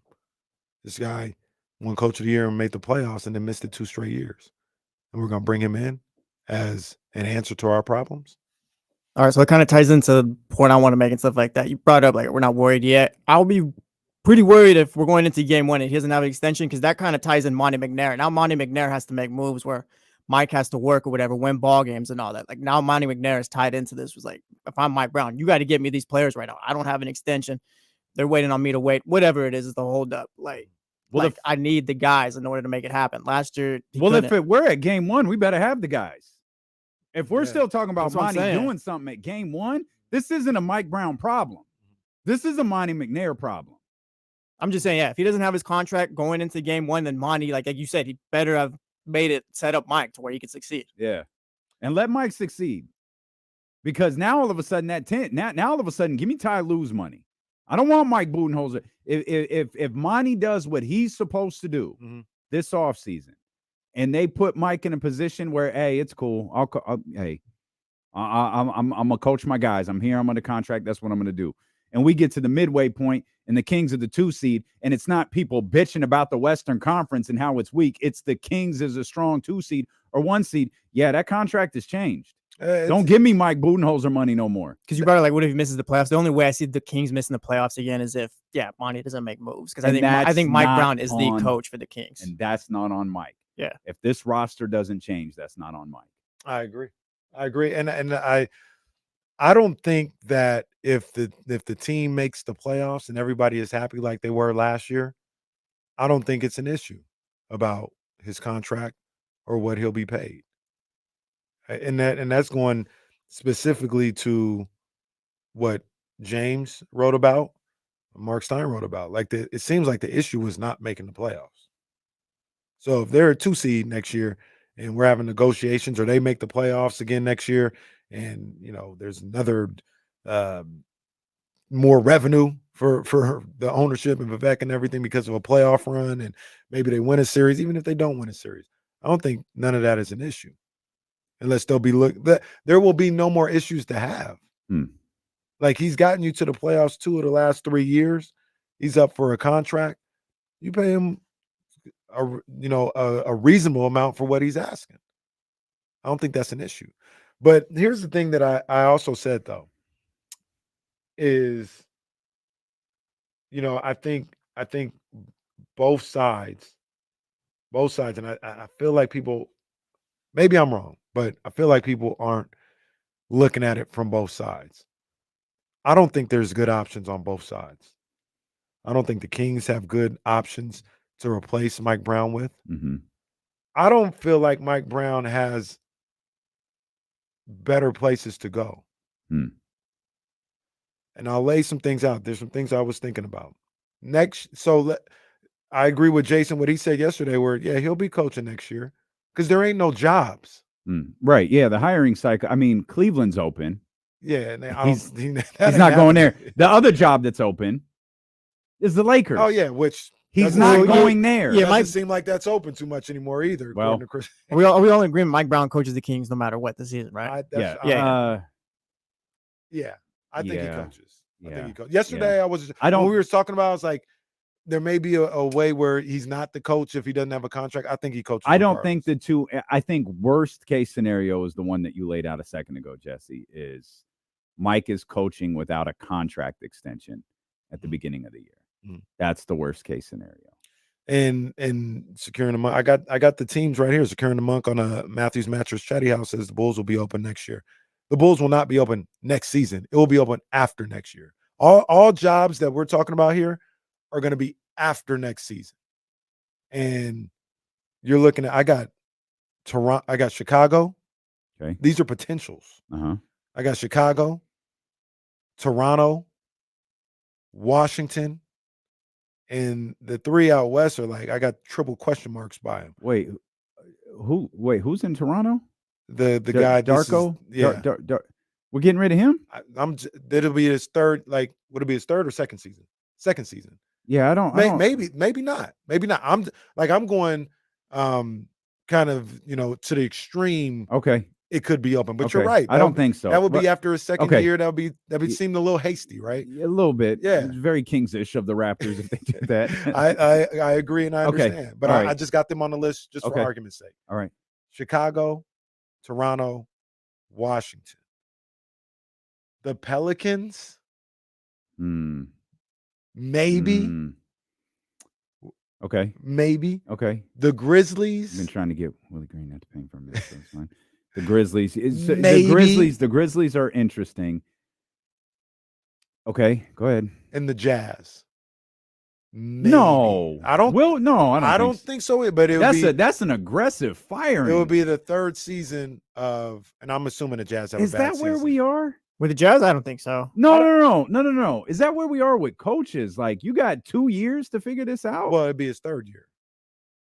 Like, he didn't figure it out. Is that enough? I don't necessarily think so, but I'm just like, if you're it's Darko, right? If you're Darko, like, you gutted my whole team. Well, that's the thing too. Like with Utah, I feel like Will Hardy's like, all right, Danny, go make that move, and then let's see what we're working with. But like, you can't fire Will Hardy. And like, what's Danny doing sitting around? No, well, okay. I feel like I'm pushing back against everything you just said. That's because these jobs might not be available. Like Danny, like Will is Danny's guy. Yeah. Those are Jesse ties right there. Those are Celtics ties. I went when I made this list, I went complete worst case scenario. Will Hardy would be the coach of the Boston Celtics right now if he didn't leave. I went complete worst case scenario. And that's what about Jacob Z? What about Portland? Oh, Portland is on there. Portland is on there. So you can swap out that. I got 6 teams right here, potentially 7. You could probably take off 3 of them. You take off. I went take Billy down. I went worst case scenario. I hear you. I went worst case scenario, and there's 7. I hear you. There's 7 jobs. 4 of them are garbage jobs. But think about that for a second. Let's give me New Orleans, Memphis. Those are probably the 2 good jobs. Chicago's up in the air. Chicago, I feel like really fits Billy Donovan. I don't know, but. Are you going to Mike Brown for either of those 2 jobs? That's the other question. That is assuming that Mike Brown would leave the Kings and would be the #1 coaching candidate to everybody in the NBA. Let me ask you that. Let me try this. If and I know we have to use our imaginations a bit, and this is a bit unfair, so forgive me. If Mike Budenholzer didn't have the 1, is he the head coach of the Phoenix Suns right now? Probably not. Probably not. All right. Maybe he's not coach of the Suns, but I think he eventually has another job. Like, I don't think Mike Budenholzer's out the league forever. I don't think he's out the league either. I think it's up in the air. And with those other teams too, like whether they look at Mike Brown as one thing or whatever, but like if I'm Mike Brown, those teams gonna pay me $10 million. But this is what I'm saying. This is what I'm saying. Like when I talk about the options aren't plentiful for both sides, I don't think Mike, and I wouldn't play. I'm not saying this to say the Kings should play hardball. Like, where you gonna go? Like, be fair with him, treat him right, give him the contract that he deserves in this situation. But he don't have a lot of good options either, in my opinion. Number one, we've wiped out next year. You leave the Kings now, you're not coaching next year. So now you're off for a year. Now, those teams that I talked about, those are your options. Maybe Mike Brown is okay with being out for 1-2 years until the right job comes around. Maybe. I don't know. Well, he won't be out 5. No. Or 6 or whatever it was last time. He ain't going to do that again. Right. And maybe he knows that. He's like, I'm willing to take some time off or whatever to wait for the right job. Maybe. But like you just said, the right job may not be they may not be looking for you. There's that, but there's also, because you mentioned like worst case scenarios, if we go into game 1 and Mike Brown doesn't have an extension, I think that's where we're headed, to be honest. I don't see, like, talks are tabled and all that, so obviously they'll come back to it, but I don't see a month from now, all right, Mike, yeah, we'll give you the $12 million, whatever the number is, we'll give you that you wanted. Like, So you're gonna need results. And I think, like, what if Mike is taking this Kings team, winning ball games and all that? And like Dame said, price is too high now. Maybe the Kings don't want to pay whatever it is. Maybe it's at that point you pay you pay if you're winning. Mm-hmm. Yeah. There's no if you get to the playoffs, you'll lose your entire fan base if you don't pay for a winning coach. If you get to the playoffs again next year, everything's good. Everybody loves everybody. Not to the level of Doc Rivers, but Mike, dating back to Cleveland, and it's the gift and the curse of LeBron James. Mike has always had detractors. His detractors, when he was with Cleveland and during his brief stint with Los Angeles, were national. Mm-hmm. They were everywhere because when you're coaching LeBron James and Kobe Bryant, you're under that national media microscope. Mm-hmm. He has always had detractors. Here, when you're the Sacramento Kings coach, it's a little bit different. Mm-hmm. It's Sacramento, right? You made some noise. You got some goodwill. You got things really, really going. And again, it goes back to what my peak frustration was when we got the first opportunity to talk about this story yesterday. There is no reason for this story to be out there right now because Jesse just brought up, okay, they're tabling talks. You know, tabling talks could mean like, okay, we'll meet after Memorial Day. Right. That's what. All right, we're not gonna hammer this out. We'll meet. Go enjoy your weekend. Yeah, we'll meet Monday. Yeah. Now, Wes, I know you got a basketball tournament to go to. Go enjoy that. And tell Kenny we said hi. Well, the thing, someone in the chat, and he said it yesterday. Maybe Wes like, hey guys, got to go hang out with my pal Kenny this weekend. Can we try it again on Wednesday? That's a shoot. But that tabling talks, it's just, hey, let's hold off on that conversation. We'll get back to it. It could mean next week. It could mean, hey, hey, Mike, I know you're going on vacation. Monty's going on vacation. Let's reconvene a week before the California Classic. Mm-hmm. It could mean anything, but it doesn't have to mean people are angry and like there's no coming back. Well, yes, which brings us back to the original question. Why the hell is this out there? I agree. I think we could use. Look, we didn't know these conversations were happening. Now, we could use judgment and think, yeah, I mean, Monty said they were going to happen, so they're going to happen. No one knew that these contract negotiations were happening right now. So there is absolutely no reason for us to know that they're not happening right now, unless someone is a little frustrated. You look like you're about to fire off a hot take. It's all just thinking and speculation at this point. Like from what I'm getting, like reading and stuff like that and all that from the tweets and whatever, like I said, it's all speculation. I feel like Mike wants like probably around 10, 12 what the going rate is for coaches now, but they're trying to pay him single digits right now. That's what it feels like. Yeah, and they got to get off that. They can't. The going rate for coaches now, like it's a double digit game now. You got to pay him 10 million at least. That's kind of ridiculous, you know. And look, it could be one of those things. It's actually 8 digits, if I'm not mistaken. I mean, 10. Yeah, come on. I got it. I don't play with these numbers like you guys do. Okay, I don't play with these numbers like you guys do. Actually, borrowing. And at the same time, maybe that could be deemed as disrespectful too. But it's a negotiation, right? Like, let's say it's 8. Let's just throw out a number and say it's 8. All right, let's see if he takes 8. It's offer him like you guys, once again. See, but that's and there's you play a potential game of being disrespectful when you do that and pissing off the other side. That's the downside to it. But if they have meetings internally and are like, hey, we're willing to go as high as 11. Start at 8. See what he says. He may be happy with 8.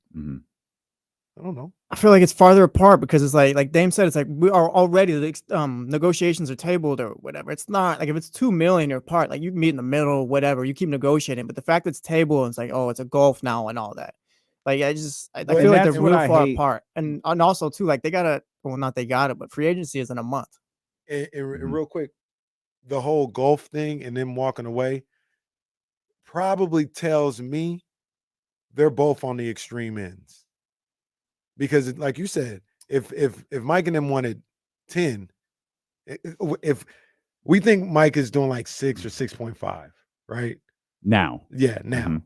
I don't think they're gonna be like, yo, you're making 6, we want to move you to 7, or 6.5, we want to move you to 7. It's probably something they deem as a true increase, like 6 to 8. Like they gave Mike a cost of living increase. Right. No. 6 to 8. And like you said, if Mike's representatives was at 10, that means that's that $2 million that we're talking about. You're like, we're not doing this over $2 million. If it sounds like, it feels like they're saying 8, and Mike and them are like, we want Monty's 13. That's a golf. 8 to 10 isn't a golf. 8 to 13, 8 to 12, that's more of a golf. Juwan Jennings back with the San Francisco 49ers. 2-year deal. $10.5 million guaranteed. But restricted free agent Juwan Jennings is back with the San Francisco 49ers. I saw a clip of Logan Ryan, who signed with the 49ers late in the season last year. Well, being on a cruise, matter of fact. He left the cruise, I think. Did he have signed with the 49ers. Boots on? Oh.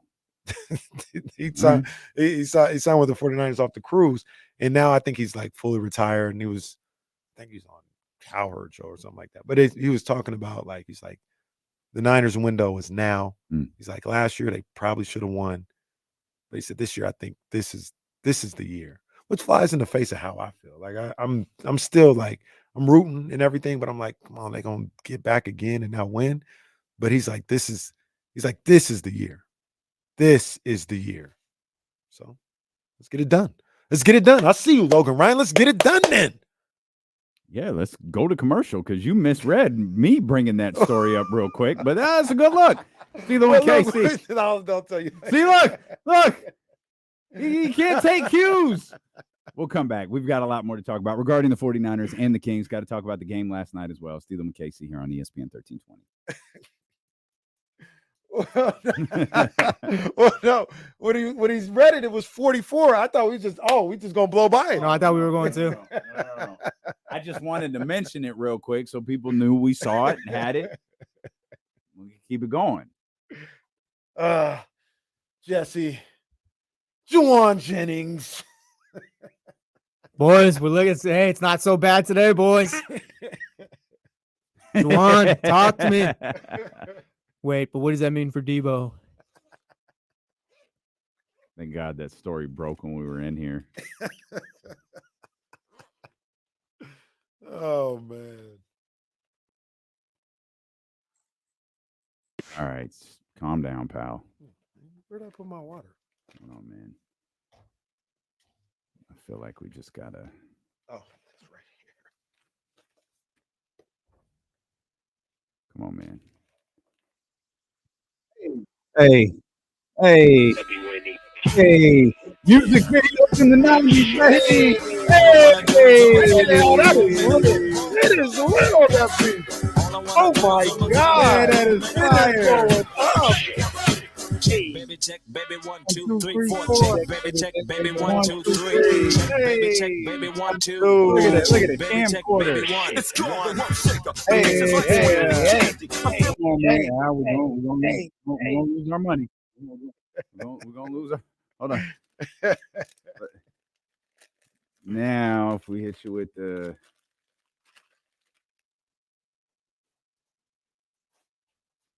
Oh, look at the. Come on, man. Damn, music is a beautiful thing. I love what we do. We're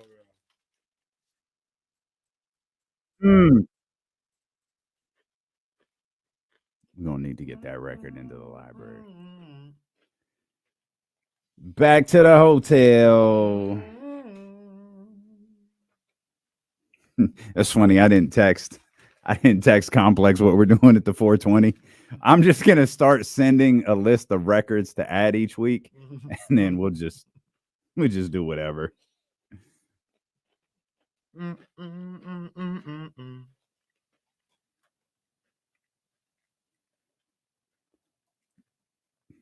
I got the black broad and you got the white one.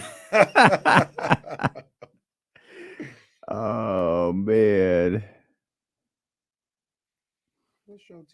Rump Shaker did not advance past number 2 in the Billboard Hot 100 because of, any guesses?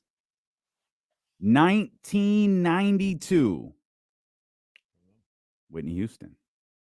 I will always love you. Yeah. I'm surprised it got up to number 2. Oh, that's right. We get many. Yeah. Oh no.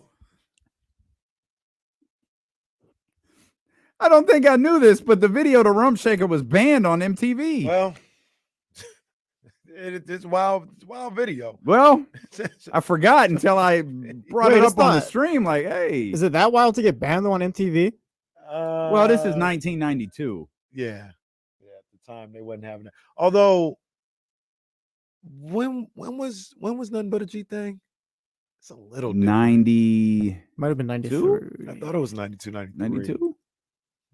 It's a little different than Rump Shaker, but they still have some moments. And then that was also the time when like people were hypersensitive because of 2 Live Crew. Yeah, for sure. Yeah, 93 was Nothing But a G thing. Yeah, that Rump Shaker go crazy. Oh, that's so nasty. That go crazy. And so does In Too Deep. It does. Shout out In Too Deep. The Valley Joe, you already know what it is, baby. We got love. Shout out Manny, 916-909-1320. Manny, what's happening, baby? What's up, y'all? Hey, so with Mike Brown, so for me, like the way I look at the whole thing is like he's got the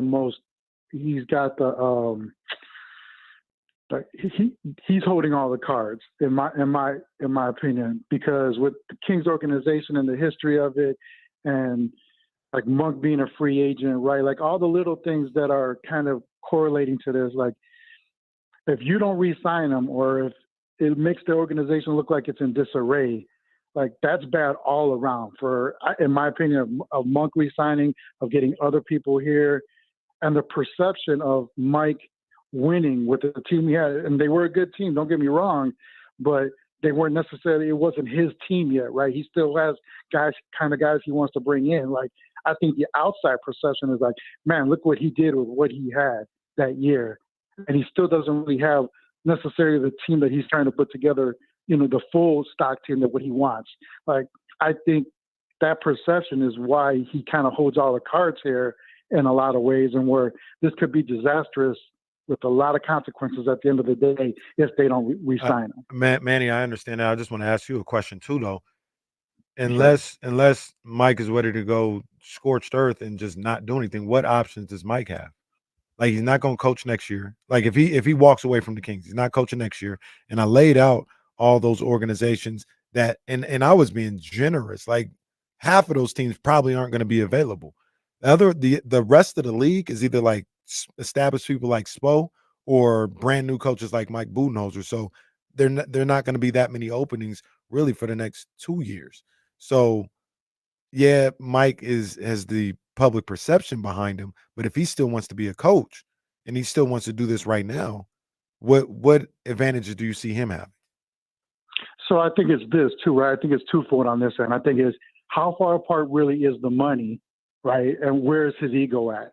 Because we all have egos. We all have, sometimes we think we're worth more, and sometimes, unfortunately, people think they're worth less. But I think that's where it's at. Like, if it's, in his estimation, like an insult, what they're offering, I think his perspective being in Golden State for as long as he was on that bench and kind of sitting back and learning a little bit, I think for him it'd be like, hey, I've proven that I can take this, what they call quote unquote small market team, and have success.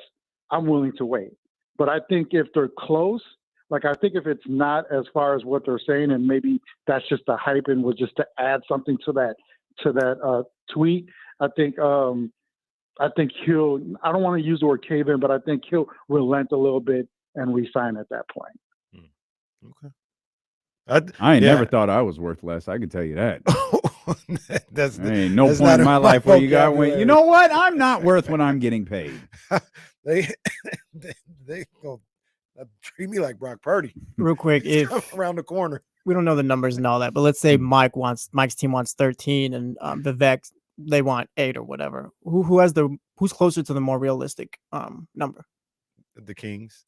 Well, yeah, I mean, if I think it's Mike Brown. I think because I'm saying like not 13, but like maybe you pay Mike Brown 12, 11 million rather than like 9, 10.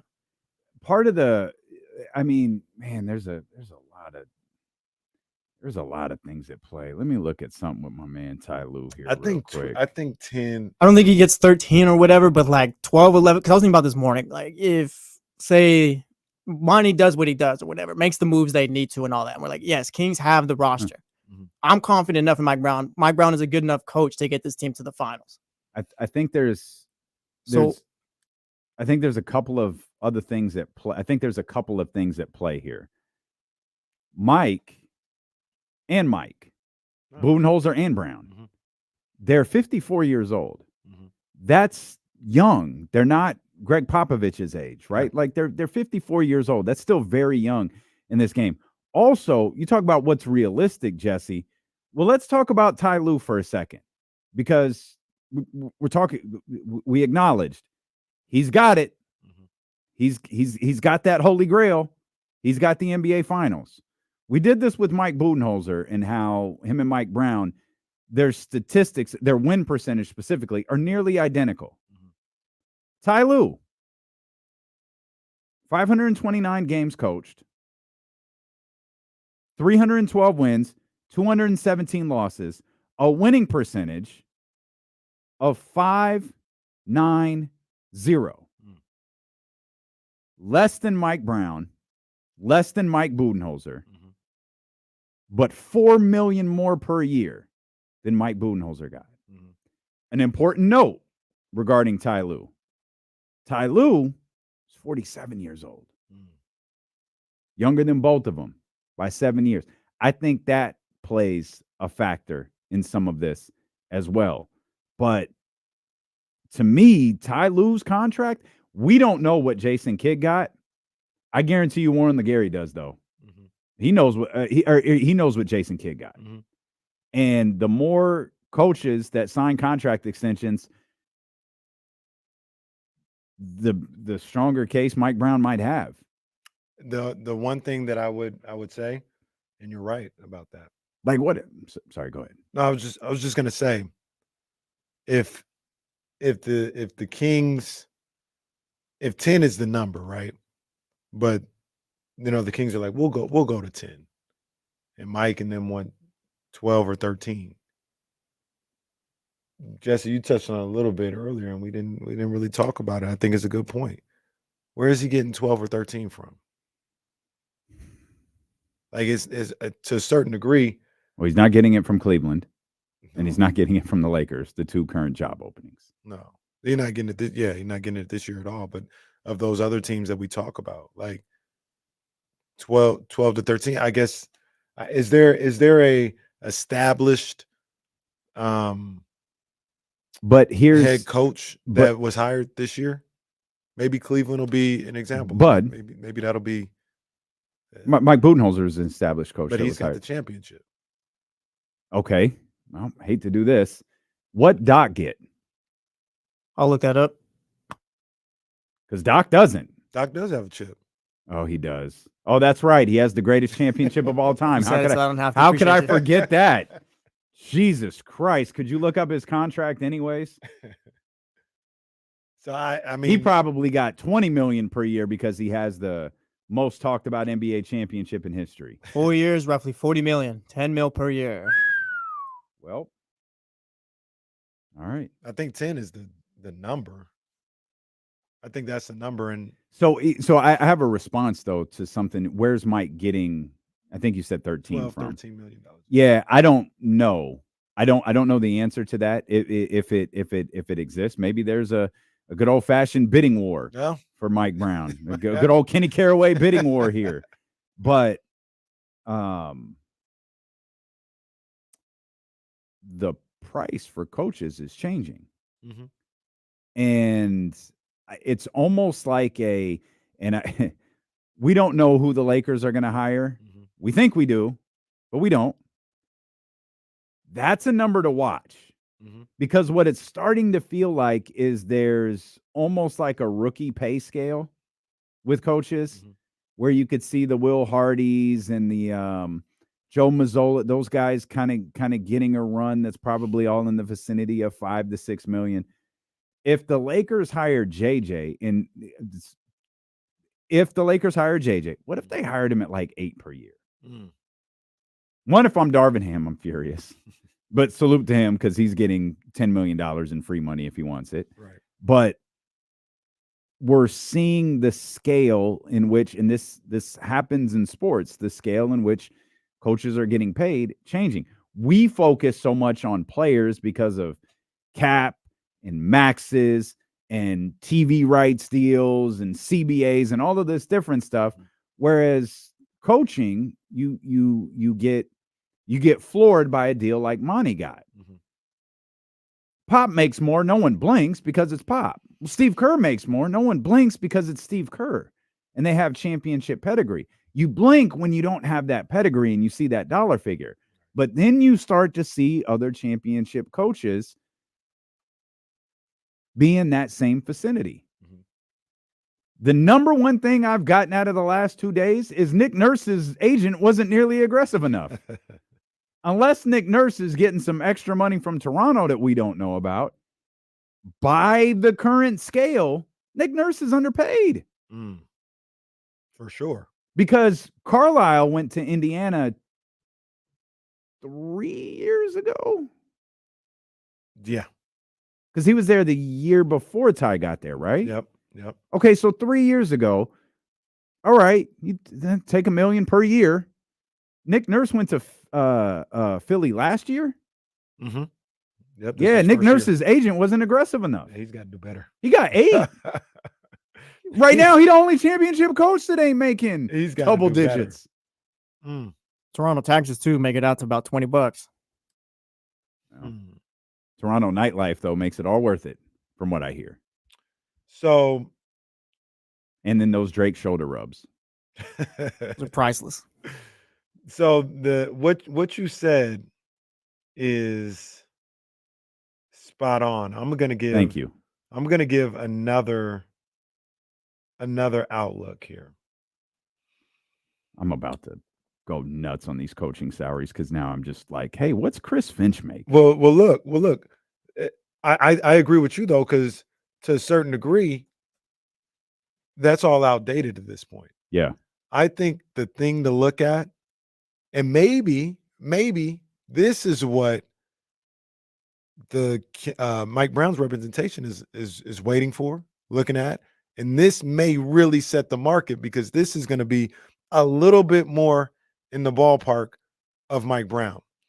The Lakers potentially hiring JJ Redick, it will be akin to that, and we'll have relation because, like I said, if he's getting $8 million, that just boosts the floor for everybody. But he's a first time. Yeah, that's a game changer. Yeah, that's boosting the floor for everybody. Mm-hmm. But he's a first time head coach, mm-hmm. and he's still a first time head coach. Cleveland's situation may be the one because they're probably going to hire someone closer to what Mike Brown is. Hasn't won a championship, but playoff success or playoff appearances. And I'm looking right now in King James Gospel.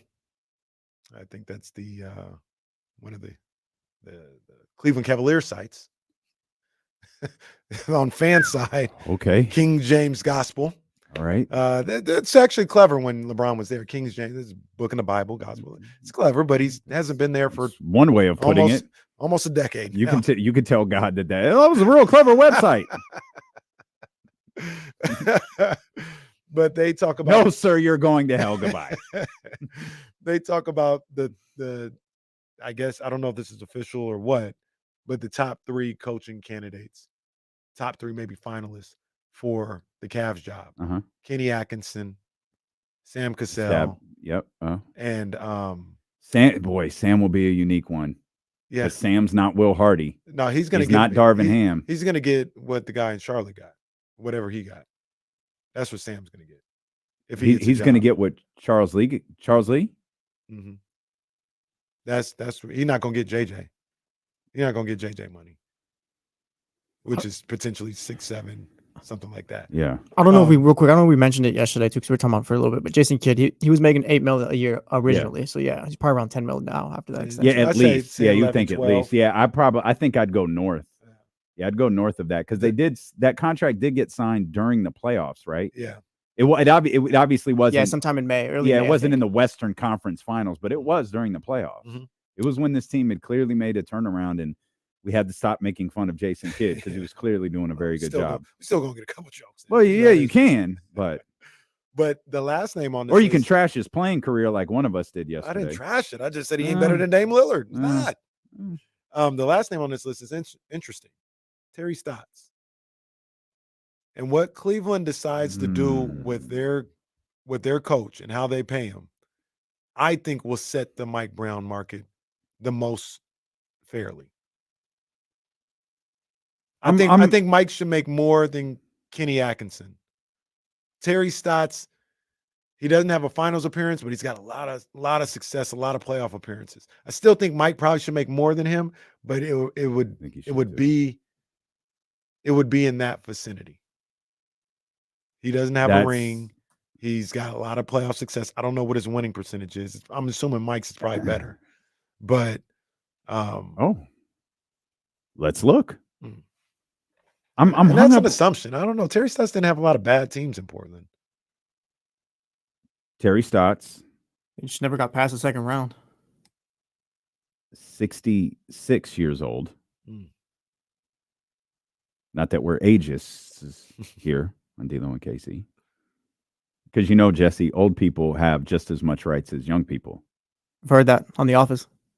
1,003 games. 517 wins, 486 losses, a win percentage of .515 for Terry Stotts.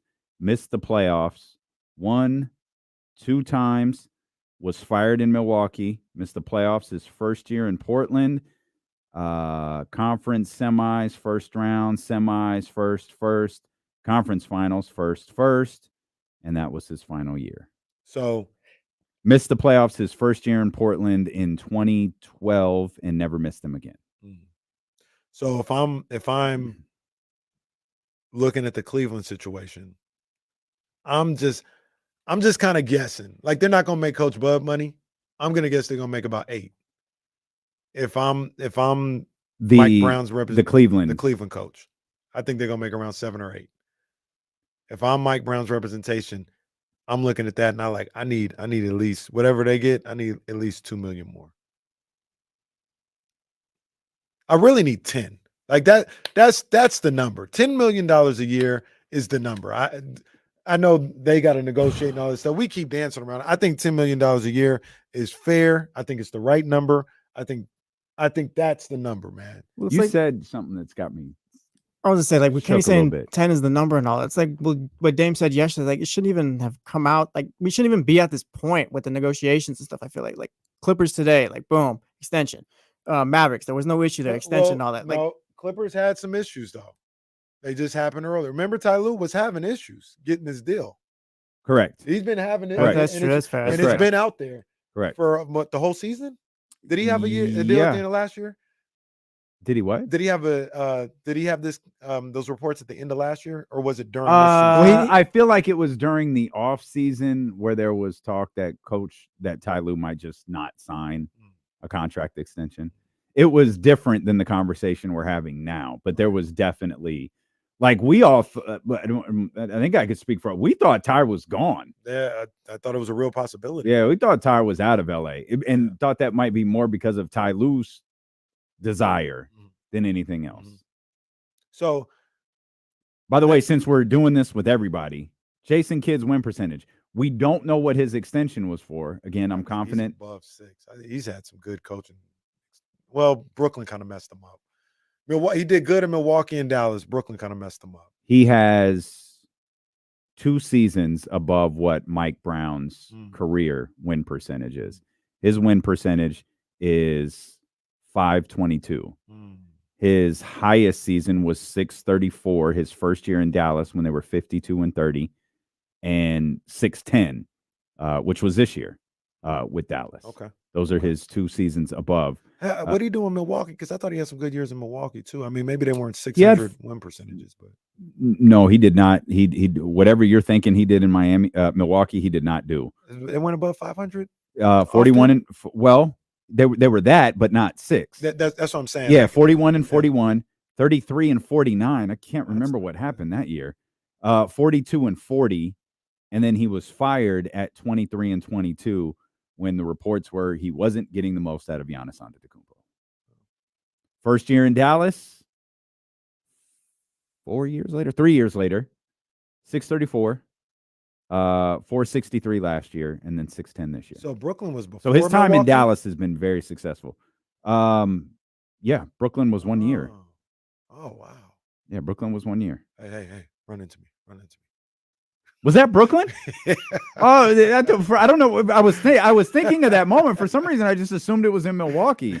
Hey, run into me. Bump into me. Well, 44 and 38 that year. You said something though that I can't shake, and I kept like, we don't know what Charles Lee is making. You think Charles Lee and Sam Cassell will make the same range of money? Yeah, like Charles Lee is 39 years old. They'll be in the same tier, I think. Sam Cassell has been an assistant coach for a very, very long time. Yeah, I don't know if that'll matter. I mean, like, he'll make. You think like Charles Darvin Lee. Ham money? Yeah. Wow. I don't think Sam Cassell's getting potentially JJ Redick money. Like, if we're totally making this JJ number up, by the way. But we have no idea. If JJ is 7 or 8, I don't think Sam Cassell gets that. You think he gets $5 million? Yeah. I got the impression reading the stuff from The Athletic, following up a little bit after the show, they're rounding up. That was the I suppose I could ask, but I felt like they were rounding up to $5 million. And oh man, Sam Cassell, that man. I mean, it sucks. But that first time head coach. Yeah, you know, I guess that's kind of what I'm looking at. So. No, this is kind of unnecessary. But Dr. David on the Matthews Mattress Chatty House says, have Odyssey take Mike to Morton's and get it done. Well, that's where deals get made. See what you started. How did I start it? That actually happened. Got me out there acting like paparazzi, taking pictures of you and Stacy with my stupid ass mushrooms. What are you talking about? Is it good, Damien? Do you like your mushrooms? Hey, they look good. You leave me alone. I'm sitting next to the guy, like, stop asking him questions, please. Oh my God. No, look, that was another one too, where it's like, hey, let's go to dinner this day. Oh, same day as the national championship game. You know, no TVs around here, but let's go. I've maintained for 4 years, no one in this building has a clue what we do. We had to sneak and watch somebody's private room. We're trying to watch broadcast. Of course, Morton's, no Wi-Fi allowed. There's no like signal. The DirecTV app is lagging on my phone. I don't even know if so-and-so's made a shot yet. One of the richest restaurants in the city, and we can't get good Wi-Fi in there at the time. Well, I like Morton's, man. I got to go back. That's what people like you do. They just go to Morton's on a regular. Wow. Hey, and shout out to Rory. Man, Morton's broccoli is fire. Boy, don't I know it. Morton's broccoli is fire. Morton's is fire in general. I'm a big fan of Morton's. Okay. No, don't do that. Don't do that to Morton's. Don't do that. It's fine. No, it's bomb. It's not better than Prime.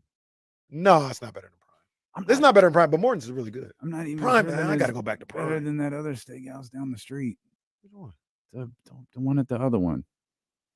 I ain't gonna say. I ain't had that one. I went to Root Chris though for my birthday. Well, that's what you do. Well, don't do That's that. what you do. Settle down. Like, it's not like I'm there for lunch. Man, it was a special occasion. Dr. David was right.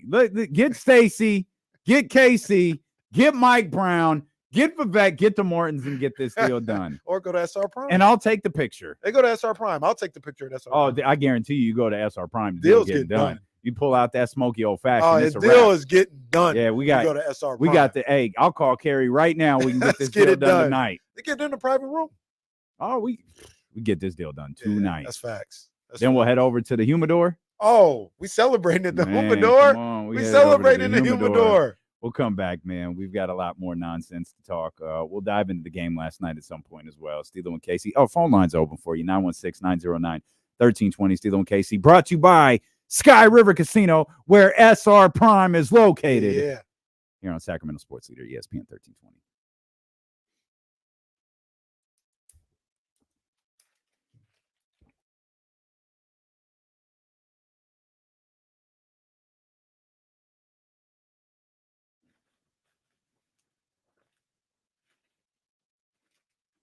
Frog and Slim. I don't think I've ever heard of that.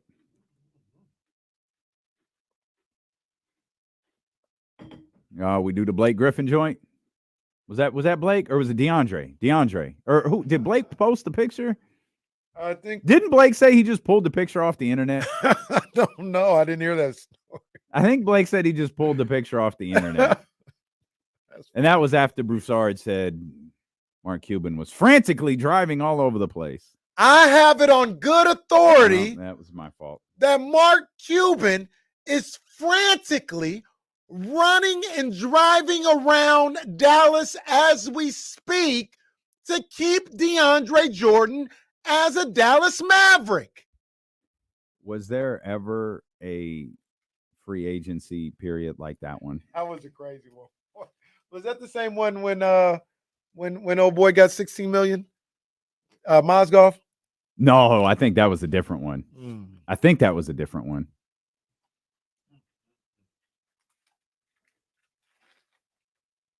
I sat on this because I discovered it. Pause while Manny was talking. I was like, don't say it yet. It could derail everything. Do you know who wrote Teddy Riley's verse on Rump Shaker? It was Pharrell, wasn't it? Yeah. Yeah. I never knew that. Yeah. Until 30 minutes ago. Yeah. I learned that about a year ago.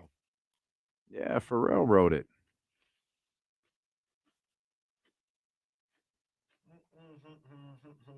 We're just gonna go down a rabbit hole here.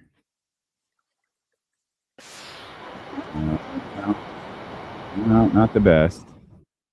Get rid of that. Let's take a listen to. Okay. All right. Yeah. Follow the sample. Shout out to Emotion. Hey. Hey boy, you got a good conversation. I hear it. Let's see what else is in here.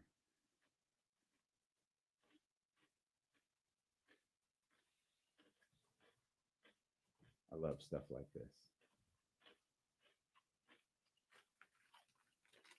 Leaving on that midnight train to Georgia. Leaving on a midnight train.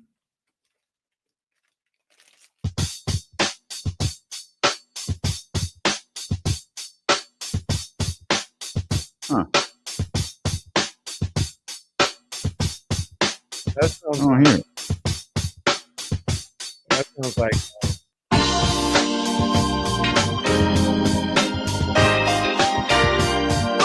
don't really hear it. that sounds like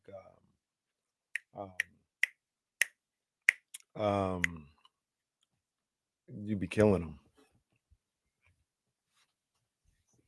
them. Nah, he came back too quick, Jesse. Because I gotta hear one more. We gotta hear the original one. Oh, there it is. Hey. Yeah, there it is. That's the original one. Hey. Lafayette Afro Rockman. It's like I love chasing down samples and figuring out where they all came from. And I've been stuck on this. Oh, have you ever listened to DJ?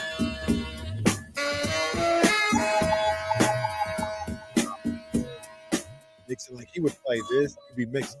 He would play this, and play it for like 30 seconds, and then go in the Check, Pac-Man baby, check, hotel. baby. But he does it yeah. for almost every mix. But like he has special mixes where he plays where the sample came from for like 30 seconds, and then mixes it into the song that we know. There's a phenomenal job. A great, I'll say social media account. I think it's Instagram, probably Instagram. I don't spend enough time on TikTok for it. Well, it could be TikTok, but it's an account that breaks down how a record was made, sample by sample. And a lot of times, like we just played like 3 songs that are all sampled in Rump Shaker. Which, if you're just tuning in, sorry, man. Sorry.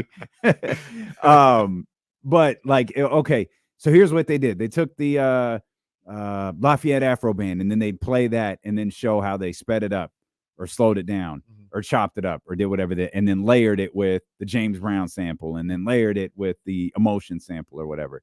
It's a fun account. Couldn't tell you for the life of me what it is. But I come across it every once in a while. I remember I saw on Twitter, I don't know if it was the account or just somebody just got the video for somewhere, but they showed how Kendrick, there was like 3 different, I think it was like 3 different Janet Jackson samples for Poetic Justice, and just how they put them together into making one song. It was that stuff is phenomenal. How the ear that those producers have for those sounds and how to loop them, when to loop them, when to stop it, and when to put it in. It's amazing. Poetic Justice is one of the greatest uses of a record in history. It's one of the greatest uses of a hit record ever. Yeah. And I think honestly, that's one of my favorite. That's not my favorite because I love All Right. That's probably my favorite, but it's top 5 favorite Kendrick song ever for me. I love Poetic Justice. I think that's where my morning started, man. I love music so much. And working out this morning, I had a good playlist. And out of just nowhere, I got borderline irrationally excited for Janet Jackson. She's going to be here in like 13 days. Yeah. And it like clicked, like, Janet's going to be here in 13 days. Oh, and then I started thinking about everything we got coming up on KSFM. And then that was before I knew about the NWO takeover. Hey, yo. So as it stands right now, we got Janet on Tuesday and Summer Jam on Friday. No, we got Janet on Tuesday. We've got Concerts in the Park on Friday, Summer Jam on Saturday. Is there something else Saturday? Don't we have something? Juneteenth in Oak Park. Yeah. Oh my God. Oh my God. Come on, man. I think so. I think that Summer Jam. No, you're right. It is. Yes, it's the 15th. Yeah. So Juneteenth. We in Oak outside. Park, yeah. On the way to Summer Jam. We are outside the week of June 10th. Wow. Come see us. Yeah, we'll be out at Concerts in the Park that Friday. I forgot about that. It's on my calendar. And then the NWO takeover.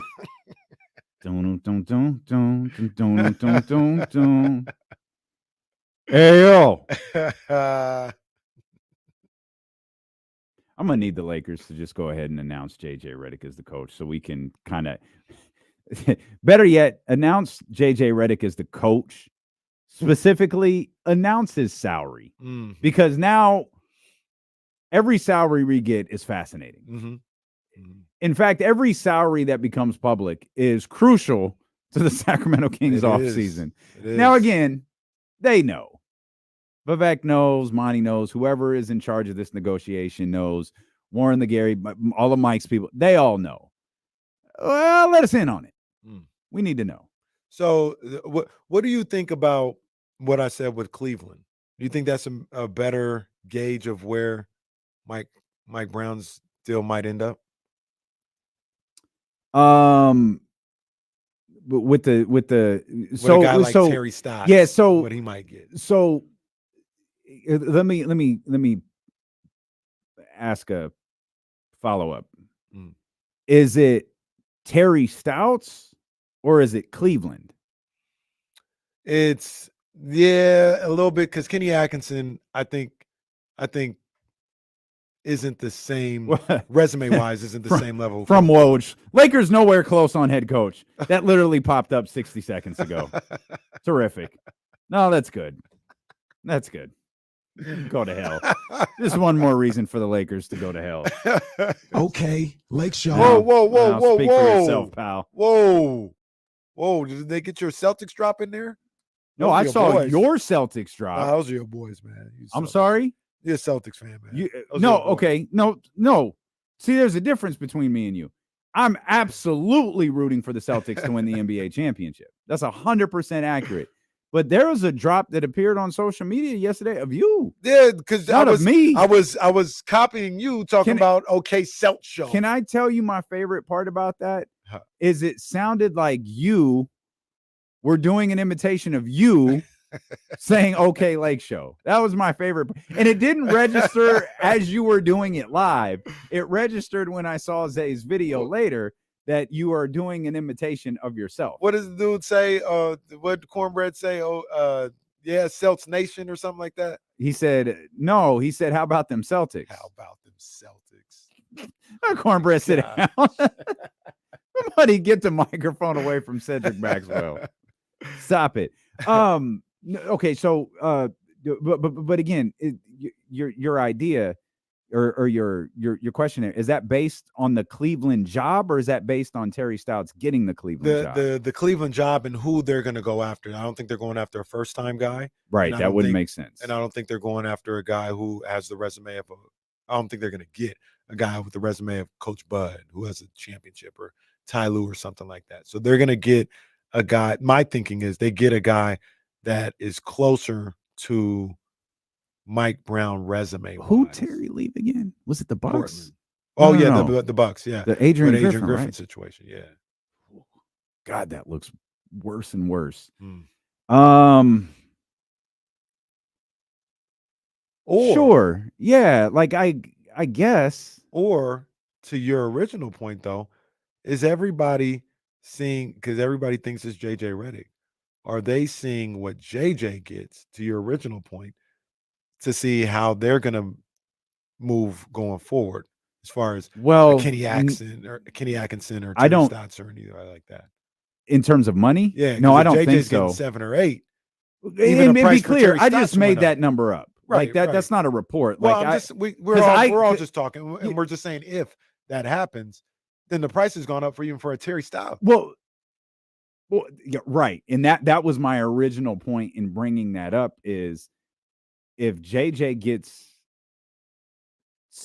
I mean, $2 million at that tier, that's substantially more than Darvin Ham. If JJ gets something in that vicinity, it changes the conversation for everyone, because we're talking about championship coaches being in a certain tier. And the outlier is Monty Williams, which I really think is the catalyst for all of the frustration here, is that Monty Williams deal. Now, knowing that Jason Kidd's probably in the general vicinity of that, maybe at that 13 million mark, maybe at 12 million, maybe at 11.5. You're in the general vicinity. We know Ty Lue, championship coach. He's at 14 now. If you move the floor up for first-year coaches, that to me, that changes everything. To more directly answer what you just asked, yes, it does change things a bit, because if it changes things for Nick Nurse, it changes things for Terry Stotts. I mean, and if I'm Nick Nurse, I'm fuming. I'm firing my agent. I'm like, hey, you dropped the ball here, dog. I'm the only dude in this league with a ring who I'm the lowest paid championship coach in the league at this point. Yikes. Doc was a commentator and he got more money than I did. JJ was a commentator and he's making the same amount. A goddamn podcaster. And he's making what I'm making. Yeah, if I'm Nick Nurse, I'd be fuming. I need to look this up, because I think I read this in my exhaustive research of head coaches.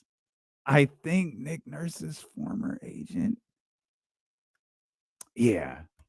Nick Nurse's former agent is Mike's agent.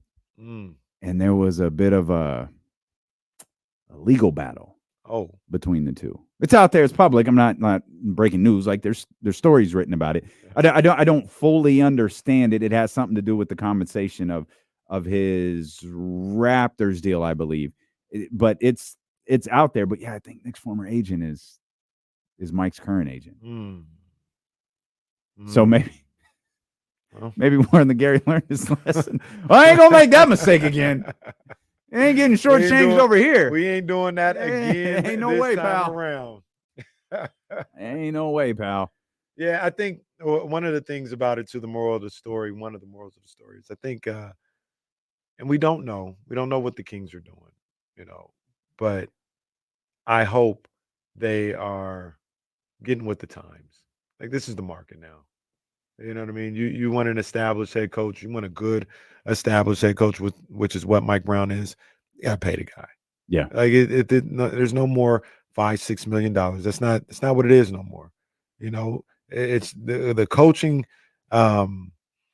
salaries and the way they go about it. It's just like anything else in life. Players aren't making the same that they did 2-3 years ago. Right. You as an owner in an organization, you're bringing in more money than you did 4 or 5 years ago. Coaches' salaries are no different. Get with the times. That would be my thought. Get with the times. Man should be getting about $10, $11 million a year. Wholeheartedly agree. And in the end, I think that he does. I think so too. And I don't think the end means February. I think there's just too much at stake for this franchise right now. And if your ownership, whatever the hell that means, if your ownership and you're unhappy with the way that the season went, the way to correct it isn't holding your head coach hostage. It's we've got business to get straight this year. At this point, item number 1 is to get the situation with Mike Brown dealt with. Item number 2 is for free agency to get here. Well, hell, I think you've got a draft first. Yeah. But we have the draft and Malik Monk, and we have to improve our roster. Having Mike Brown's contract situation, lingering over all of these very, very crucial business decisions help no one. They don't help Mike. They sure as hell don't help Monty, and they don't help whatever group and ownership is unhappy about missing the playoffs last year. I thought you no, I'm done. We'll see you tomorrow. The other thing go back to Rump Shaker. But the other thing I was gonna say about that as well is you got a guy like Mike Brown in-house right now, and he may be asking for something, and we all hear these reports and everything, and we're feeling okay, Mike Brown is deserving of this and all this other stuff. Maybe I stall out the Kings organization a little too much or whatever, my boy Uncle V. I just want to reiterate, we don't know what the Kings are or not doing. That's right. We don't know that the Kings aren't offering $10 million.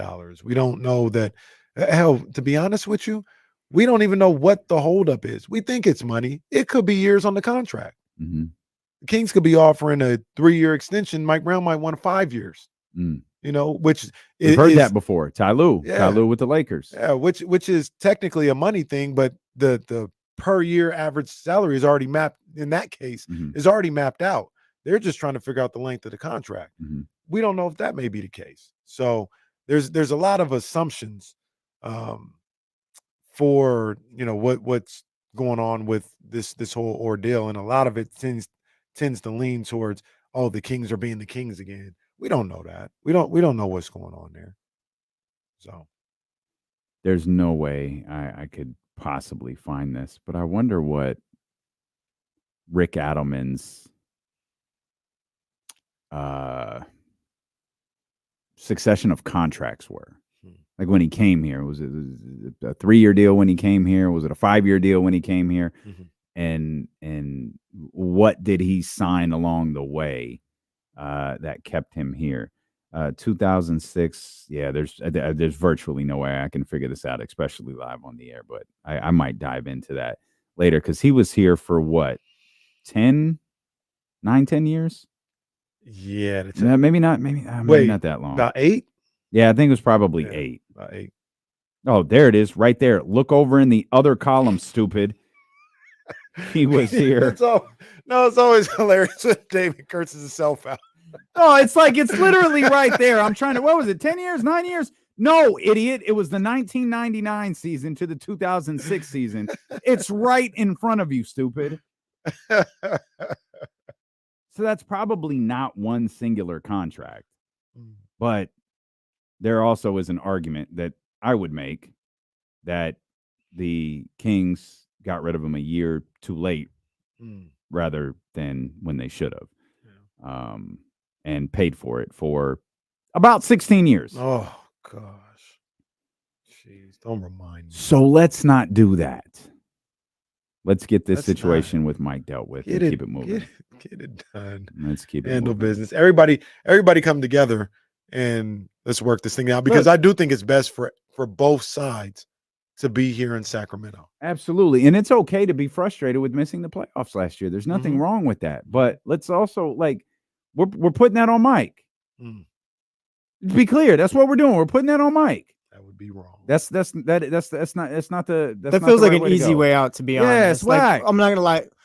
All right, just with I don't know how you could put that on Mike Brown. Be like, yeah, I don't know. We can pay him this or whatever. Just I don't see how you put that on him last season. You don't. It just doesn't make sense to me. No, especially when your star player is saying if we make free throws, we're a 50-win team. Mike didn't say that. Your leader said that. Well, put some stock in what your leader says, because at no point did, if our coach just got us to make free throws. Now, I'm not going to, I had moments, plenty of them this year, where I was critical of Mike Brown. He did some things that I just don't understand. Some of it involved Davion Mitchell early. Some of it involved Chris Duarte. We have talked openly about the handling of Kevin Huerter.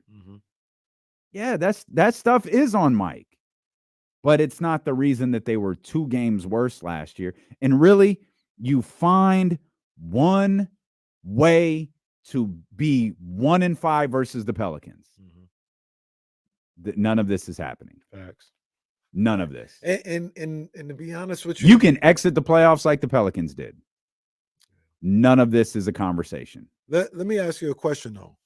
Do you think everybody is quick to, once again, here I go defending the Kings again a little bit too, but everybody's quick to jump on the Kings right now and talk about how could you do this and how all this other stuff. And I agree. Once again, moving on from Mike Brown and hell, Monty McNair, if that was the case, that's not the answer right now. But isn't there a heightened sense of urgency with everything that has to do with this franchise, this city? There should be. Everybody's got it. While we're talking about, it's not his fault, and missing the playoffs once isn't we should have some patience and all that. There is no other patience going on in this whole Kings world, because Monty better do this. Keegan better do this. Sabonis better be this. They better go get this person. We're all talking like that. That the Woj quote about the Kings and how they're frustrated they didn't make the playoffs, or James's story about how they're not happy with missing the playoffs. And we read that and we're like, what?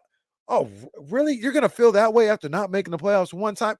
This is what we do. Not just us, but the fans, everybody involved. We have been on this. The sense of urgency is at 10 with this franchise in this city right now. That's fine, and you're 100% right, but we're not the decision makers. It's true. If we were, we'd probably fire. Well, not us, but there'd be people who would fire people. The same people who would say it's crazy to even have this discussion, they would trade so-and-so. They would, Monty and Mike would be on the hot seat. because of not making the playoffs. Well, not if I was the owner. No, and not if I was either. Well, I'm a little you just bit. would have traded Keegan Murray a week ago. Definitely would not have. You and Yo, your what? Whoa, you and whoa. your assistant general manager over there in the booth, Jesse Wilcox with his bubble jacket. Now he's on the phone, but he knows we talking about him. Absolutely not. I think everybody involved just we'll be okay. We're gonna get there. We got to make some moves. We got to get better. We got to improve. We got to make the playoffs. Mm-hmm. But I believe that the group that they have, but all the way around, is a great core for that. If you want to make a move here and there to improve that, and Mike is a part of that, absolutely, and that's the 100%. That's the thing. Like you could feel how you want to about Herter, and you can have these discussions about Duarte and some of these different guys. We're not having a discussion about Domas. We're not having a discussion about De'Aaron. Most of us aren't having a conversation about Keegan. Nobody here. But is. Wait, nobody don't like to talk anymore. Or nobody what? here.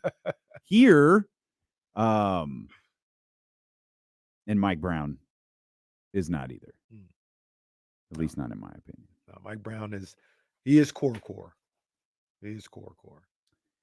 I need to let me take one quick peek at something, because streets have been calling for it now for a couple of days. Well, yeah, today. Well, am I going? Pocket watching Jason Kidd? I'm about to get back. I'm about to get back on that winning. Yeah. I'm a little reluctant. I mean, it's. Oh, it's a good one. Yeah. All right. Yeah, you better be ready, Jesse. You better be ready, because your boy's back. I'm not even gonna lie to you. The guys past 2010 or whatever, making their money, I struggle with.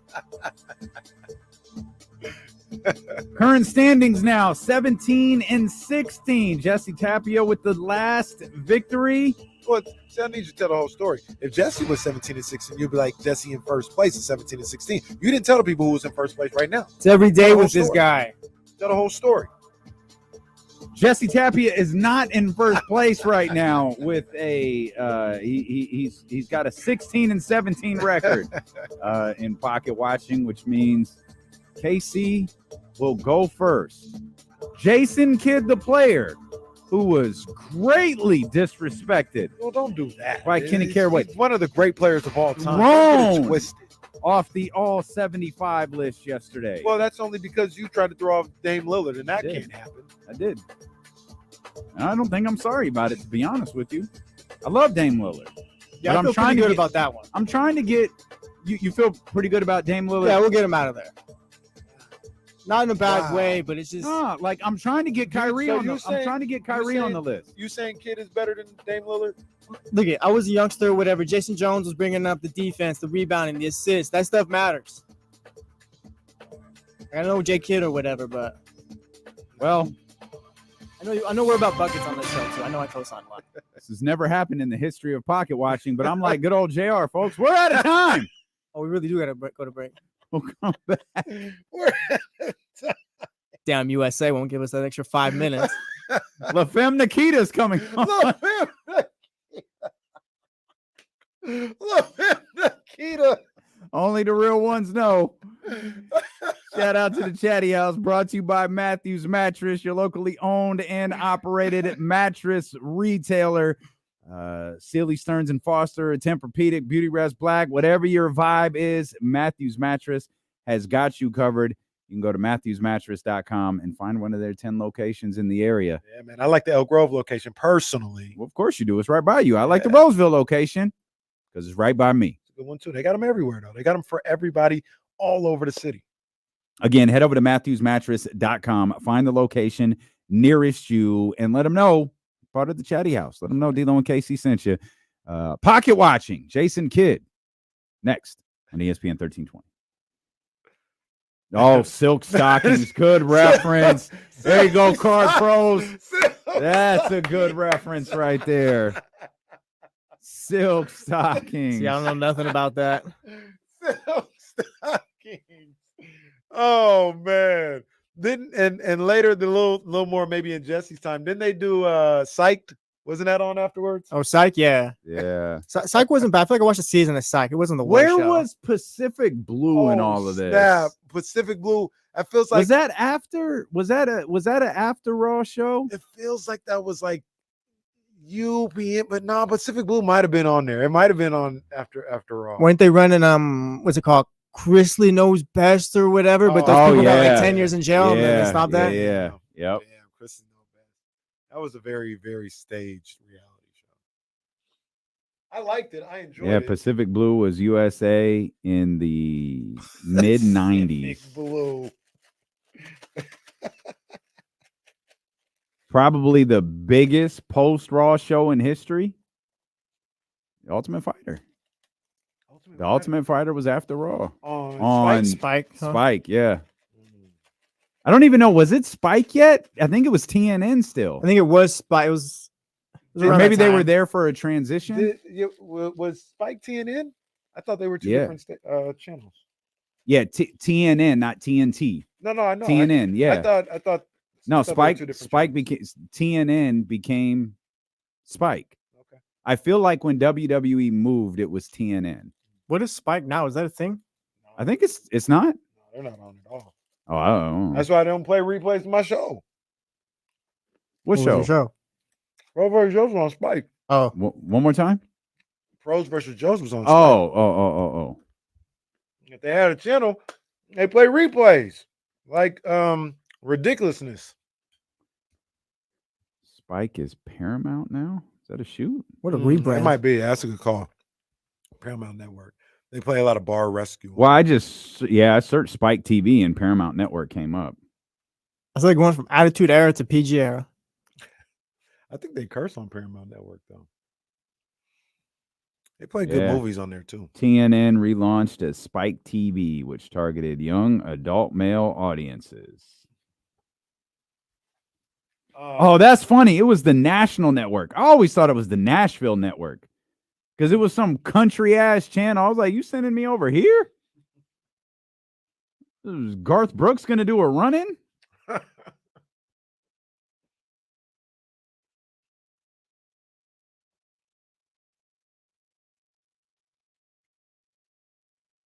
Oh, no, it was the Nashville Network. It was the Nashville Network. It changed to the National Network, then it changed to Spike. Boy, you get the most useless information on this show. And shout out to Soren, he's right, Paramount. I feel like Damien would be like good for Survivor. I feel like you can handle that show. Me? Yeah. Oh, I don't think so. I'd be on Survivor. I'd be like, this is some bullshit. I'm not out there eating crickets and sleeping in Do the they, heat. are they really eating crickets like I don't that? know though? what they're doing. I like, can this is some tell you bullshit. Get me emphatically, I've never seen an episode of that show. So you I've don't- seen the you don't think they're commercials really and the eating trailers crickets? and the synopsises. Maybe they are, but that's crazy. Did you ever see Fear Factor? Fear Factor. Yeah. That was insane. Nah, going was on that show. crazy. That was what's the purpose of this? Mm. That's what that is. I don't know none of these shows, man. Y'all talking about Big Brother? I don't know what that. That's I don't know what CBS. that is. I don't know. Hey. All right, let's get Hey. lazy in here before we do pocket Hey. watching. Meow. My boy You Boston. really excited when this record That's plays. my joint. I just love when you get excited for bumper That's my music. joint. 916-909-1320. Lazy DMs me yesterday. Man, how come y'all didn't talk about Sexy Red, man? It's for the culture. She was on NXT. Lazy said that? Yeah. Bro, we did talk about I it. know. It's literally in the YouTube And- comments or whatever. Sexy Red on NXT tonight. And my favorite thing was he forwarded me the video. Lazy makes sure I got everything. That's why I appreciate Lazy so much. He forwarded me the video that was already on my IG story. But I love Lazy because he makes sure he's a remote producer. That's right, man. What's up, Lazy? Yo, D-Lo and KC, what's good, guys? Oh, he's out the office. Yeah, Lazy's back. He's out the office today. Hey, I feel great. I called out today. Oh, well, no, don't Lazy. say that. Yo, this guy's incriminating himself. He might have one of them Kenny jobs where they just didn't know. That was cool. I just might. Hey, what's good, guys? And hey, my bad, D-Lo. You know, I can't make sure. I gotta make sure y'all don't forget Sexy Red. Hey, I appreciate you. I appreciate Yes, you. sir. Hey, yo, I want to call it now. This question for KC, man. KC said I ain't been talking to him, so this is a question for KC. Hey, right now a lot of people have been talking a lot about Cat. You know, we've been giving him praise. Well, last series they was. Hey, man, I gotta ask a question. Okay. Game 4, he was ducking the media. He wasn't at the podium. You couldn't find Cat. Game 5, he out here talking in some yellow cardigan. He out here. Now, KC, isn't that a front runner? I got to ask, brother. No, when we went to the 70s. Leezy's calls are the most underrated bit on this show. Leezy starts the call like super happy. When he gets to his question, he becomes aspiring journalist. And then for some reason, he ends the call as someone as an extra on the Jeffersons. Leezy said, he showed up to the podium with a cardigan. Ain't that a jive turkey, brother? Carl Anthony Towns was acting like a jive turkey. To answer your question, I mean, yeah, to be honest with you, maybe I'm stalling him out. Yeah. We don't know what happened after game 3. Yeah, he got his games mixed up. Yeah. Even then, I mean, Leezy did. He said game 5. Oh, Last night was game 4. Yeah.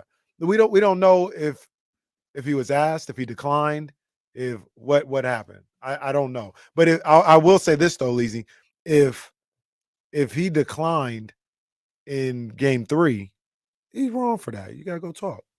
You one of them dudes. You know, you was joking and doing all that other stuff. You gotta go talk. I'm not gonna call him a front runner necessarily, but I mean, you gotta. I think it's a fair go question. talk. No, it is though. It is. I won't label him as that, but you gotta. I do agree. You gotta go talk, man. I agree. I understand. And if somebody wants to label him as a front runner because of that, I understand. I'm not gonna push back. Because you gotta, and more than like being a front runner and all this other stuff. To me, it's about leadership. It's I know we used to have this conversation about De'Aaron Fox and all this other stuff. I do. It doesn't change like everything in the world, but I do. I know me personally, if I was considered the leader of this team, if I was considered the guy, if I was considered the Mekhi Phifer, where everybody looks to me and takes cues, I would take that responsibility to be the one to go talk. That's just me. I'm not saying. What if you were Omar Epps? Well, then I wouldn't be able to shoot. No. Or actually, I'd miss on purpose. That's what I would do. But In Too Deep, I might have to go revisit that movie sometime. Yeah, that's a phenomenal movie. Good movie. One scene was crazy, but the rest of it was a good movie. Poor Jermaine Dupri. but yeah, I would talk. I would talk, and I would take on that responsibility of talking. Not everybody feels that way about it, but that's how I would go about it. Okay. All right. Back to the business at hand.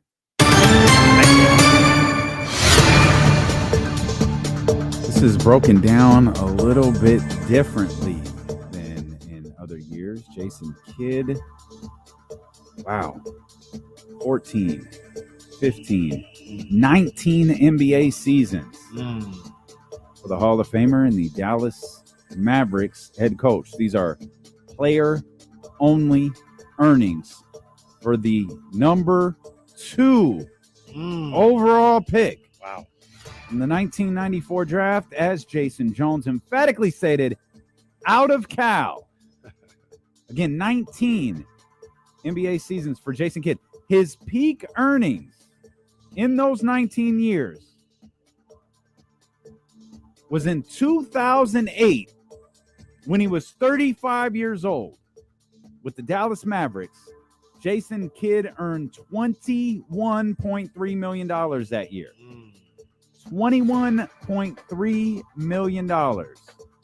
Again, the former number 2 overall pick in the 1994 NBA draft. I need the specifics again. 19 seasons. 19 seasons? 19. Okay. 21.3 million was his peak. That was in 2008 when he was 35 years old. You're up first, Kenny Caraway. Career earnings for the head coach of the Dallas Mavericks. Let the dramatic beat drop. What do you got? I'm going to say Jason Kidd made $235 million. $235 million. Yeah, Bob. Yeah, Bob. It feels high. Jesse Tapia with an opportunity to bring this thing back to even. 19 NBA seasons. The former number overall pick, the former number 2 overall pick in 1994. Peak earnings were in 2008 when he earned $21.3 million. All right, so this is my win guess, I guess, or whatever. I'm assuming Casey's going high. I'm gonna go 228 million. 228 million. Originally, I would have guessed like 195 or something like that. That was a nice move. I would have went like 195 if it was closer. That was a nice move. Jesse would have gone 195 if it was closer. And his instincts are correct. To bring the score now to 17-17. Damn. 500. Damn it. $182 million. Got to get that second guess and then just so they recognize. 182 million, 27,968 to be exact. That is the total for Jason Kidd's career earnings. That was a tough one. That was a tough one. I disagree, Damian. That was easy for you? No, I wish you had done the 195. Yeah, I'm saying. I went for the dub. I went for the dub. I was like, hey, just so you know. I get the strategy. I like that. What's this? I like that. Oh, man. Hey, man, I'm about to go to work. I'm done playing with y'all. Well, now, well, since you're at Kenny, the this is podium, a game. All we do is play. Well, since you're at the podium, KC, you just took your second straight loss in pocket watching. Jesse's now got the score back to 500. Are you nervous about where the Los Angeles Caraways are here at this point? Next question. I mean, look, Oh, we're that's- at 500. Stupid ass questions. that was my Mike Malone. That was Michael. Kenneth Caraway over here. I'm not worried about nothing. Hope you enjoyed that little month and a half. French Montana. As French Montana West said, ain't worried about nothing. I'll be back tomorrow. Jason Kidd one was a little spotty. It was a little spotty. That was for you, Jason. I wouldn't let them disrespect you like that. And I think with the result of this, Jason Kidd has earned his place back on the All 75 list, and Dame Lillard is off. See, that's where you guys lose me. Jason Kidd can be on the 75 list. It's no problem. He's one of the great players to ever play. Don't be taking Dame Lillard off. Someone has to be off the list for Kyrie Irving to be on it. Take Bob Cousy off. They're not going to allow us to we're not do going that. to do that. I'm going to defend Bob right now. This is accolades, L75. This is not just talent. All right, Dame won Jack. 1-0. What is Jason Kidd? He's got a ring. Yeah, he rode the coattails to win a ring. Hey, he it fits on the finger. Really well during that run with the Mavericks. I like Jason Kidd. I think he's a good ball player. I think Kidd is top 5 all time in assists, or around there. Might be 6th. Yeah, Jason Kidd, you could say. He's not a better player than Dame Lillard. He's just not. Wow. Really? I think I feel like I'm disparaging Dame, and I don't mean to do that. I'm a Dame Lillard fan. I think Dame Lillard, like we talk about the assist, I could be wrong. Dame blows Jason Kidd away in scoring, right? Yeah, that's fair. Oh yeah, like I mean, and the thing with Dame is probably, and I think he said this, and he's not wrong. He's probably the second greatest shooter of all time. Yeah, he's there. Does Kevin McHale deserve to be on the list? Okay. No. All right. All right. Never mind. I'm looking at names. Steve Nash is a 2-time MVP. I do kind of feel like they kind of overrate Kevin McHale a little bit. Just a little. He's a really good ball player. But I mean, like, it's a fair question. It is a fair question. Is Kevin McHale a top 75 player ever? Let me go pull up the stats. I wasn't alive in the 80s. I don't even know the numbers either. I know KC's gonna love this one. Dwayne Wade. Yeah. He's top 3 at his position. He belongs. He's top 3 shooting guard of all time. What about Jim Harden? Did he even make it? Did James make it? He's a top. I don't know. I believe he did. But because he's didn't 75. every MVP make it except Derrick Rose? one? Rose. Derrick Rose didn't make it. Derrick Rose was the only one. Yeah, Harden deserves to be. I was listening to Bonte and Butch yesterday, and Bonte, just a quick little blurb. He was talking about don't ever mention Harden with Luka again. He's like, Luka's way better than James Harden ever was. I was like, well, we need to slow down on the revisionist history. Like, just because he didn't get it done in the conference finals and in the clutch, which is very fair. James Harden was kind of crazy. Like James Harden was unguardable. Like, put up 30 a night and led the league in assists. Then people talk about, the fouls and all this other stuff. Like, I get all that, but he didn't go to the foul line 34 times. What year did he get hurt in the playoffs? Not with Brooklyn. Did he get hurt with Houston? I don't think so. Chris Paul did. Do you remember what year that was? That was 2018. Nope, 2017. It was KD then. Yeah. 16. So that's KD. Mm-hmm. Okay. No, actually, it was 2018 because still KD. Yeah, KD there for sure. Okay. We got Mikhail's numbers. All right. 18 points. Okay. All right. We got 7 rebounds, 7-time All-Star, 3-time rebound. That's the killer for me. 3-time NBA champ. 1-time All-NBA. Oh, no. 1-time All-Rookie. No. 6-time All-Defensive Team. We should have never. 2-time Six-Man. He's out of here. We should have never read. I'm not gonna lie. Yeah. I pulled up his page. I was like, "Oh, this is not great for me." Yeah, he's out of here. I tried my best with those stats. Hey, Dame. No. Dame, He's there. I He's apologize. there. No. I apologize, Dame. Mikhail is off this thing. Kyrie. So here's the tough part, because I've already taken Anthony Davis on and given his spot to Dwight Howard. Damn. Dwight, come on, man. That's fair. Yeah. Dwight deserves to be on this list. Dwight deserves to be on this list. He deserves to be on this list. Anthony Dwight. Who's a better player? Dwight. Dwight's we've got not at their better. peak, at their peak, Dwight Howard took in the league where they were extinct. He took the Magic to the finals. Dominated. I want Dwight, I want Kyrie, and I want Luka Doncic on this list. Anybody have a problem with that? I don't have a talk me problem into with it. Luka. No, I don't have a problem with it. It's some of the people that you got to. So Kevin McHale's out of here. We know that for That's sure. fine. Whatever. Yeah, like I said, I pulled up Kevin this McHale basketball gotta go. reference. Now I need 2 more names to get off this list if you're not going to allow me to take Anthony Davis off. Yeah, because Anthony Davis is a better player than Dwight Howard.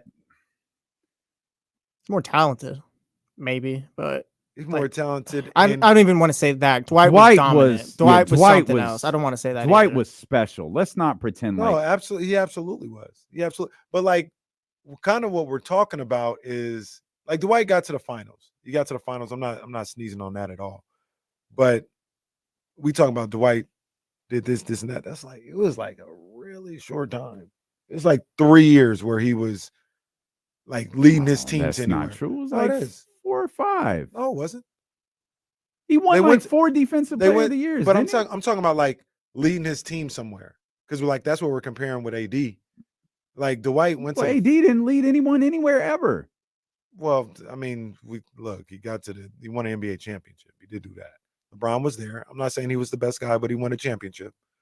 Kenny. Hold on. So now we sneezing at that. We didn't sneeze at Jay Kidd. No. We Wait didn't a sneeze at minute. Jay Kidd. No. I'm not even talking about We added this. that to his Don't resume. do that. Don't do that. I'm not talking about the title. What? Now all of a sudden 2020 titles or something. I'm just going by the facts. This Wipe ain't- that stupid this look off your face.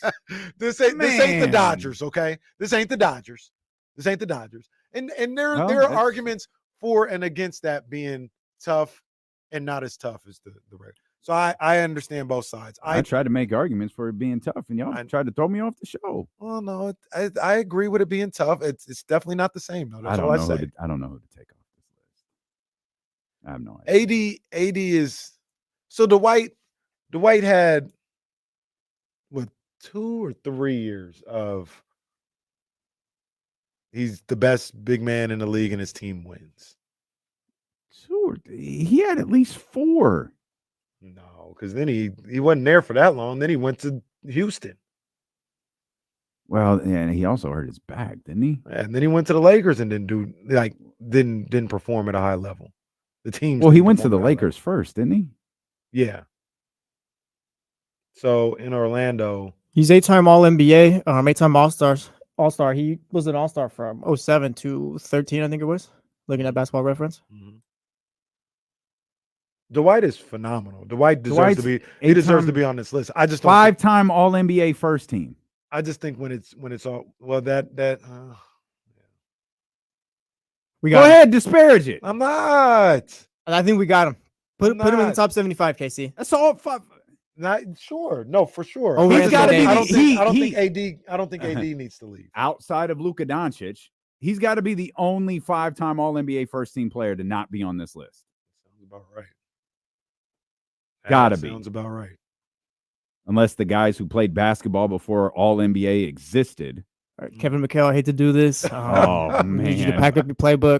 Coach wants to go see you.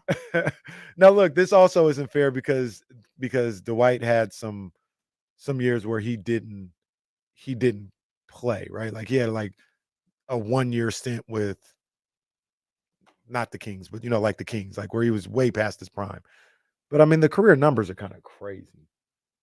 The career number comparison between AD and Dwight is come on. What? Dwight for his career is 15-11. They don't have his blocks up here or right in front of me, but 15 and 11. AD is 24 and 12.6. You think AD is as impactful of a player as Dwight Howard was? Dwight was about 2 blocks per game to 1.8, but we round up on the show. And AD is 2, I think. We'll AD is 2.3 blocks per game. Give me. Well, then maybe it's not AD, like you said, Kevin McHale, I guess. Kevin's already gone. I'm trying to work a couple of other guys off. Is that how Kyrie got on? Is with Kevin McHale? I feel like now we're you're disrespecting asking me Kevin to go McHale a Kyrie little bit over. too. Now you're asking me like now I have to pick. Right now we're at 1, so now I have to pick between Dwight, Kyrie, and Luka. Luka gonna get on 100. Did Jokic make that list? He I didn't. don't think so. Yeah, he didn't. Luka's gonna be on 100, so he cannot be on 75. That's fine. Yeah, 100 is going to be like the land of the sinners. The next, and let's call it what it is. It's not the 100 list. It's the next 25 list because Giannis isn't on this list either. No. So it'll be Giannis, Jokic, Joe. Well, keep getting them all NBAs, and he will. Does anyone have any strong feelings about Dave Bing? Dave Bing did a lot for the city of Detroit, so he could stay on there. He really played for the Pistons? Post career. He did. From 66 to 75. I don't know anything about his playing career. 7-time NBA All-Star. How do we feel about Dominique Wilkins and Kyrie Irving? Dominique's a good one. I got to be honest.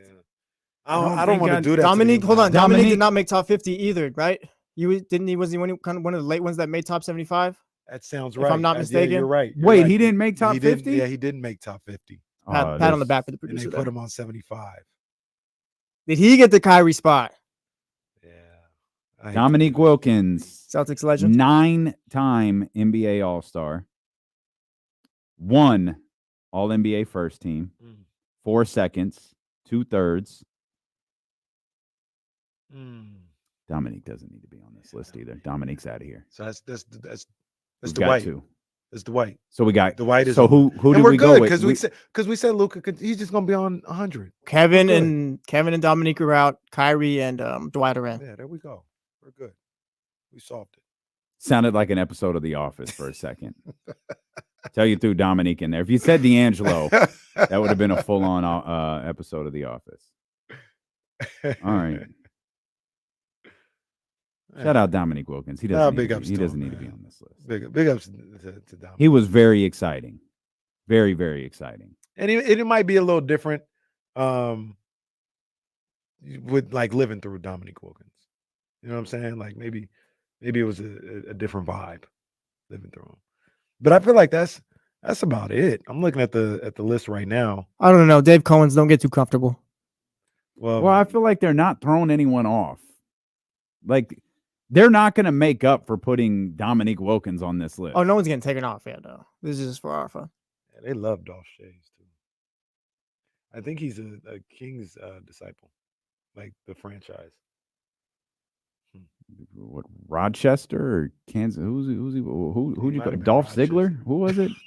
Ziggler. Oh, no. I got one. Look, we can throw Dominique back on there. You say Paul Pierce, I'm done. Well, okay. I'll just keep my mouth. No. No. Dolph Shays got 6 All-NBA first teams, just for the record. No. Dominique goes. He stays on. Then who we taking out? Dominique, keep your ass on this list. Get James Worthy out of here, man. No, that feels very disrespectful. Dominique Wilkins is a better player than James Worthy. That Get feels James disrespectful. I don't know. I got to pull up the basketball No. reference page. Get James out of here. Wait a second. James Worthy, 3-time NBA champion, 7-time NBA All-Star, NBA Finals MVP, 2 All-NBA third teams. Man, James got to go. No disrespect. You know what? Yeah, he's a Laker. Get him out of there. Get out. James Worthy. I don't know, man. His playoff numbers are, man, that's a tough one. I mean, he's almost got the Kevin McHale rub in that he got the Laker. He absolutely he's got the is title. the Laker version of Kevin McHale. Really good ball player, but he was elevated. Well, if we're doing that, I vote to take Dom and James off then, because I want Luka on. Luka's gonna get there. Now, I understand that in 20 years. Yeah, that's all put right. Luka on the list now. What are you doing with him? Yo, I found myself being so frustrated with the way the Timberwolves were playing yesterday in the fourth quarter. I was rooting for Dallas. One thing changed it that I completely forgot about. I was really frustrated with the way that they were playing. And then they caught someone was going to the free throw line, and I snapped out of it. It was like, oh, can't do that. I remember my man Elston's over there. And I will never, no matter what team he's coaching for, root against Elston Turner. Shout out to him. And I was like, okay. All right. Straighten up, D'Lo. Come on now. Come on, Minnesota, play better. And they did, and walked out of there with that win. But man, they had a better fourth quarter than they had the first 3 games. God, they were really frustrating in that fourth quarter at times. Yeah, I mean, you could say this about a number of different series, but the one thing that I would feel like if I was Minnesota, a player at the very least, and having some type of confidence about potentially making history, is we've been right there in every game. Matter of fact, you can make the argument, except for maybe game 3 and obviously game 4, we blew those other 2 games. We were up. You definitely did. Yep. We were up, absolutely in control, and we blew those games. Yeah. So all we got to do, we don't have to do anything too drastic. Just keep staying with what we're doing, play good basketball, and we can do this. Mm-hmm.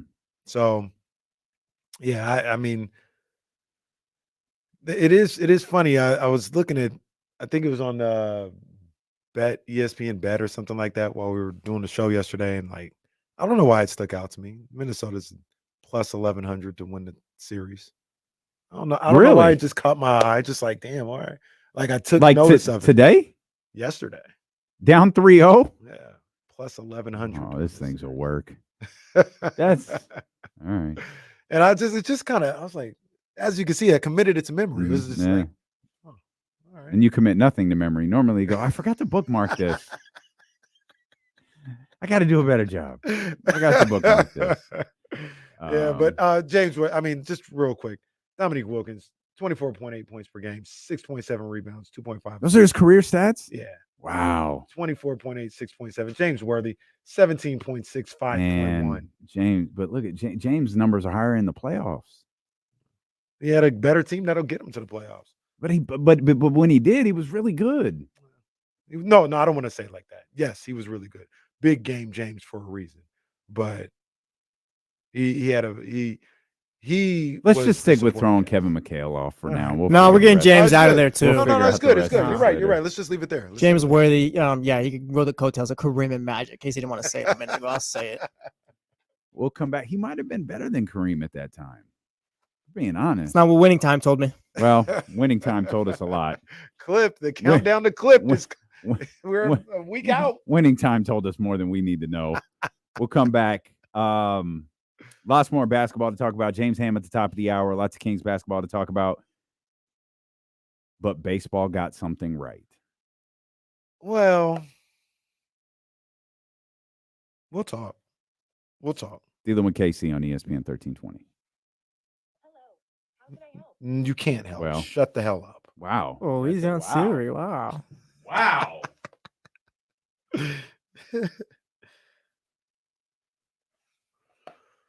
You know what, guys? I don't even have a 13th round today. I don't think there's anything going on in boxing. Let me see if there's a fight this weekend. I mean, there's always a fight, but anything of notice because they might. What weight class was Fernando Vargas? Was he 130? 135? 135, I think, because Oscar, he might have been 140. All right, let's say he's 135. What is Shakur? Shakur is 130 right now. I think he just moved up to 135. All right, who wins that fight? Those are just two randoms in my head right now. I think Shakur wins it because he's a better boxer. In those situations, I usually go with the better boxer, the guy who can maneuver around the ring. I usually lean towards that. Sometimes it doesn't happen, but all right, now we have a real topic. Are we still really doing this? yeah. Like Mike Tyson, did you see what happened? What happened though? I heard, yeah. Yeah. And there's people in the chatty house. Like, you guys think Mike can win? Bro, Can't even ride a plane. I think we're in the minority. I think Mike might be the betting favorite, which is crazy. Yeah, and I'm not pro Jake Paul, but like I said, Mike Tyson can't ride a plane right now. It is crazy. Oh, look. Oh, this is actually interesting. Adrian Broner is fighting next week. Deontay Wilder is fighting this Saturday in Saudi. That's what happened. So Dimitri Bivol is fighting. This was supposed to be him versus Beterbiev this week. Oh, we got a little work. We got a little work. Deontay and Bivol. Then AB versus Blair Cobbs next week. And then the 15th. Or, oh no, that's on. Okay. Oh, Xander Zayas. He's a truth. He fights next week. Sal, give me Chavez. Chavez versus Tank. Was Chavez in the same weight class? I don't know. He's an all-time great though. Yeah, So I'll take him. he probably was because Sweet Pea, he fought Sweet Pea. So that's probably like 135 or so. Tank will knock his ass out. Chavez was great. Chavez, no, he's too slow.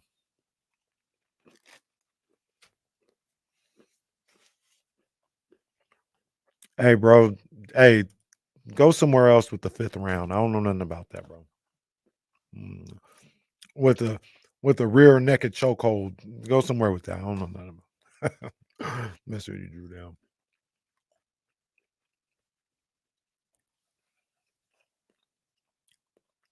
I guess that would be the 6th round. Bruh, come on, man. Hey. Come on, man. Stop, bro. Stop. Come on. Yeah, pal. Come on, guys. Hey, come take a seat right here. Let me talk to you real quick. Come on, man. No. I get it. Mike was a superhero back then, but no. Don't watch.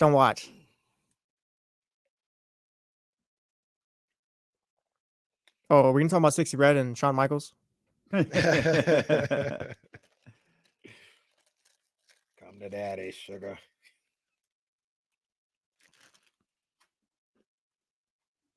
I completely forgot the Wizards' job was open. It's open right now? Yeah. Oh, we'll take that off the list. Did they fired, was it Wes Wes Unseld? during the season? Yeah, that's right. And they had an interim. Yeah. The interim is the head coach. That'll put some butts in the seats. So that's one off the list of next year, the following year. I don't imagine he got JJ Redick money, which we have no idea what JJ Redick money is. Oh, they named him the head coach? Yeah. Oh, okay. Well, yeah, good they for just him. announced that. Yeah.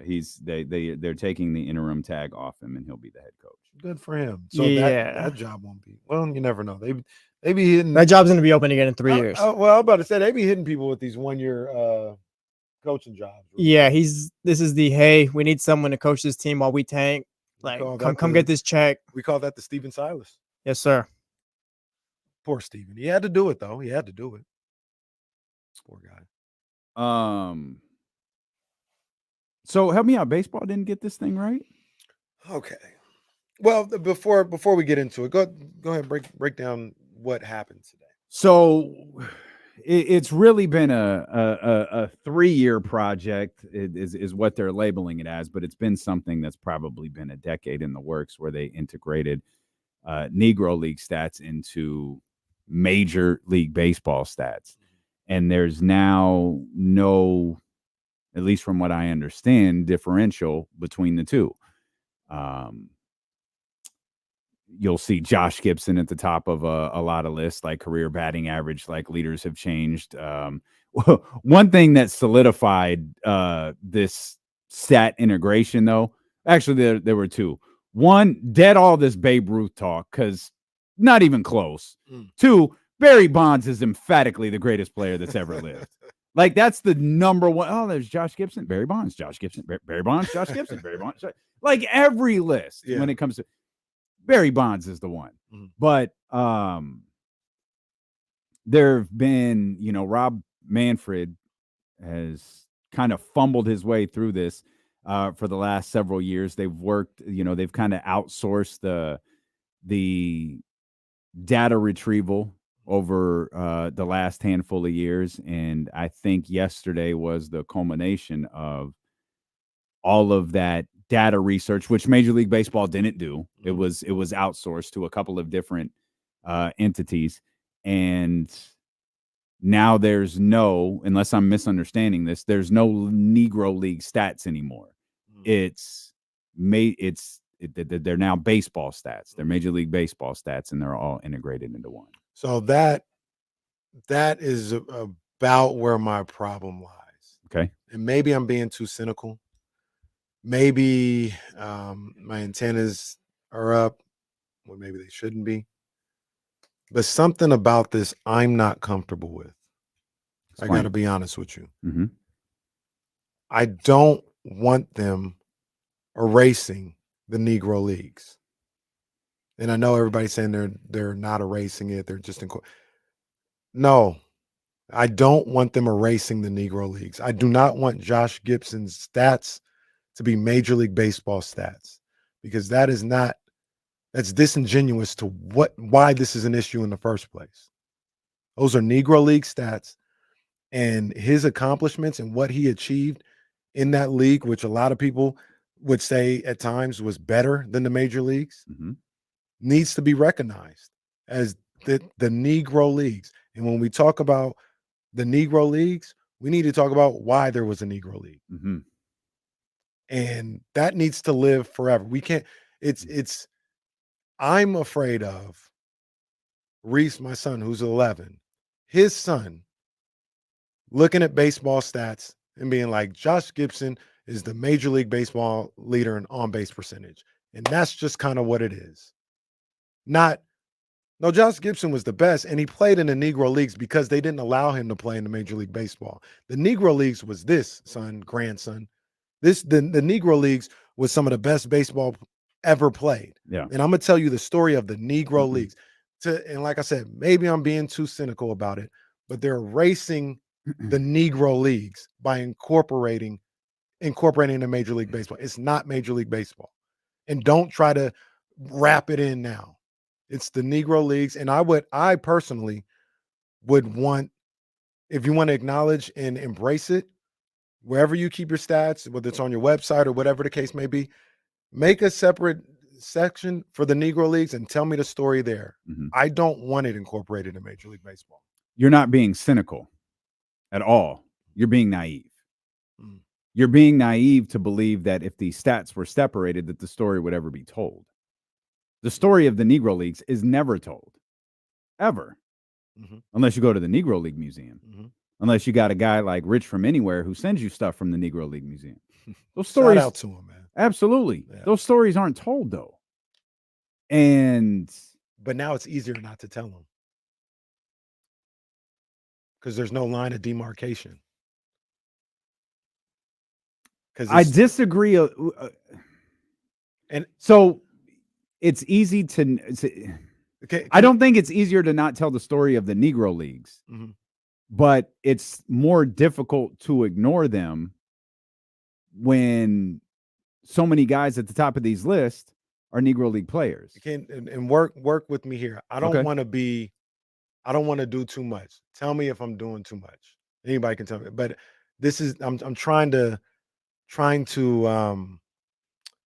like I've been working through this all morning. I've been shout out to my guy Rick Warren. I was talking to him about it this morning. I was talking to the wife about it, and I'm trying to like work through how I feel. And I'm not saying it's the exact same thing. Please understand, baseball is not the same as real life, but it gives me the same vibes and the feelings as what they're trying to do in these schools.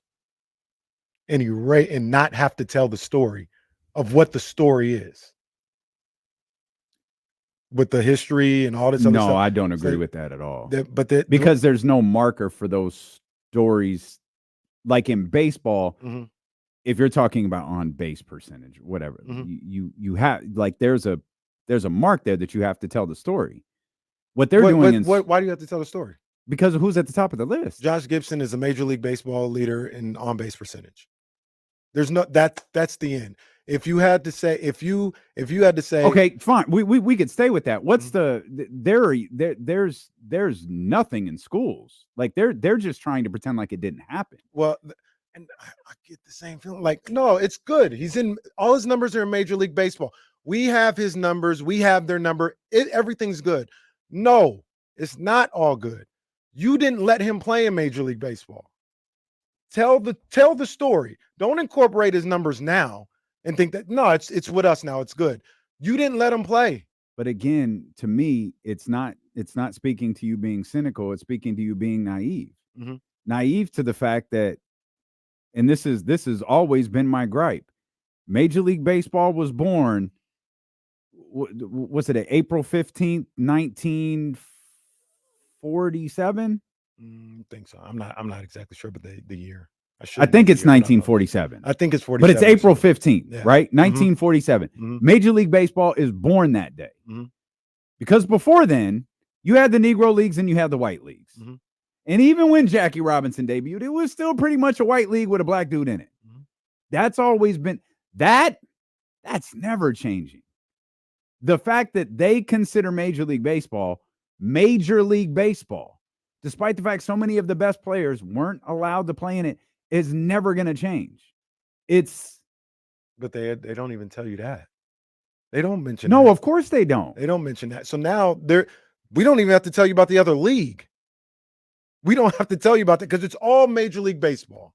It's all Major League Baseball. But my point is they don't tell you about the other league anyway. I understand, but no, we need to we don't need to eradicate that. We don't need to incorporate all that. I much rather separate. And if you have your little your record books or whatever, you have your Major League Baseball record book. This guy's got higher numbers and what the Negro Leagues, what is that?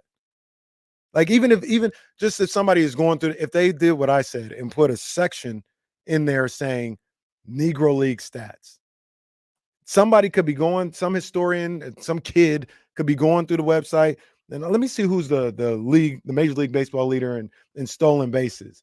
All right, here's the section. Wait, Major League Baseball and Negro League Baseball. What is Negro League?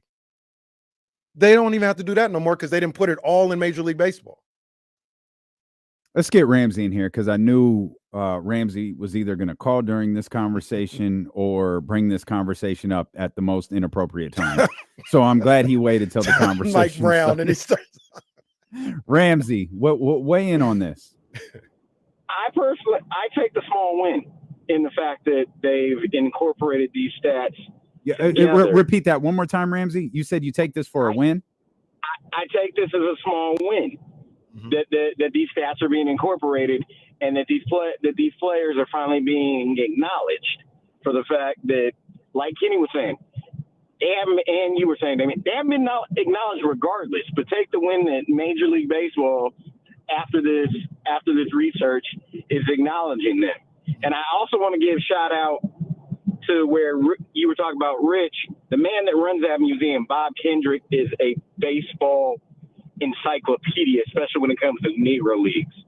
That man knows everything about not just Negro Leagues, but baseball in Kansas City. And if you listen, he has a podcast. If you listen to it, he'll tell all the stories about the Negro Leagues. And my other point that'll tie into today's baseball, how we say there's no acknowledgement of the Negro Leagues or African Americans playing. There's only 6% of the league is African American players today. So it's that small of a piece of the league that started in Negro League baseball, where you don't want to give the acknowledgement, to now we only have 6% playing. There needs to be ways to incorporate African American players much more than just a 6% percentage of the league, because there's talent there and it's not being utilized across the board. Yeah, good stuff, Ramsey. Yeah, good stuff, Ramsey. And once again, how what I'm saying isn't the end all be all. I don't look at it as that. I've been trying to work. Something has not felt right about me. Well, let's work through it together. That's what we do. Since I saw it, my first thing was, oh, that's great. And then I started to read more about it. And I heard different opinions about it too. Not like different black people who are like, nah, I don't like the wording here. I don't like what they're doing. And I started to listen to what they were saying. And then I formed my own thoughts. And I'm just worried about them eliminating. Let's the Negro go back leagues. to that's really what my crux. Let's go back to your original. Let's go back to your first analogy about this is what they're doing in schools, and they're trying to erase slavery. They're trying to erase the civil rights movement. I mean, they are.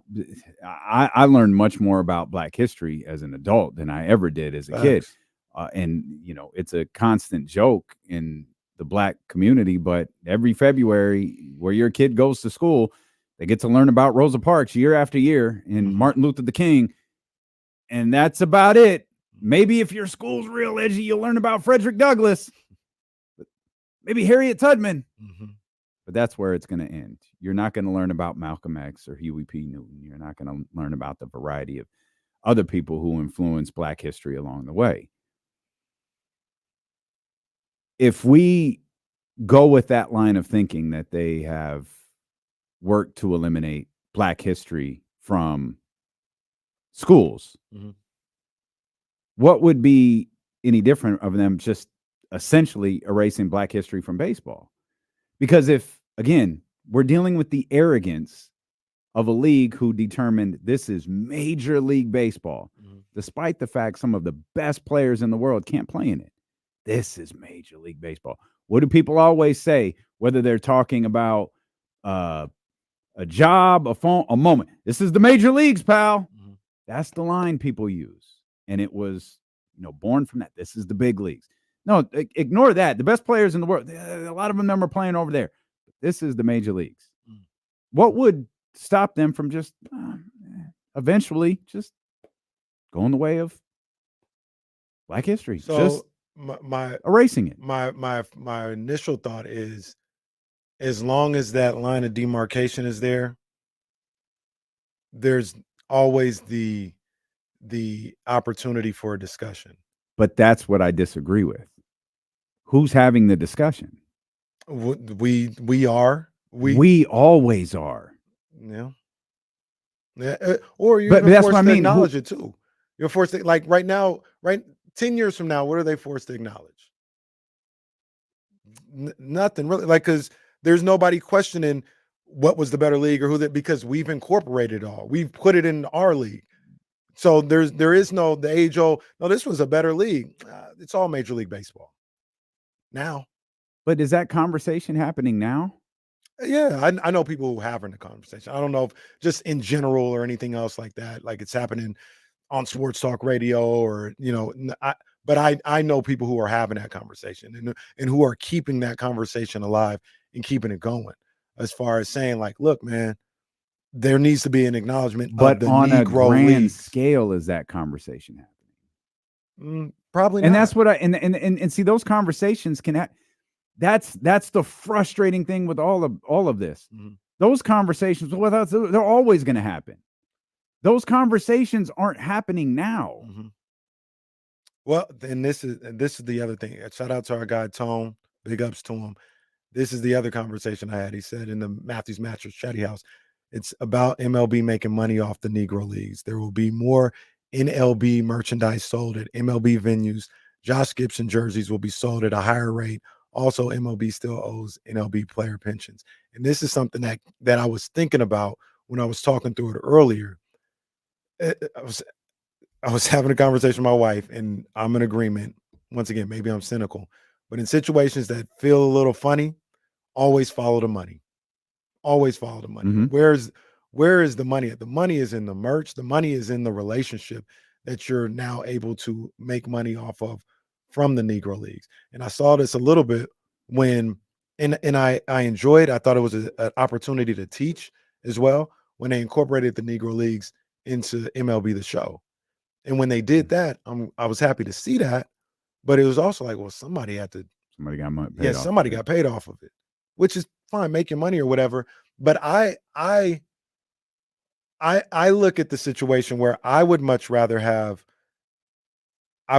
them keep the Negro Leagues as they are and have that be a part of whatever your presentation is, whether it's a video game, TV network, your website, and have it as the Negro League and have those numbers there. I'm not crazy about the idea of incorporating them into Major League Baseball. I guess that was the end point I would get to. I appreciate the acknowledgement. Keep it as the Negro League so we can say forever, this is the Negro Leagues. This is not Major League Baseball. This is the Negro Leagues. These were the players of the Negro Leagues. This is the numbers of the Negro Leagues. Major League Baseball did their own thing. And I guess that's where I always end up.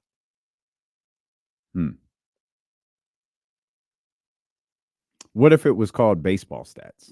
That's another thing. And I'm not trying to be funny. I'm being dead serious. That's another argument I've seen. And that's one of the problems that because people have. We have the Basketball Hall of Fame. Mm-hmm. We do not have the NBA Hall of Fame. You're spot on. That's another argument I saw that I actually am more inclined to have like that happen as opposed to Major League Baseball taking these players and these numbers as if they like you didn't let them play. Mm-hmm. So don't try and take their accomplishments and everything that they achieve now and say, yeah, this is part of Major League Baseball. You could say, like you just said, professional baseball and have those numbers.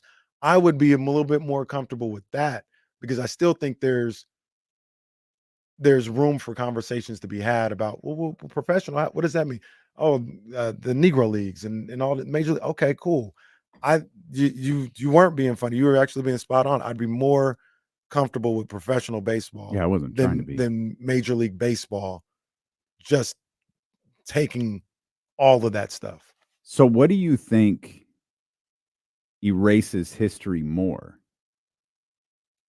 Not merging the stats or where we're at today? Not where we're at today. Where we're at today. I think that's where I disagree. Where we're at today, because I don't because I feel like the Negro Leagues up until shocker, like 4 years ago, had been mostly ignored by Major League Baseball. Mm-hmm. Until it was like, and it's not an accident that this all started 4 years ago. Mm-hmm. And it was kind of the Major League Baseball was essentially put in a position where you need to stop ignoring this. Mm-hmm. And guess what, buddy? It's the summer of 2020. Now is the time to stop ignoring it. And I don't know for how long it was ignored. So I don't know. I guess it'll be interesting to see, if this is written out, and I haven't looked, I wouldn't even know where to look. I don't know if you go to Baseball Reference or where you go, but how this is laid out. When we look up stats, we see, LeBron James, Cleveland Cavaliers, points, year, whatever. Does it say, Josh Gibson, team, league, years, or is these random Negro League teams just written in as if they're part of Major League Baseball? Is there no acknowledgement within these stats that these numbers occurred somewhere else? And that's the thing. So like, once again, I'm thinking about we're here. We're close enough to it. We lived through it or whatever. I'm thinking about my kid's kid, and if they're crazy about stats and want to learn more about the game, and they go to Major League Baseball and they see Josh Gibson of the Homestead Grays as leader of the on base percentage, what's the difference between the Homestead Grays and the Montreal Expos at that point? Yeah, that's a good. I don't have the answer to that. They don't have to have that conversation about where who's this, where'd they come from or whatever. Like, it's just another team that was in like, yeah, you could do some more research and find the lineage and where it is. But now because it's all in MLB, you don't necessarily have to. Like I said, they're no different than the Washington Senators. You know what I mean? And that's what I don't want them to lose. Tyler Jennings in the chat asked a question that I asked as well, and that I fall back to, because I was talking to my man Rick Warren about this morning on the way in, and Tyler asked, "What do the Negro League players think or want? Do they want their stats put in the MLB?" And I know Rick has talked to a lot of Negro League players for years about what they've been trying to do and what they've been trying to get done. Let's be clear. There's only 3 alive today. Mm-hmm. A lot of the consultation, I don't know if that's the right word, but a lot of the interaction between Major League Baseball and Negro League players was done through families. Willie Mays, believe it or not, is one of the Negro players, Negro League Baseball players. I think he got 10 more hits, I think they said. They did, yeah. Satchel Paige's numbers completely changed. And I can't remember the other 2. They might be in the Athletic article or the Anscaped article, one of those 2. But there are 3 players, and interestingly enough, Willie Mays is one of them that are still alive today. And when I talked to Rick, who has had conversations and he's been working with these guys for like 15, 20 years. And he said they want the acknowledgement. They've always wanted the acknowledgement. I didn't get into specifics about, do they want their stats to count the same as MLB? I don't know about, but they want an acknowledgement from Major League Baseball. They always have. And that's where I show respect to them.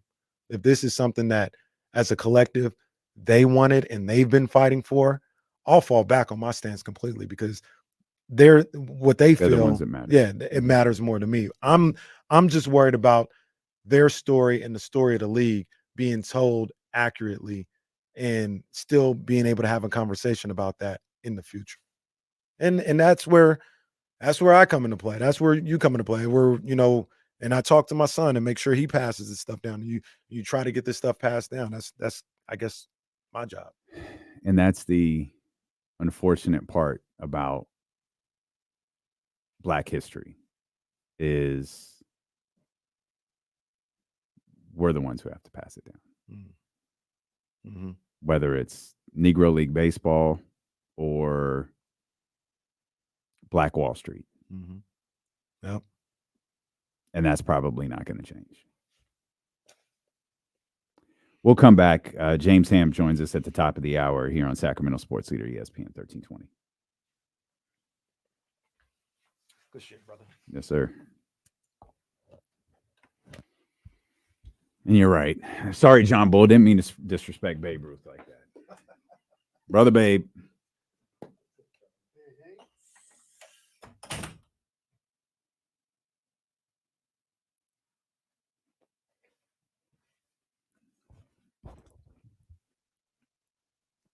Where'd you go, David?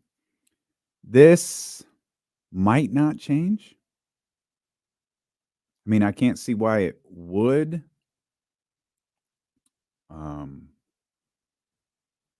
Because the Negro League Baseball Museum would still exist.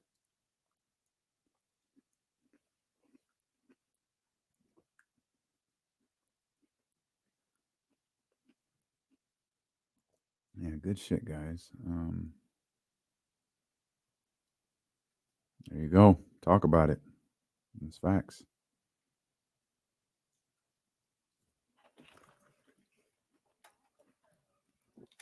And Charlie. Hello there.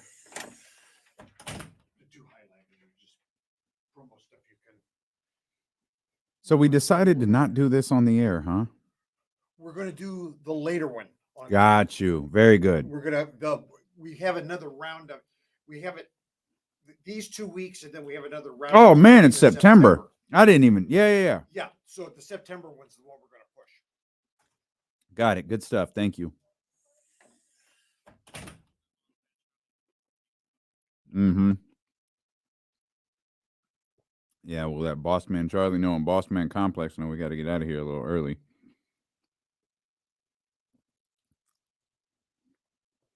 Sal, at one point, now he's just kind of overdoing it. It was Chris Jericho for me as far as underrated. Overrated is always the Ultimate Warrior. 100%. I Yeah, think always, Ultimate always the Warrior is answer. terribly overrated. I think you're on to something with Jericho. Like Jericho, has been so good for so long. And he might be, like now he sucks, but like now he's garbage. But before, that's what I'm saying. Like now it's kind of, but he before, might be it was, diminishing a little bit. Yeah, but man, he's up there.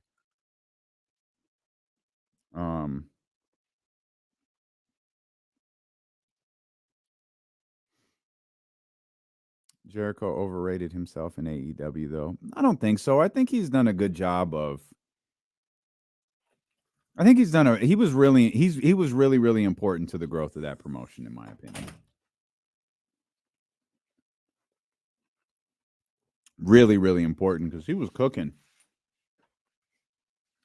He was cooking in New Japan and all of that, and I think he's also he's done a tremendous job of revamping his character. Well, there's that, and like you said, he's probably gotten over in 4 different promotions, right? Mm-hmm.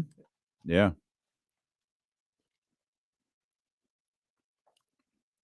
Jericho's burying young talent. That surprises me.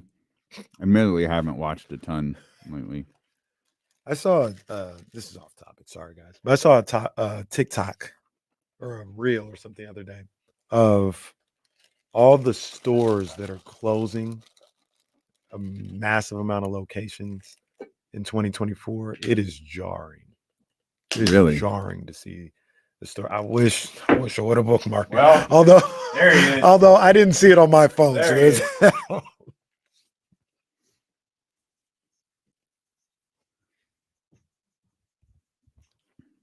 Head over to ESPN1320.com and you can enter to win tickets to see WWE SmackDown at the Golden One Center. Yeah, I forgot what we doing that day. September 20th. Yeah, we're gonna be there. Yeah, we gotta figure out what we're doing. We'll let the team know. Hey, throw D'Lo and KC a couple of tickets. That means all of us. And then we'll just let Complex know, hey, we got to do a little radio magic here on this day. Mm-hmm. I mean, it's a SmackDown. What night is SmackDown's a Friday night. Friday Oh, night. yeah. Be there by 5. It's good. Yeah, a little DJ Oasis. Let's get out of here. Yeah, we'll be out there. I might have to talk to our people about we do the show here. You know what I'm saying? Let's do the show here. Do the show at G1C. Get Joe Brazil over here on the board. Yeah, we're right here on the patio. Look what's up. What we doing? Okay. We'll take this to Megan immediately. Immediately following the broadcast today. Maybe Roman will be back by then. September post SummerSlam. Maybe. He's not on this list. We got a list that says Randy Orton, Kevin Owens, LA Knight. Yeah, no, don't say it with a little more bass in your voice. No. AJ Styles, Bianca, Bobby Lashley, the Street Profits, Jimmy Uso, Solo, and many more. Man, SmackDown popping. Who?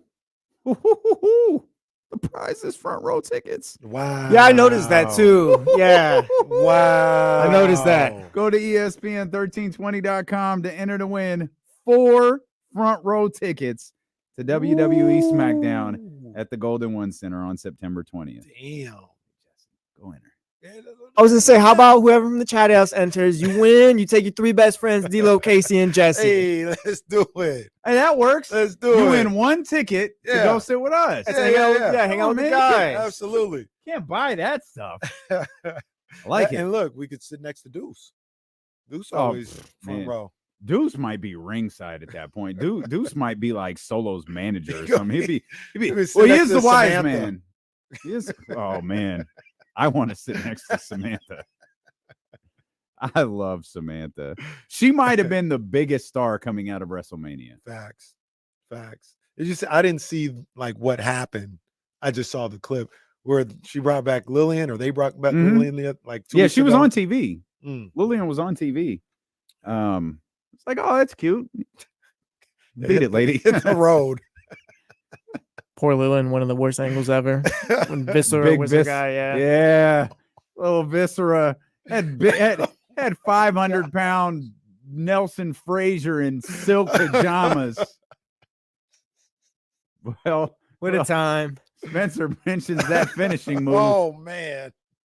Boy, oh boy. After reading that Rolling Stone, well, never mind. Yeah, that's a tough look. That one's crazy. That's a tough look for Viscera. Tough look for my man Viscera. Hey, real quick before, because James is going to get here, it is going to be all. Can I just throw everyone? I don't know if this was on the air or not. By this time yesterday, my computer was on the verge of exploding, and like it was dead. Wow. All I did was switch browsers from Google or Chrome back to Safari, and man, my computer's working perfectly. Wow. This is the most I nearly bought a brand new $2,000 computer because I thought mine was dead. Got it. All right. Now that wasn't necessary. That's crazy. Wow. Forget it, man. I'm just you owe him one back after that. And wrestling, they called a receipt. You owe your boy a receipt after that. I went to his house the other day, man. What, you think he's tripping off a $2,000 laptop? You think he's tripping off of it? They about to build the Republic Stadium over there. That's facts. You guys, it's happening. We found our whale. We found our whale. All right. All I was saying was, if you're having computer issues, switch browsers. I didn't switch it. I'm gonna switch though, because all my bookmarks are over here. I got to make. I know. I got to move them over. Yeah, but like I really thought. I thought it was over. Like I was like, I can't use this. This isn't functional anymore. Yeah. No, it hasn't had a single problem since I switched browsers. And what you said makes sense. Yeah, I mean, Safari is the in-house joint. That's the most Apple thing ever. Yeah, use this browser. Your computer might blow up. Use ours and you'll be just fine. I think the reason why I even went to Chrome is because there was something that didn't work. Like they didn't support Safari. Didn't support it. This was years ago now, but they didn't support and it was a main like website, like a StreamYard or something like that. Where it didn't support it the right way. That's why I went to Chrome. 1, work here, and 2, synergy. Maybe it was synergy. Yeah, so it might have been. We'll just use Chrome when we need to use synergy, and then go back to keep my computer functional again. But you mentioned that's just a pro tip for anybody else. Don't go buy a new computer. Just switch browsers. I was literally that's 1 weekend away from doing that. No, that's crazy. That's the simple. Oh my God, that's incredible. That's not even tell me telling nobody. Absolutely incredible. They come here and spend more money. It's crazy. I just wanted to say, because it's just a tidbit. I don't know if it's a really big deal, but did you see the article over the weekend? It's your boy, as we continue to talk baseball. Rob Manfred talked about what the A's are planning to do with Sutter Health Park. No, yeah, so I don't think so. He talked about the upgrades because I guess he was asked, like, what are they going to do to make that a major league type facility? He said from what I read, the A's are paying all of this. The A's are going to pay for a new scoreboard. Okay. They're going to build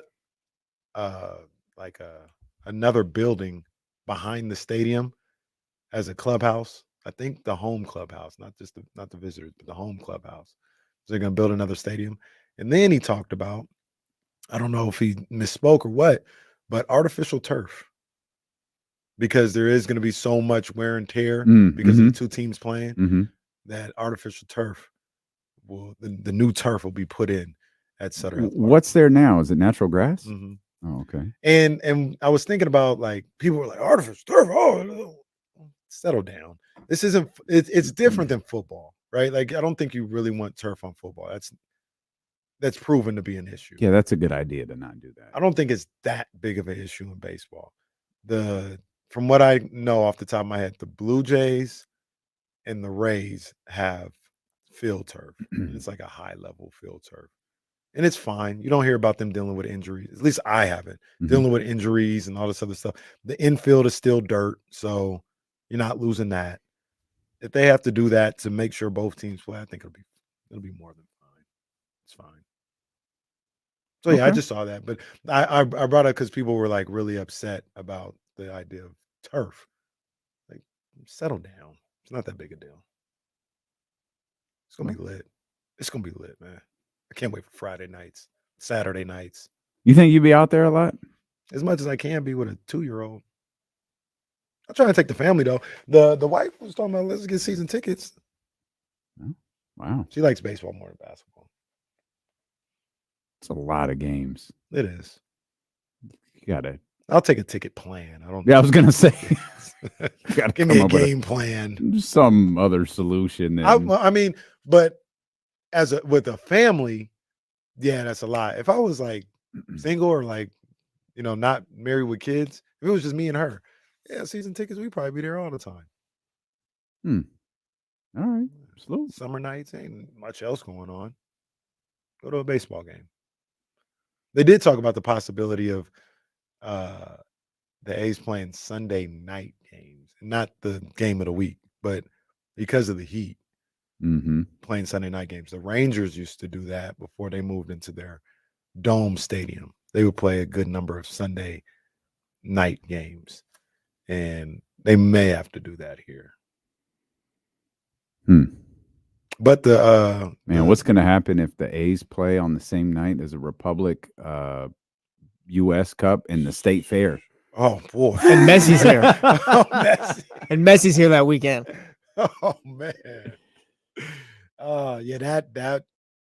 And the Kings are playing in Game 5 of the NBA Finals. No, that It's the really Boston could happen, Celtics. bro. Yeah, because they coughed one up on the. They coughed one up at the Garden.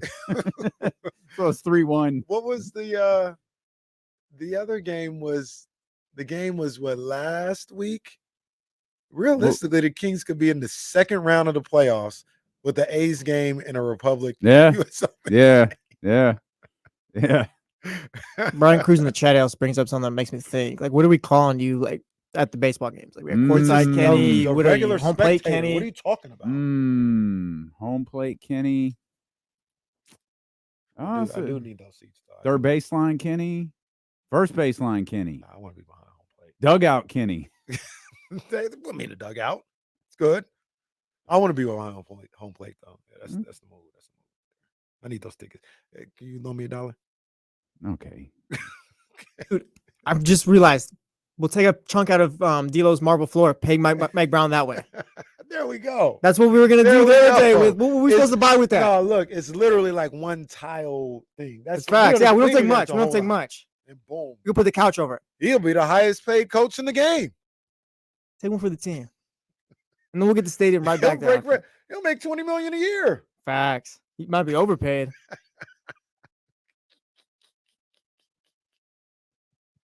was a lovely home, by the way.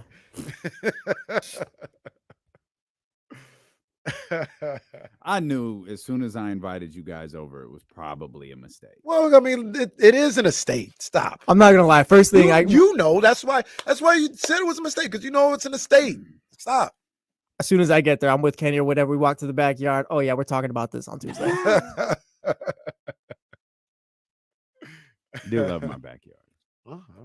They're talking about luxury box KC. First pitch Kenny. I don't know. How does that work? How does luxury box KC work? Well, you'll know. Luxury box D-Lo. No, I'm okay. I'm asking.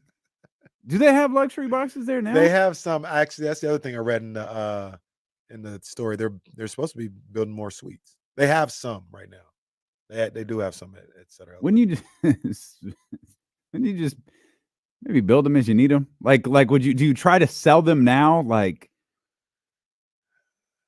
Odyssey, you got to buy a suite. We should. Comcast, buy a suite. Whoever. Yeah. Matthews Mattress, they got their suite. Yeah. Just West Coast Car Audio, they got their suite. We're gonna get all our stuff off today. Yeah. Did we say Sky River already? Sky River Casino. Well, I think they do have a suite. Might rename the damn park Sky River Casino Park.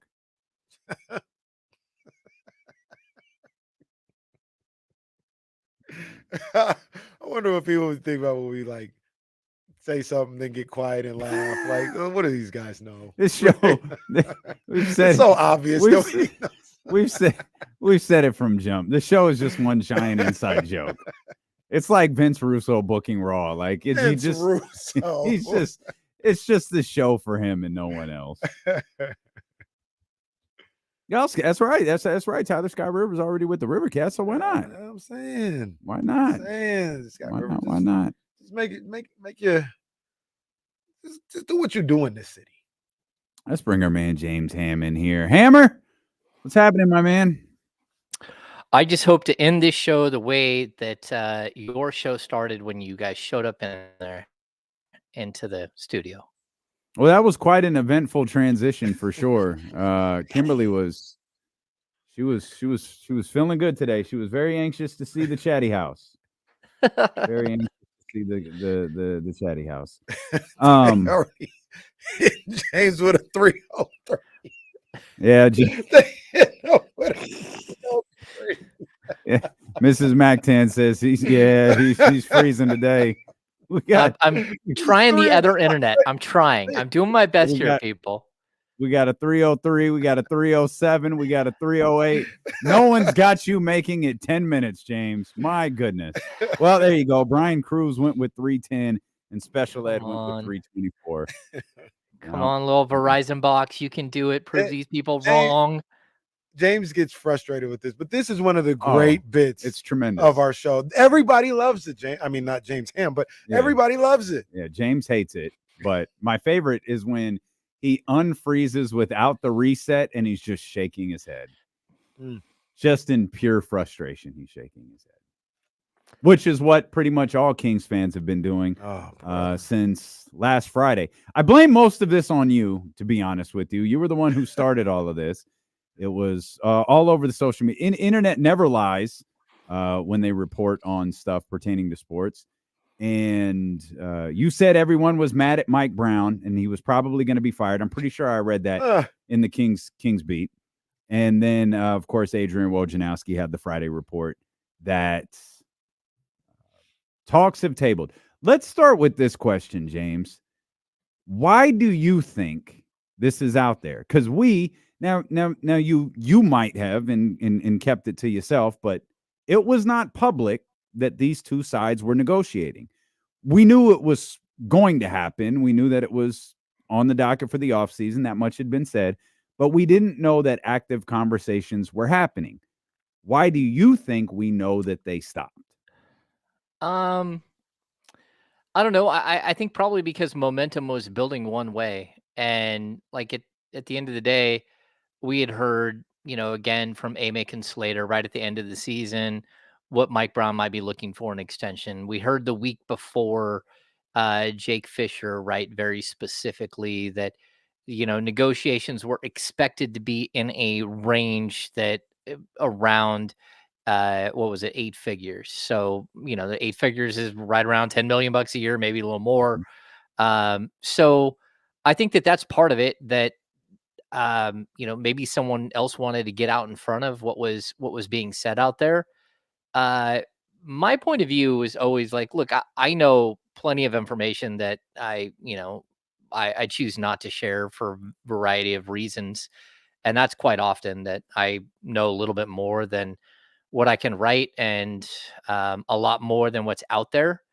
But at the end of the day, like, these negotiations have to take their own shape and their own form. And if I'm someone who's on the outside looking in at the situation, it's kind of my job to do like a zoom out, zoom in type thing, where we zoom out to look at like what this looked like in the past. We zoom back in to look at what other NBA coaches are getting, whether it's Mike Budenholzer, whether it's Jason Kidd getting an extension, Jamal Mosley getting an extension, today's news, Ty Lue getting an extension, or all the extensions that came in the last year, whether it's Spoelstra or Kerr or Popovich, or Monty Williams getting his big deal. All of these things are part of a larger piece that, like, I tried to put together in one giant format.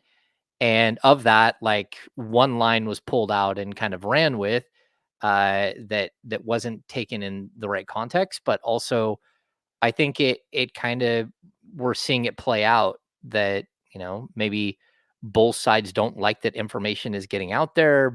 Maybe there's some consternation as to whether or not this is, who the Kings brass want to go with for the next handful of years. What it is that Mike Brown is looking for. There are a lot of like variables in this thing. The only thing I know is that the deck keeps getting stacked against the Kings themselves. Like, the landslide of support for Mike Brown is there. You want to go look on social media. This is a group that in the past has definitely liked to put things out there to see how they fare in the public eye and see how it goes. Well, that it's like overwhelmingly, like, I would say 95 to 5% pro Mike Brown getting an extension. So here we are. We're in a weird place where I think the Kings want to keep some options open, and I think there's a coach that's a really good coach that wants stability and wants to know where he's going to be 2 years from now. And that's crazy too. Like, if it was, maybe the team side that got this stuff out, like, where have you guys been? Like, what did you think the public reaction? Sir, you have misread this situation. Do you go outside? Do you listen to D'Lo and Casey? Like, what did you think the public perception would have been? And you weren't sure, so you had to put it out there to see. Like, what are we talking about? Well, yeah, but I mean, look, this organization is crowdsourced plenty of times. And it's one way that they've made decisions, it feels like. But at the end of the day, like, look, this is a negotiation. And I mean, I don't think it's, I'll continue to say this, I don't think it's so much about, like, we hear a gulf, right? I don't think the gulf is so much on the dollar amount as it is like years. And that's something that I think, like, sticks out to me. Like, either this is a path we're going down, or it's not a path we're going down. And it feels like you're already really far down a path to reverse course and try something new. But as my partner on the Kings beat, Mr. Sean Cunningham, has said multiple times, if you're not going to extend him, then you might as well fire him now and figure out who you want to go forward with. Yeah. I mean, yeah. I don't know that I agree with that, because I would rather let this thing play out further and see if you can get a deal done. And then I would also like to see if the Kings just, look like the 2022-23 Kings coming out of the gate. Their offense is rolling. Everything's going well. And you feel like there's positive momentum. That's one thing. But I also don't want to see the other side of it. I like to see a season fall apart again because somebody decides in December to fire a coach. It's just, I don't know, this fan base can keep dealing with this same thing, especially with all the positive momentum right now going forward. Yeah, you're a joke if that happens. You're an absolute joke. It's crazy. But I will say, I wouldn't want to just move on from them right now, because I know myself. I thought Ty Lue would be gone 9 months ago. And look what happened here. And they didn't even really have success. Mm-hmm. You know what I mean? So things can change. You look at the landscape of the league for both sides, for the Kings and for Mike Brown, and you may be able to work some stuff out. So to me, he's coaching next year. That's how I would do it, whether you have a deal or not. Like we're gonna work this thing out, and we're gonna see what happens next year. And I don't think he's quitting. So yeah, he's coaching if it's me. Yeah, I don't think that they're like anything that we've seen so far would indicate that Mike Brown is not going to be the coach next year. I mean, we already saw like Luke Laux getting promoted to his to a front of the bench assistant. We've well, at least that's not groundbreaking news, but that's happening, right? We also know that that Doug Christie is going to coach his summer league squad. These are things that a head coach, the decisions head coaches make, like as part of their summer plans. So I think everything is leaning towards that, but a contentious negotiation could have this thing go, zig one way when you're thinking it's going the other. I just would keep putting it out there. Like my point of view is like stability is a really big thing in basketball. It's why, storied franchises stick with the same coach. And when you start to mess with the stability of a franchise, which we've seen so many times over the last 18 years in Sacramento, like there's just never like a pathway forward. You're always starting over. And for me, that's where like, look, you got a good thing. Like there could come a point a couple of years down the road where it's not a good thing.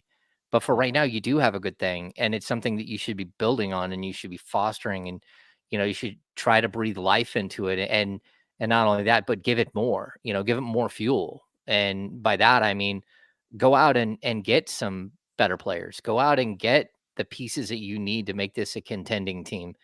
That's on the table.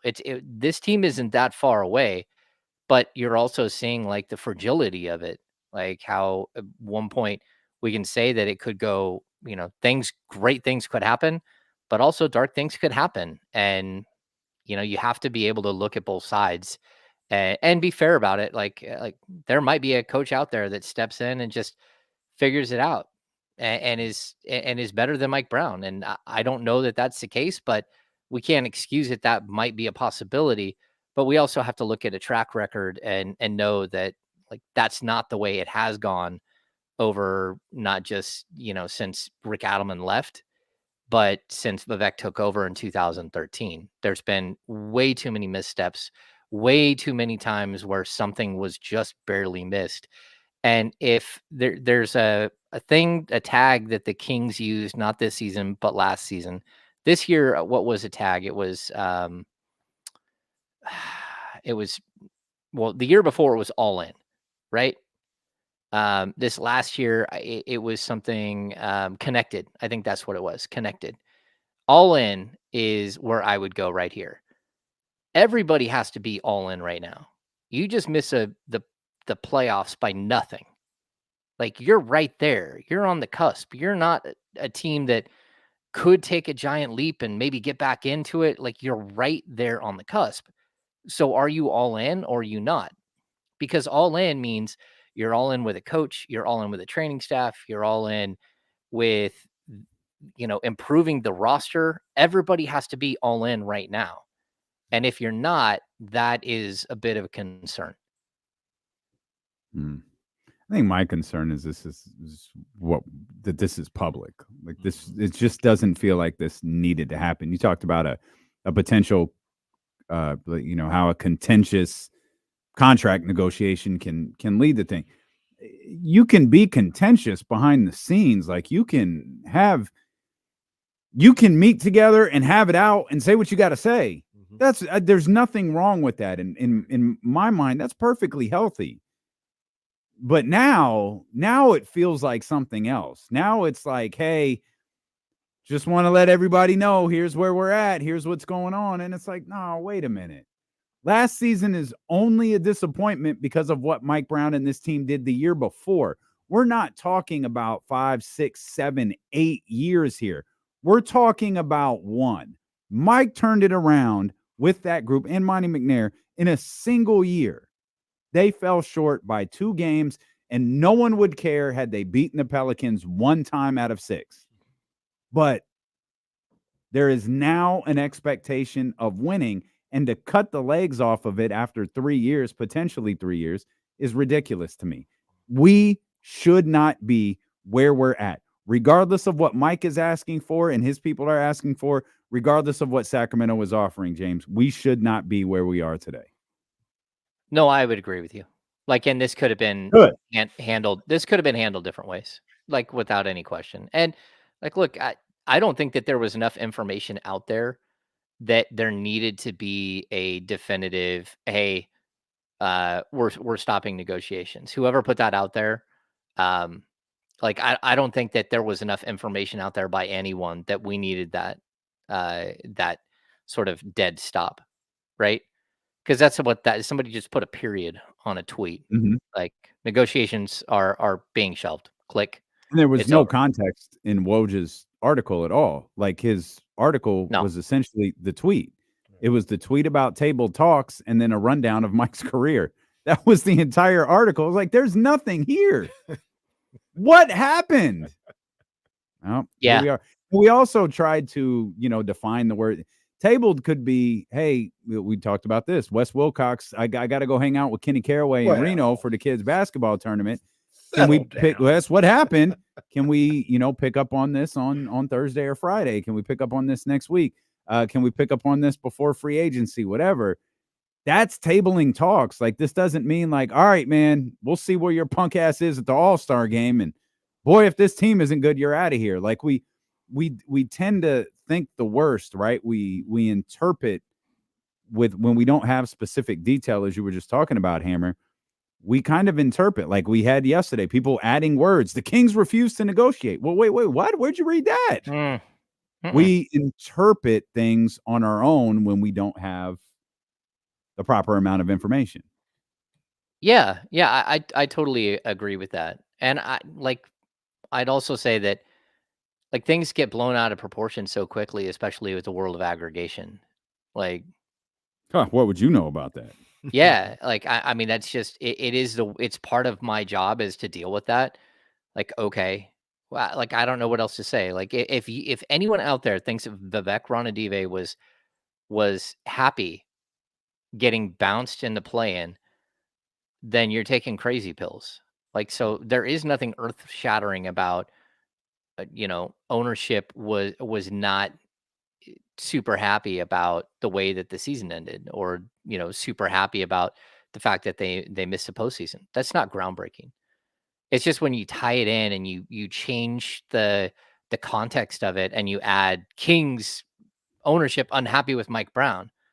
No, it's not what I said at all. And again, there are a lot of people out there who actually need to just do something simple like read the article to get the message that's in there and to see if it's fair or if it's one-sided or not. Like, completely fair question, and like, look, again, if you don't think Vivek and all of the owners are upset that they got bounced from the playoffs, that they didn't get an extra, 5 games or 4 home games or 8 home games of revenue coming in the door, you're crazy. Like, that's what this is about. This is about not only making money, but also winning basketball and building something. And so, James, in your mind, do you feel like this is, how do I put it? Are they in a bad spot right now? Both the Kings with Mike Brown. Is this an unusual place to be in for contract negotiations, or is this close to the par for the course for negotiations right now? the funny thing is, like, we've never been through this actual thing in Sacramento. Like, typically coaches just get fired on like Mother's Day or on specific days where you're like, huh, great, thanks for that. 2 days. There's no before real Christmas, whatever. argument to keep them around because they haven't been good for so long. Yeah, I mean, they're I don't know. Like, this thing could turn around quickly and everything could be okay. I just know that like there isn't positive movement. This isn't. I wouldn't view this as a good thing for either side, and I don't know that that a deal is going to get done. Like everything could change tomorrow. The tenor could change tomorrow, but as of right now, like this isn't a great situation to be in if you're either side. How impactful all of this, James, do you think this, or how impactful is this on free agency, if at all? Oh, no, I think it can be totally impactful. Like, but players are going to want to know who they're playing for. You know, that was the other, like, there's some main pieces to the article I wrote last week. And like one of the biggest standout pieces to me is just how infuriated Rudy Gay still is that he signed on and signed like a 3-year extension with the Sacramento Kings to play for Michael Malone. And then a month later he was fired. And then, you know, he's starting over with multiple coaches. I mean, Rudy Gay from that moment on had, I think, 3 additional coaches in his 3 seasons. So yeah, I definitely think that this is, it's one of those situations where you want stability if you're a player and you want to know who you're going to be playing for. And you want to know that, you know, if you're a player who, let's say on occasion gets in an argument with your coach on the sidelines, and you want to know that that coach, no matter what, loves you and has your back. And those arguments are what they are, and you move on and you have a quiet conversation the next day, or maybe you don't even need to, and things are okay and you're right back to where you were. That's not always the case. Like every coach is different. The way they approach players is different. Every player is different. The way they approach coaches. And so if I'm a player, I would want to know exactly what I'm getting into if I'm on the hook for a 2-year deal or a 4-year deal or whatever it might be.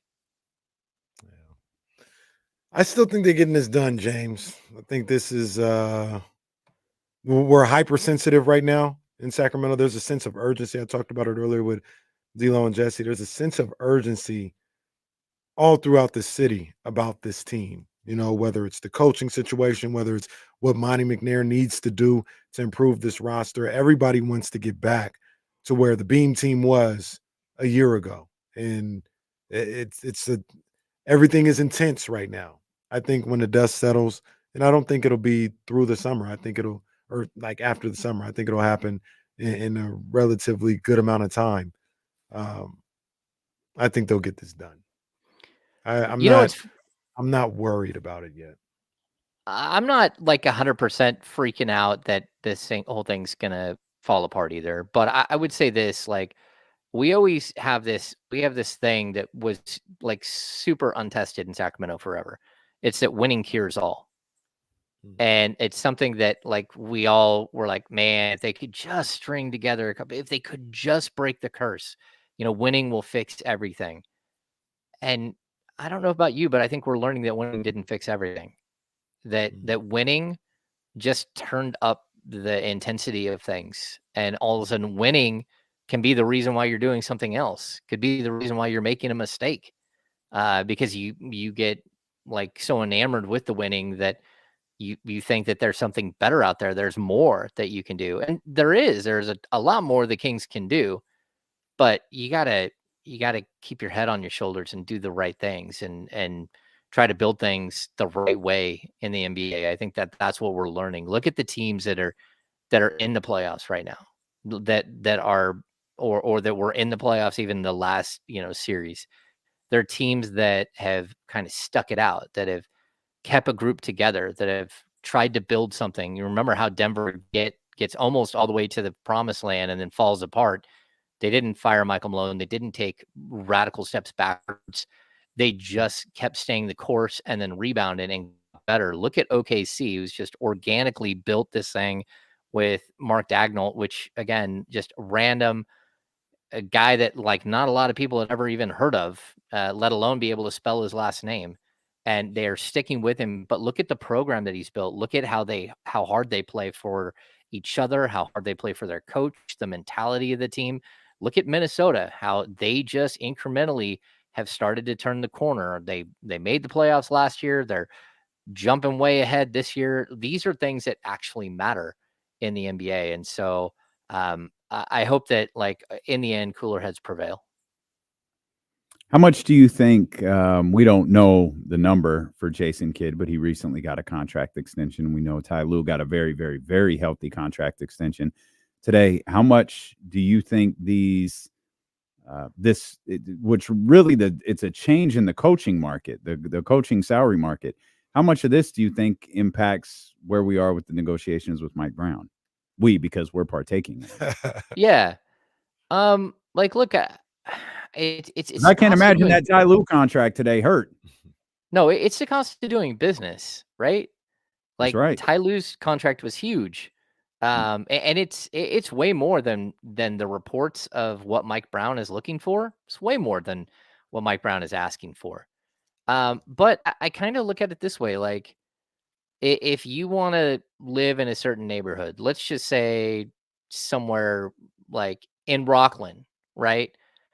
And you want to go look at houses, but you only have a certain dollar amount budget, and the houses are all more expensive than that, then you can't go live in that neighborhood.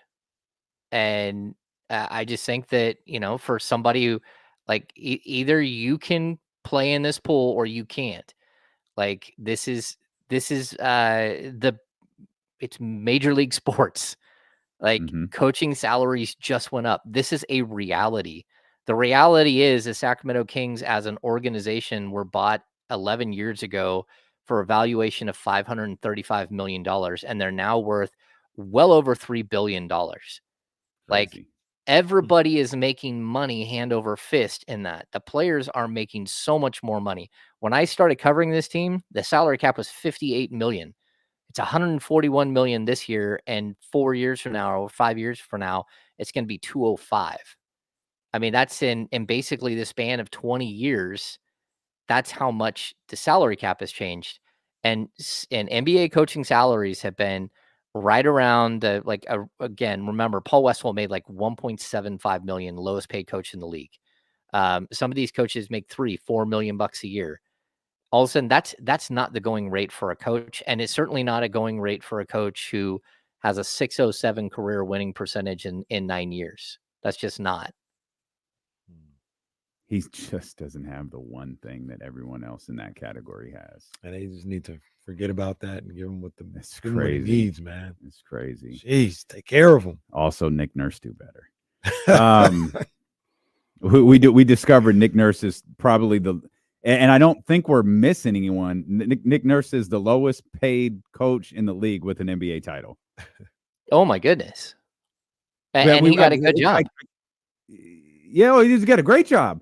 But he's at $8 million per year, and you look at the rest of the championship coaches, including, Budenholzer. I think Kidd will fall into that category. We don't know.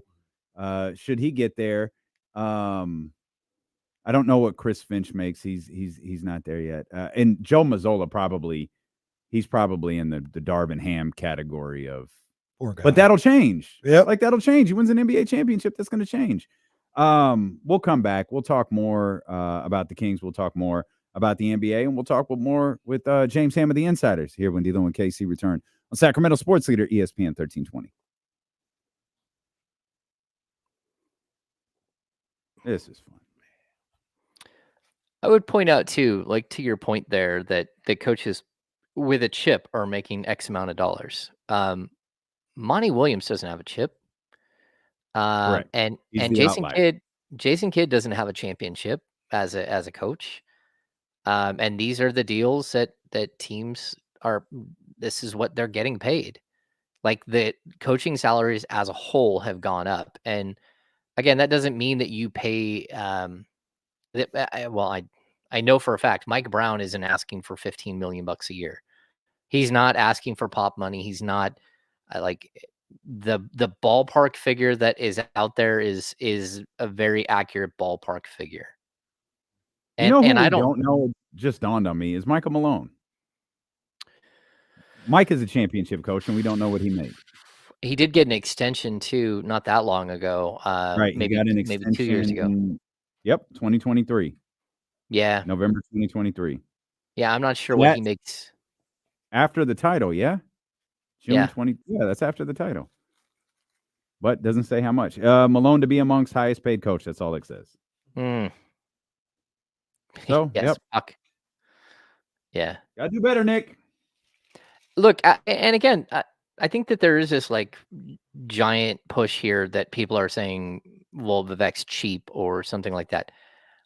I don't think that's the problem. I mean, like the negotiations are what they are. And like, I don't think that they're that far apart on dollars. I believe they're far apart is on years. And that's more of a problem in my mind. Jason Siebenthal, the range that's been reported is $10 to $12 million. That's the range per year. But like the less that you ask him to take, the longer he's going to want the contract. Like he's going to want more security.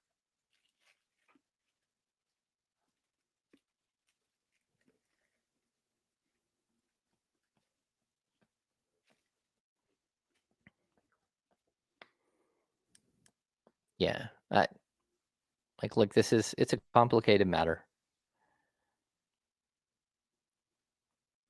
But I think Mike is valued.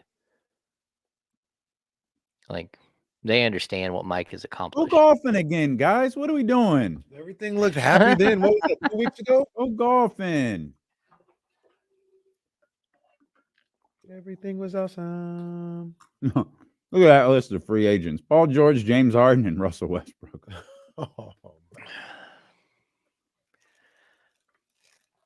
Yeah, somehow in the ESPN rankings of the top free agents,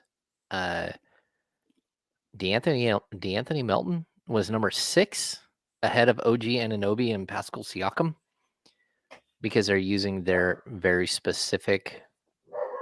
I got a Corey barking. I'm coming back, James. James's dogs are having a Royal Rumble in the background.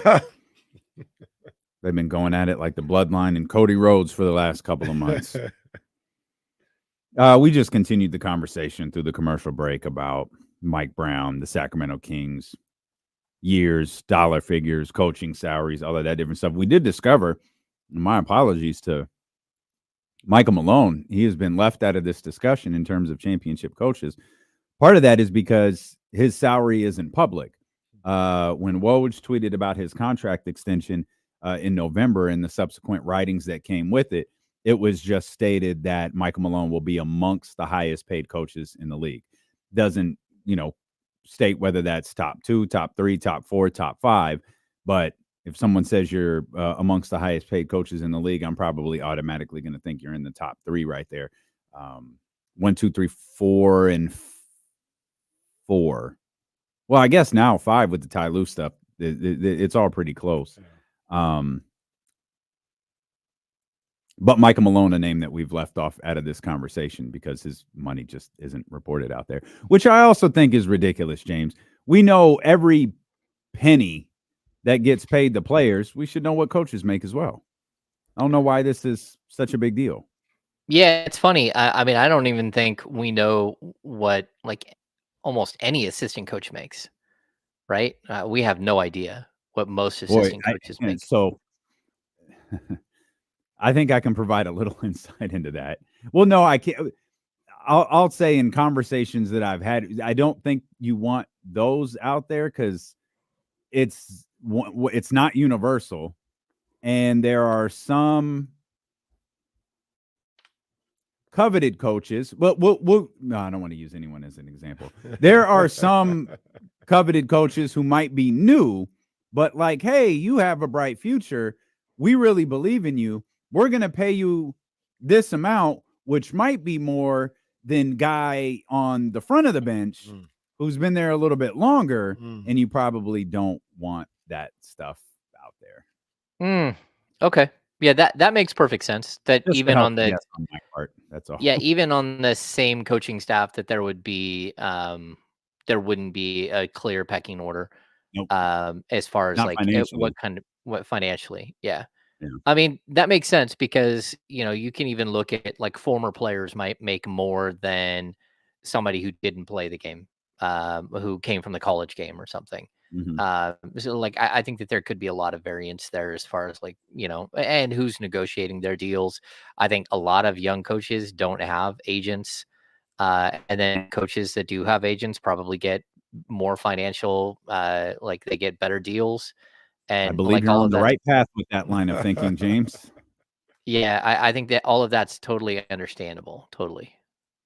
So, And with all that said, like with the exception of like the associate head coach, like the guy right next to the head coach, they probably don't make anything close to what you might think. And it's a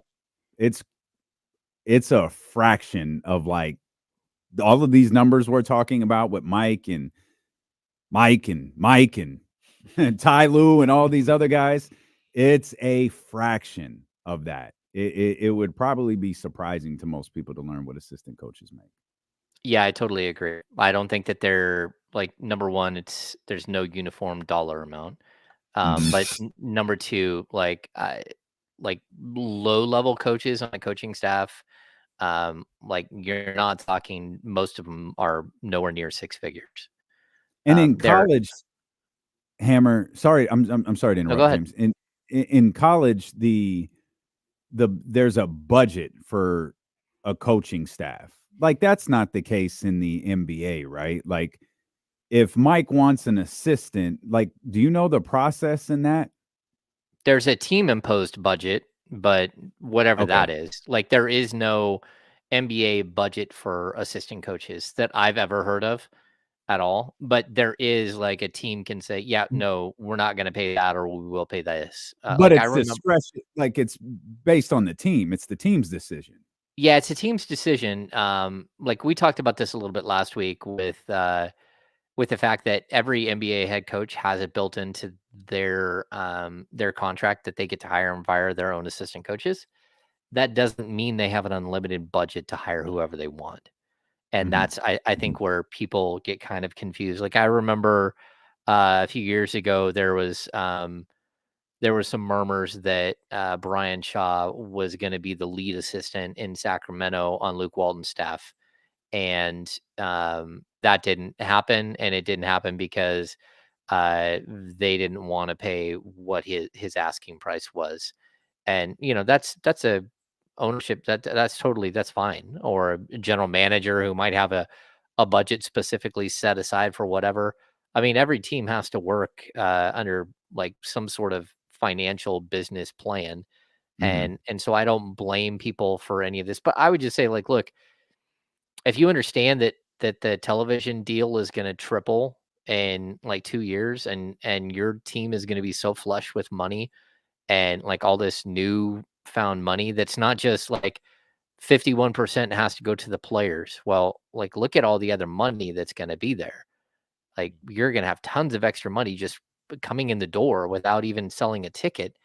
And so that's kind of the hang up that I have, because I would assume that part of the question is like, let's just say that they give Mike a 3-year contract extension. So he plays out this coming year at his current deal, and then the next 3 years he would be under contract. And then you figure out that, like, let's say maybe the Kings make the playoffs this year, but then next year they don't, right? And you're like, oh, we got to move on. It's that extra 2 years that you're going to be paying that I think might be the holdup here. It's like the unknown. If the Kings would have made the playoffs this year, I don't even think we're having this discussion. I think it would have just been, okay, Mike Brown got a contract extension. Maybe I'm crazy, but I also, there has to be a certain style of play, and there's got to be the owner has to want whatever the coach is providing. That's got to be something that the owner and that the general manager are on the same page with, and they want to keep working with somebody. And like, I haven't heard that Mike is a difficult guy to work with at all when it comes to this stuff. But at the same time, this franchise has multiple times paid one or two coaches that weren't currently employed any longer while paying another head coach at the same time. And that's not a situation that you want to get yourself in again. And so maybe that's part of this, is just being a little gun shy on extending somebody that, as of right now, you did make a playoff and you did have an 18 game increase, but the next season you took a slight step backwards, or, lateral move, 46 wins versus 48, and you're just not sure. And again, all of these things are okay, but I don't blame a coach for not wanting to walk into the final year of a deal. And I also, I understand where the financials have gone with coaching salaries around the league. So you talk about that with the Kings, and potentially, if they're not sure, and they don't want to get stuck in a situation where they fire a coach and they got to pay him for 2 extra years, whatever the case may be. One, it's not firing coaches, so, so you don't have to worry about that. Good plan. 2, like we talked about this a little bit earlier, myself and D'Lo. What's the time frame they give these coaches, right? Like, because it doesn't feel like if you have a 4-year deal that you're getting all 4 years to turn things around. Is it 2 years now? Is it 3? Whatever the case may be, because we were looking at potential job openings, not next year, but the following year. And some of these coaches I had potentially losing their job. Yeah, Kenny's got a short leash, man. It's like 2 years. These dudes are out of here. He fired half the league in the 12 o'clock hour. What do you think they kind of like? What kind of time do they get to build a program, so to speak, and have success or anything like that? Is it 2-3 years max? Well, no, I think it totally depends on the coach, right? So, like, we've seen, like, the Darvin Ham situation. Like, you can still be winning and have things spin out of control, right? What was it, Dave Blatt, that got fired in the middle of a season when his team was like, wasn't he I'm sensing a theme here. Yeah, wasn't he the Eastern Conference? What? Don't do that, Damian Crick. Don't do that. Wow, I just said I'm sensing a theme here. You brought up Darvin Ham, brought up David Blatt. Well, leave Luke out of this too. Yeah, I didn't say nothing about Luke. Well, I'm just saying, like, there are points though. Oh. Yeah, but that's not something you should want. Like, switching coaches mid-year is one of the most catastrophic things you can do to a group, right? It rarely does it give you some weird boost and everything works out. And, more often than not, it happens. Everything spirals out of control and players go, okay, I guess we're on vacation early this year. Man. Like, okay, David which one of Blatt us was is getting 30 traded? and 11. 30 and Blatt 11. was 30. He was 30 and 11. I think he would have coached the Eastern Conference All-Star team and got fired. Just like, never heard from him again. He had a win percentage of 732. Okay, but look at what happened with the Bucks this year. Like, the Bucks just went through this, right? Where, and it didn't help anything there. Switching out coaches didn't help anything. But the Cavs won the championship that year. Yeah, there's that. Yeah, and to be fair to the Bucks, I guess, didn't seem like Adrian Griffin got along with anybody. Nah, it did not seem like he was well liked. Which, and I think in a different way, that was the story with David Blatt. Like, he was having a really difficult time relating to the players. Yeah, and I don't. Again, different, but relationships with players is really important. And I guess in the case, did Adrian make it through the first year? No, hell no. It was like this was his first year, right? Yeah. So Adrian Griffin had the. He would have been the Eastern Conference coach, wasn't he? Wasn't he? Said it was Doc. Yeah, Doc sent. No, Doc didn't go. Doc, if I remember correctly, Doc sent his staff, like him and Yeager and.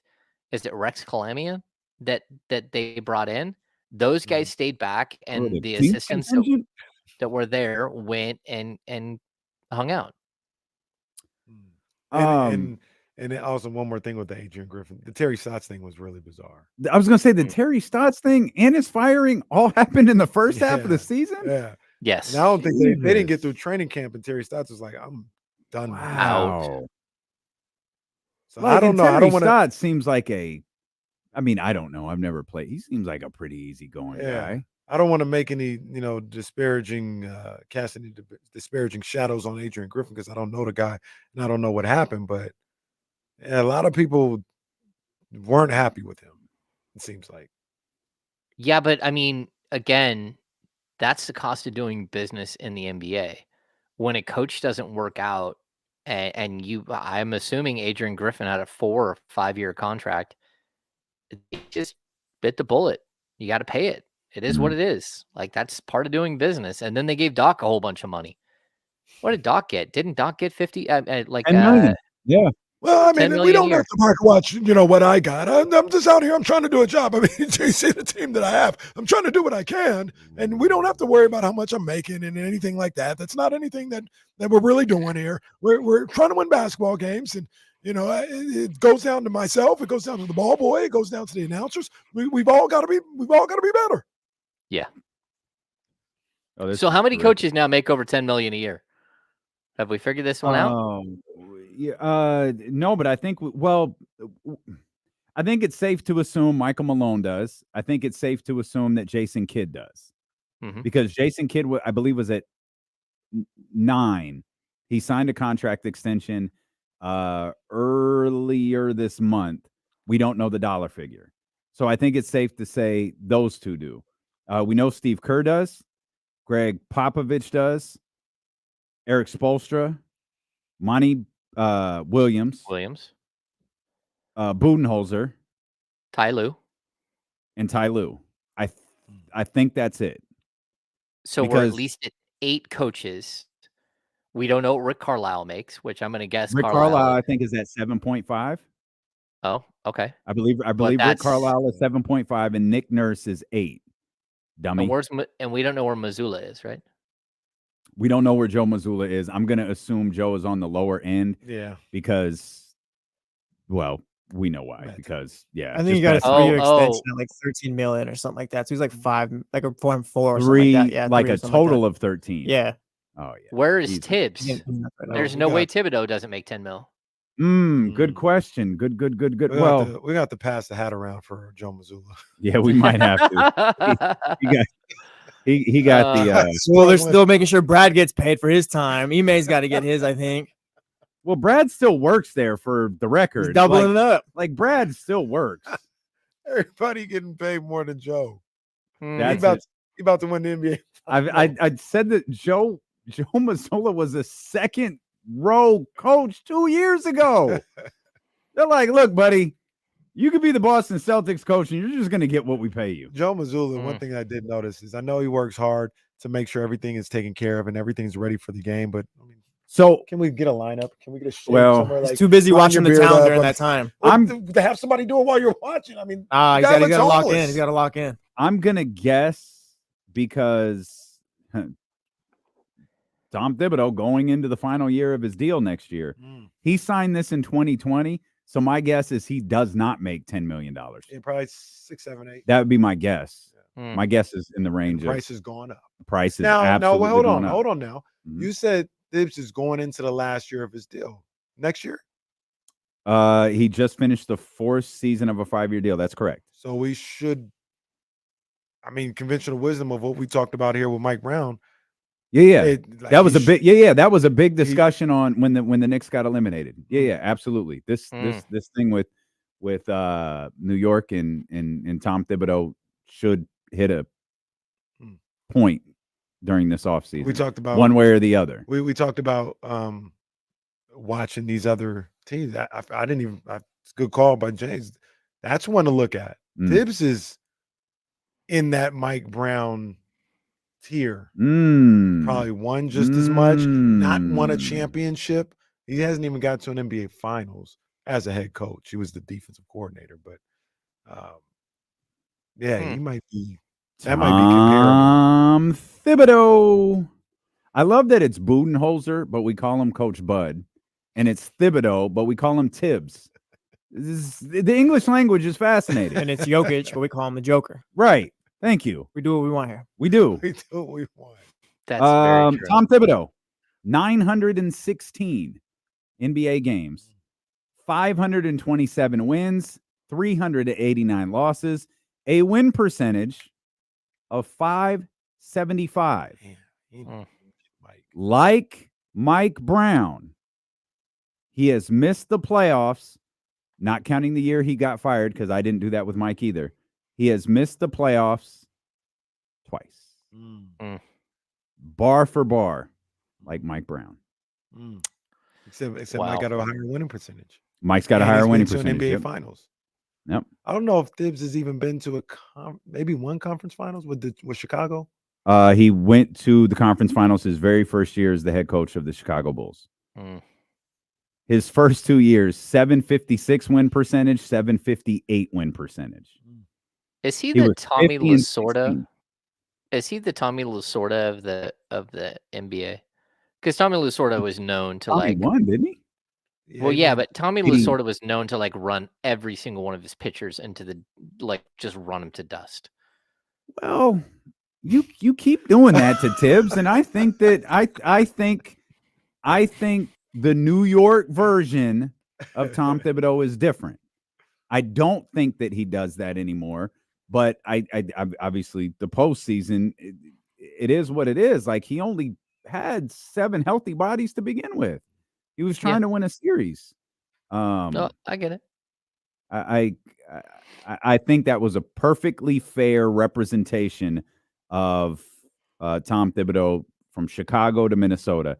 I think New York Tibbs is different. Broadway Tibbs is different. Broadway Tibbs is different. That was a good man. That was a good name. I didn't even think of that. Yeah. Man, maybe Warren LeGarrett's waiting back, or maybe he's his agent too. Who knows? I don't think there's a ton of NBA, James. You might know this better than I do. I don't feel like there's a ton of NBA coaches, agents. Well, I need to get that market. There's only 2 major ones. Oh, 2. So, yeah, there's only 2 major ones, and that's Warren LeGarrette and that's Mike. And yeah, well, that's Mike, but it's also everyone else's. It was George Karl, is Dave Yeager, and then the other is Spencer Bricker, and Spencer has, well, he's got the other guys. He's got Michael Malone.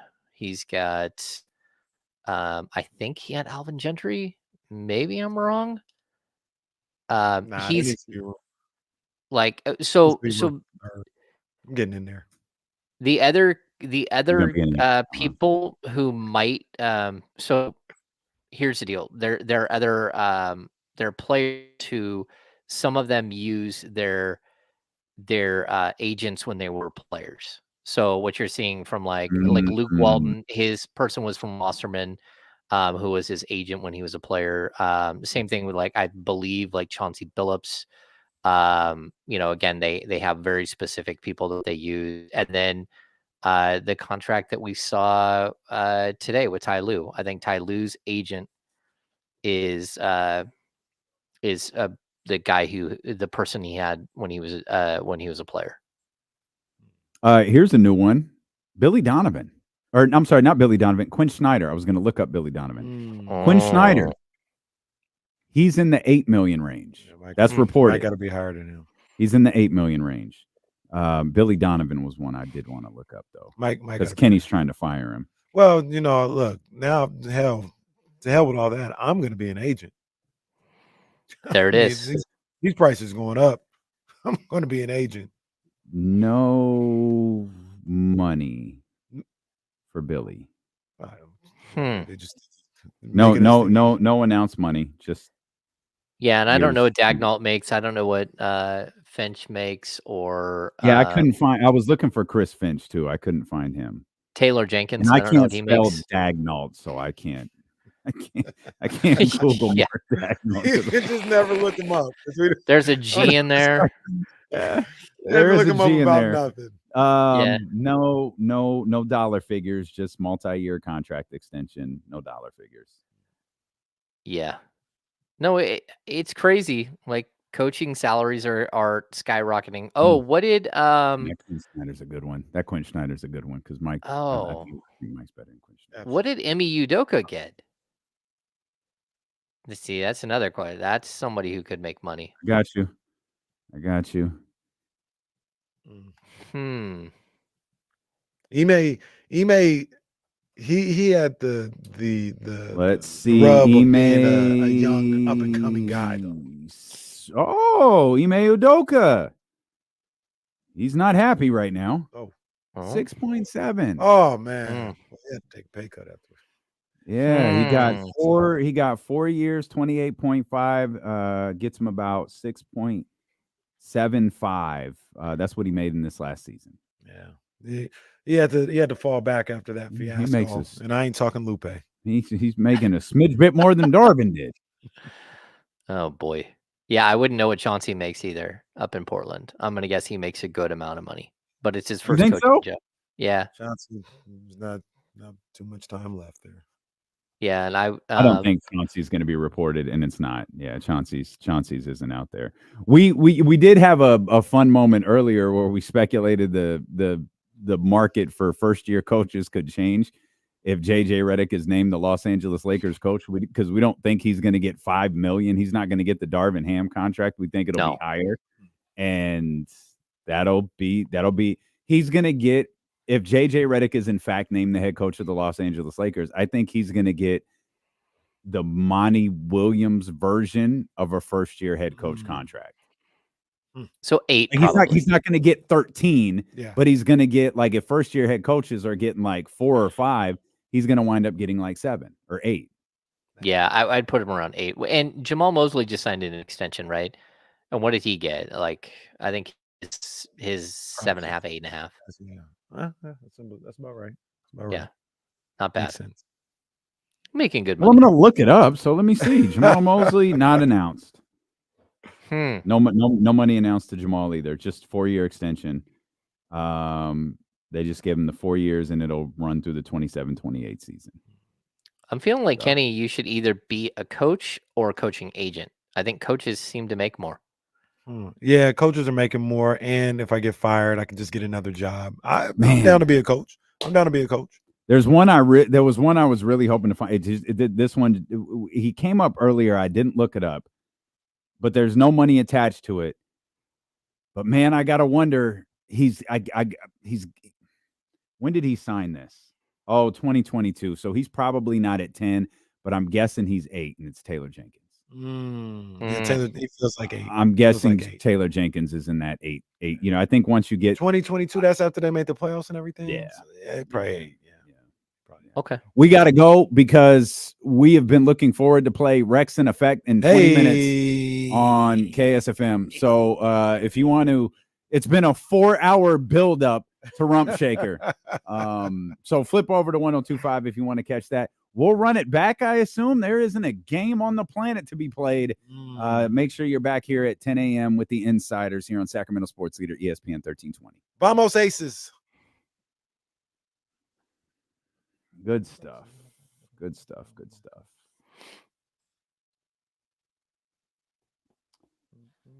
All right, guys. We are headed over. Roxy, you know what it is. Check, baby. Check, baby. 1, 2, 3, 4.